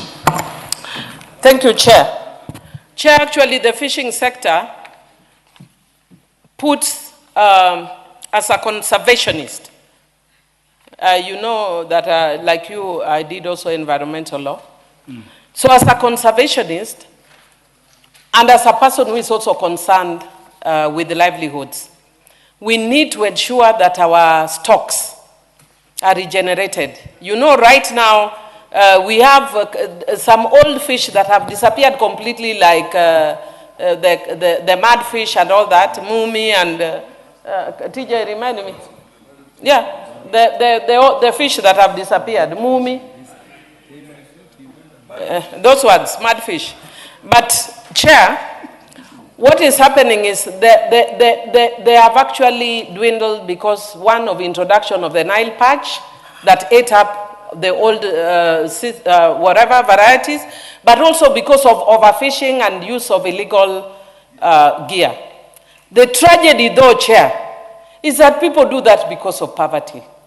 I was sharing earlier at a meeting today a case that, and with your indulgence, I'll just share it in 1 minute.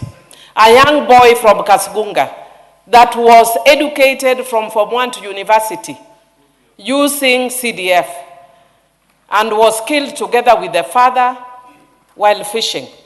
And you go by a hippopotamus.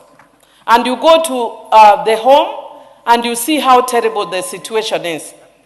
And Chair, you'll find that it's poverty that takes people to that kind of situation. So I am actually proposing later on amendment which I'm going to encourage the chair of the committee to support, which is the welfare of fishers. And that's why I was even saying include the artisanal fishers in the fund. So that even when we are dealing with conservation, how do we protect our fishermen? We cannot have closed season when people have no food. The same way sometimes we see some parts of the country are getting relief food. They get relief food when crops are failed. They get relief food when crops are failed. As when you close the lake, that is our food. Give us relief food so that you close. Don't just close the lake without relief food. When you are closing the lake, give us relief food. The Honorable TJ But don't close without relief food. The Honorable TJ Kajwang. And I'm requesting Honorable TJ Kajwang to comment on A and B, because Honorable Milia told us, Honorable Kajwang, that fish is very migratory. So while you have a season for no fishing in Lake Victoria, for instance, what have we ensured that on the Uganda side, they have also a closed season, so that they are not fishing as we avoid fishing this side? Otherwise, you are starving Kenyans when other people sharing the lake resource are fishing anyway.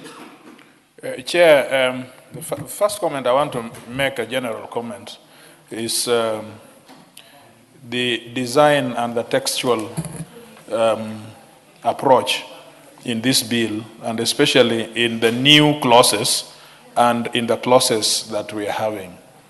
I want the chair to listen to me. I'm all ears. Well, yes, Chair, you are listening, but I needed the chair of committee, because this goes to, if member for Suba South would release the chair. The chair of the committee. Yes, yeah. The approach in drafting. Kajwang seeks your indulgence. The drafting approach. The drafting approach in your new clauses, which are coming from the committee, you seem to be putting a lot of words. Too many words that you leave a clause, meaning 2 or 3 or 4 different things. So, like, for example, we are discussing now clause 39, and you are making almost a prose, like literature. I think your officers who are behind you should take this note, so that they are crisp and we know the law is clear and certain what we are talking about. And but now the Director General here, in accordance to best scientific advice, in consultation with the county governments, and after public participation, of course they must do public participation by law. There is a law like that. You don't have to repeat it here. And then by notice in the Gazette, impose, amongst others, measures for the conservation and management by any fishery, including those. And I think you have had the train of thought from the chair that if you leave the way I am seeing A, B, and C, drafted, then you put an unfair balance from fisheries that we have here in Kenya. Because when you are, the way it was drafted before is more strict and is more to the point, because it is a direct prohibition from fishing areas which are designated and methods of fishing. So this is an issue which is very delicate, and very people, as a nation, we are very concerned that Kenya must introduce fishing standards and fishing methods which would end up in conserving our fish.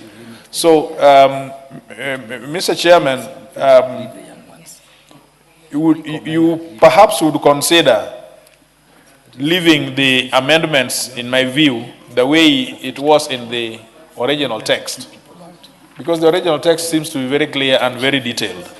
But when you do them the way I am seeing in this proposed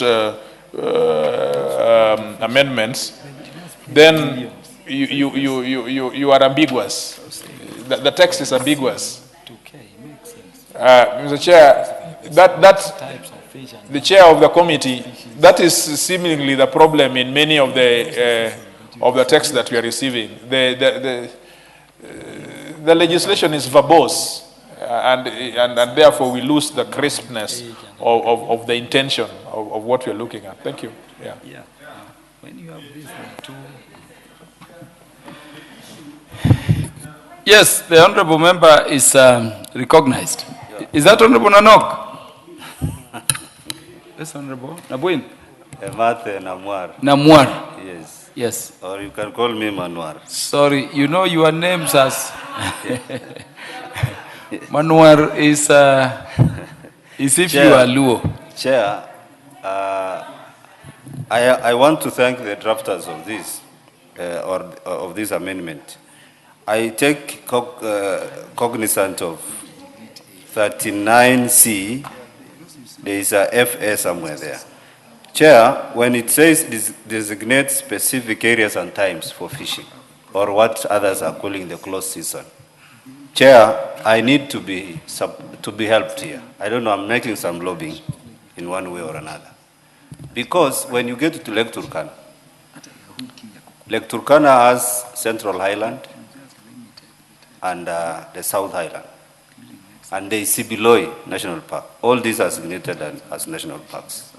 The reason as to why fish die of old age in Lake Turkana is because there are these designated protected areas, seemingly called national parks, when there is literally nothing on those islands. So it has turned out to be like marine parks. And there's been a lot of conflict between fishermen and KWS all the time. And what we have been asking KWS is, where does your boundary extend up to? And when can you even allow us to do fishing? Because most of the fish get into these protected areas, maybe because there is no fishing that takes place or the waters remain undisturbed in those areas. Like right now, there's a lot of hunger. And the fishermen have moved to the areas close to Sibiloi. Some have been killed by KWS, their gear confiscated. And when this comes in, Sibiloi does not have wild animals. They have all come back to marine. And they have, I think that's why they stay doing there, because the park called Sibiloi does not have wild animals. So now, when fishermen get there, like now a whole island called Longage, which has actually been submerged, partially submerged by the rising waters of Lake Turkana, everyone there has moved to that area. Now, when we talk about designate specific areas and times for fishing, all closed season, what are we communicating to my people doing fishing in those areas? Thank you, Chair. Lastly, the Honorable Chair. Make this clarification, Chair, very clear. Then we make progress. And then we make a progress. And I want to read the substantive bill. Clause 39(1). The Director General may, in accordance with the best scientific advice and such other relevant information as may be available, with the approval of the Cabinet Secretary and by notice or a notice in the Gazette, imposes inter alia any of the following measures for conservation. Honorable Chair, if you, as it is, there is no consultation of county government, there is no community public participation.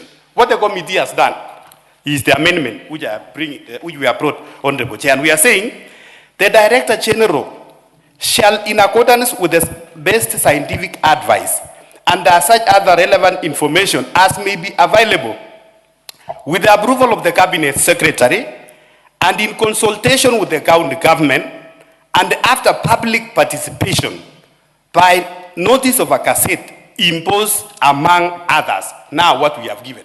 So we are just saying the Cabinet Secretary and the DG, they cannot just sit and cassette. They must consult the county government and also do the community public participation before cassetting those closed zones. That is the input of this amendment, Honorable Chair.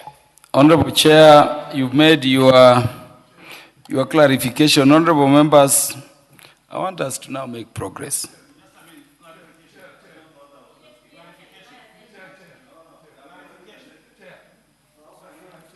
Yes, Honorable Farah Malim.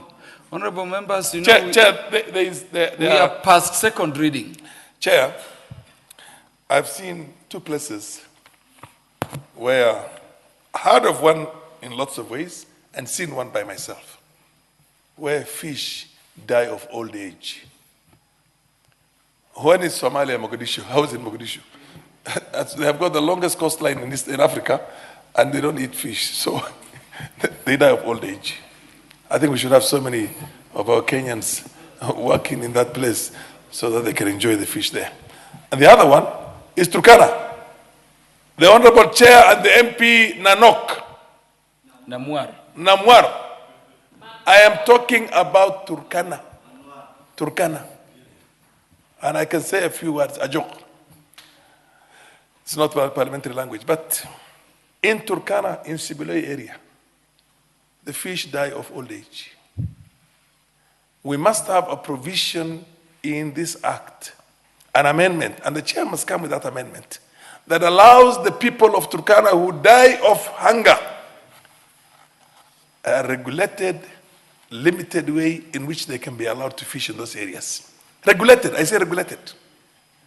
Not for them to become, basically be seen as criminals all the time and have running battles with KWS, because they are actually going into the place and risking their lives, because otherwise they would not feed their children. And when they go in there, sometimes they get killed by the rangers. So we must have a regulated, a way, even in wildlife, there's something called culling. There's something called culling, which means if there are too many elephants, sometimes you do a bit of culling, basically to be used again to promote that same sector, but so that you don't have an overpopulation. These ones are very direct. But we need, Chairman, you must propose an amendment to allow the people of Turkana to go into Sibiloi and other environs to do limited, regulated, controlled fishing. That's my point. Yes, the Honorable Owen Baya. No, after I speak, I just want to pick up from something that Millie had spoken about. And Honorable Chair, this is very important. As these regulations kick in, and Cabinet Secretary and DG can decide you don't fish from this area because fish have reduced or have been depleted, or you want to encourage, the breeding and all that. Secondly, there's another aspect. In course, there's some aspect called kusi. Honorable Owen Baya. Yes. I am coming to something. Do you have the bill? Yes, I have. Do you have the bill? Yes, this one. Look at clause 39. Yes. Subclause 1 is being amended as the introduction. Yes. Look at clause C, D, and E. And I want all members to... On the amendment? Especially E.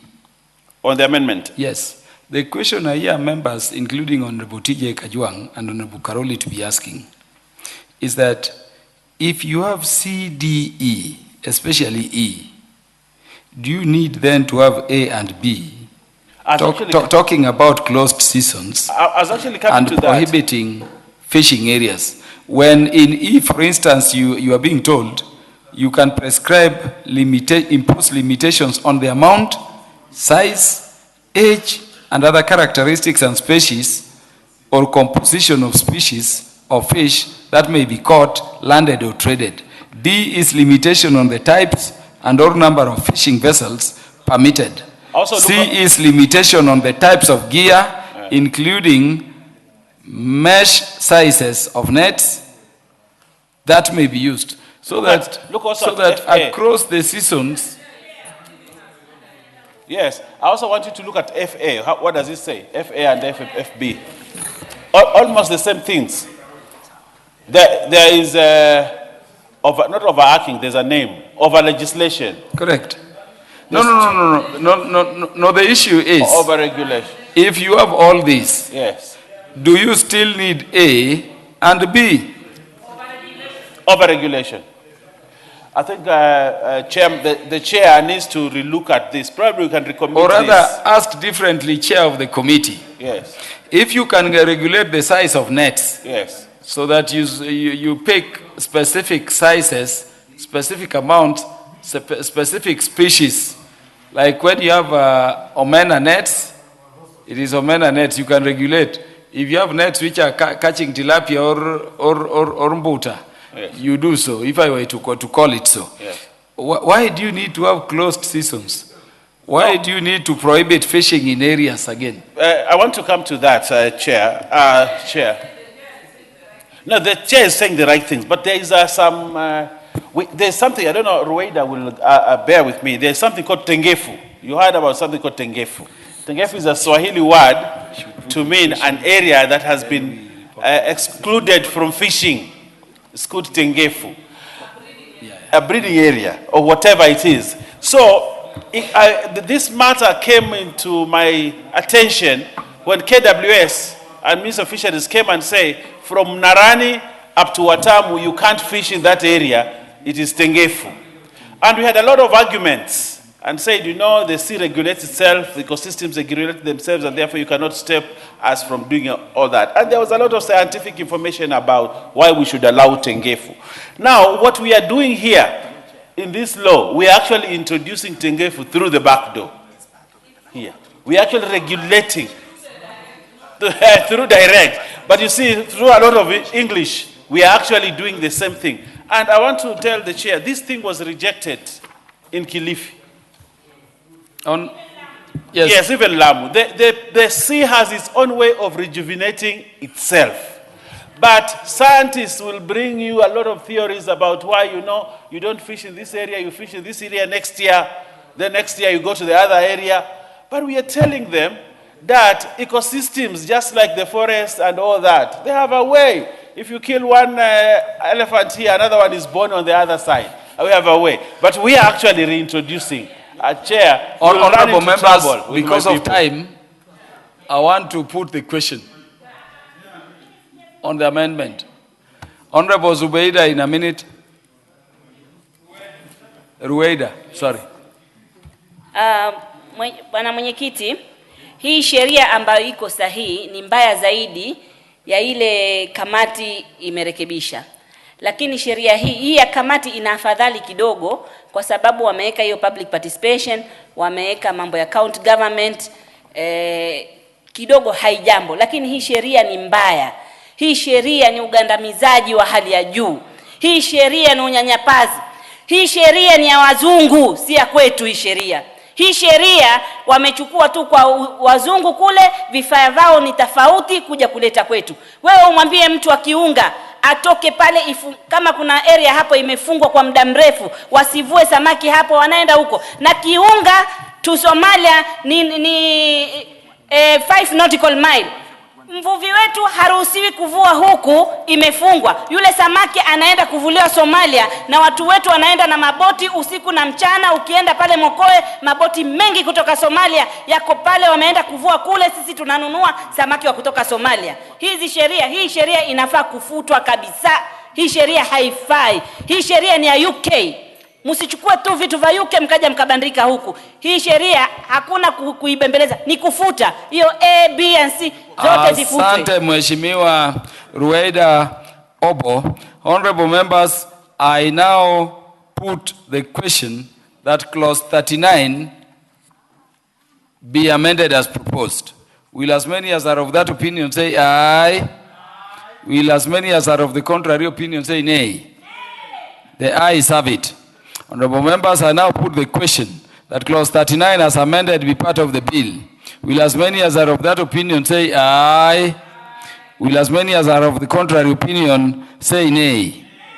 The ayes have it.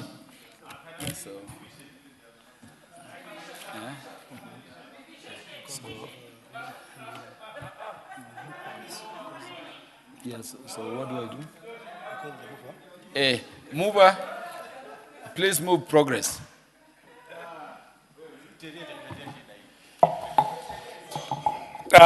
Honorable Chairperson, I beg to move that the committee do report to the House and its considerations on Fisheries Management and Development Bill, the National Assembly Bill number 29 of 2023, to clause 39 and its approval thereof with amendments, and still leave to sit again, Honorable Chair. Honorable members, I put the question, which is that the committee to report to the House its consideration of the Fisheries Management and Development Bill, National Assembly Bill number 29 of 2023, up to clause 39, and its approval thereof with amendments, and seek leave to sit again. As many as are of that opinion say aye. As many as are of the contrary opinion say nay. The ayes have it.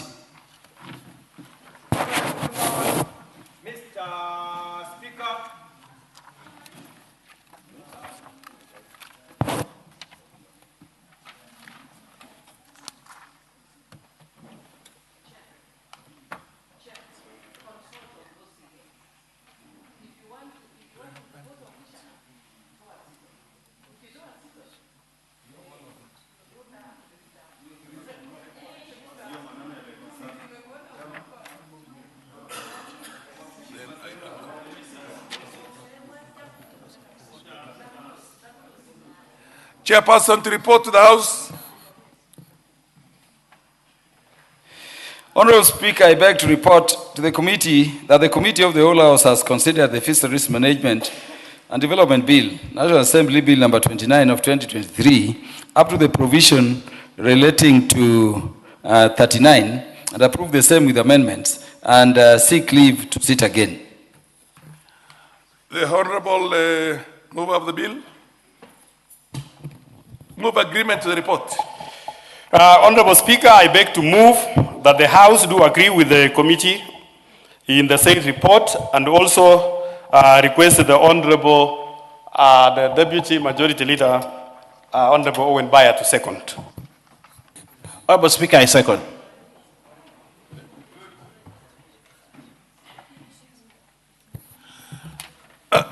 Honorable members, I can't put the question and I can't propose the question because we are out of time. Honorable members, please keep standing. Where is the... Yeah, honorable members, the time being 7:03 p.m. This House stands adjourned until Wednesday, the 24th of June at 9:30 a.m.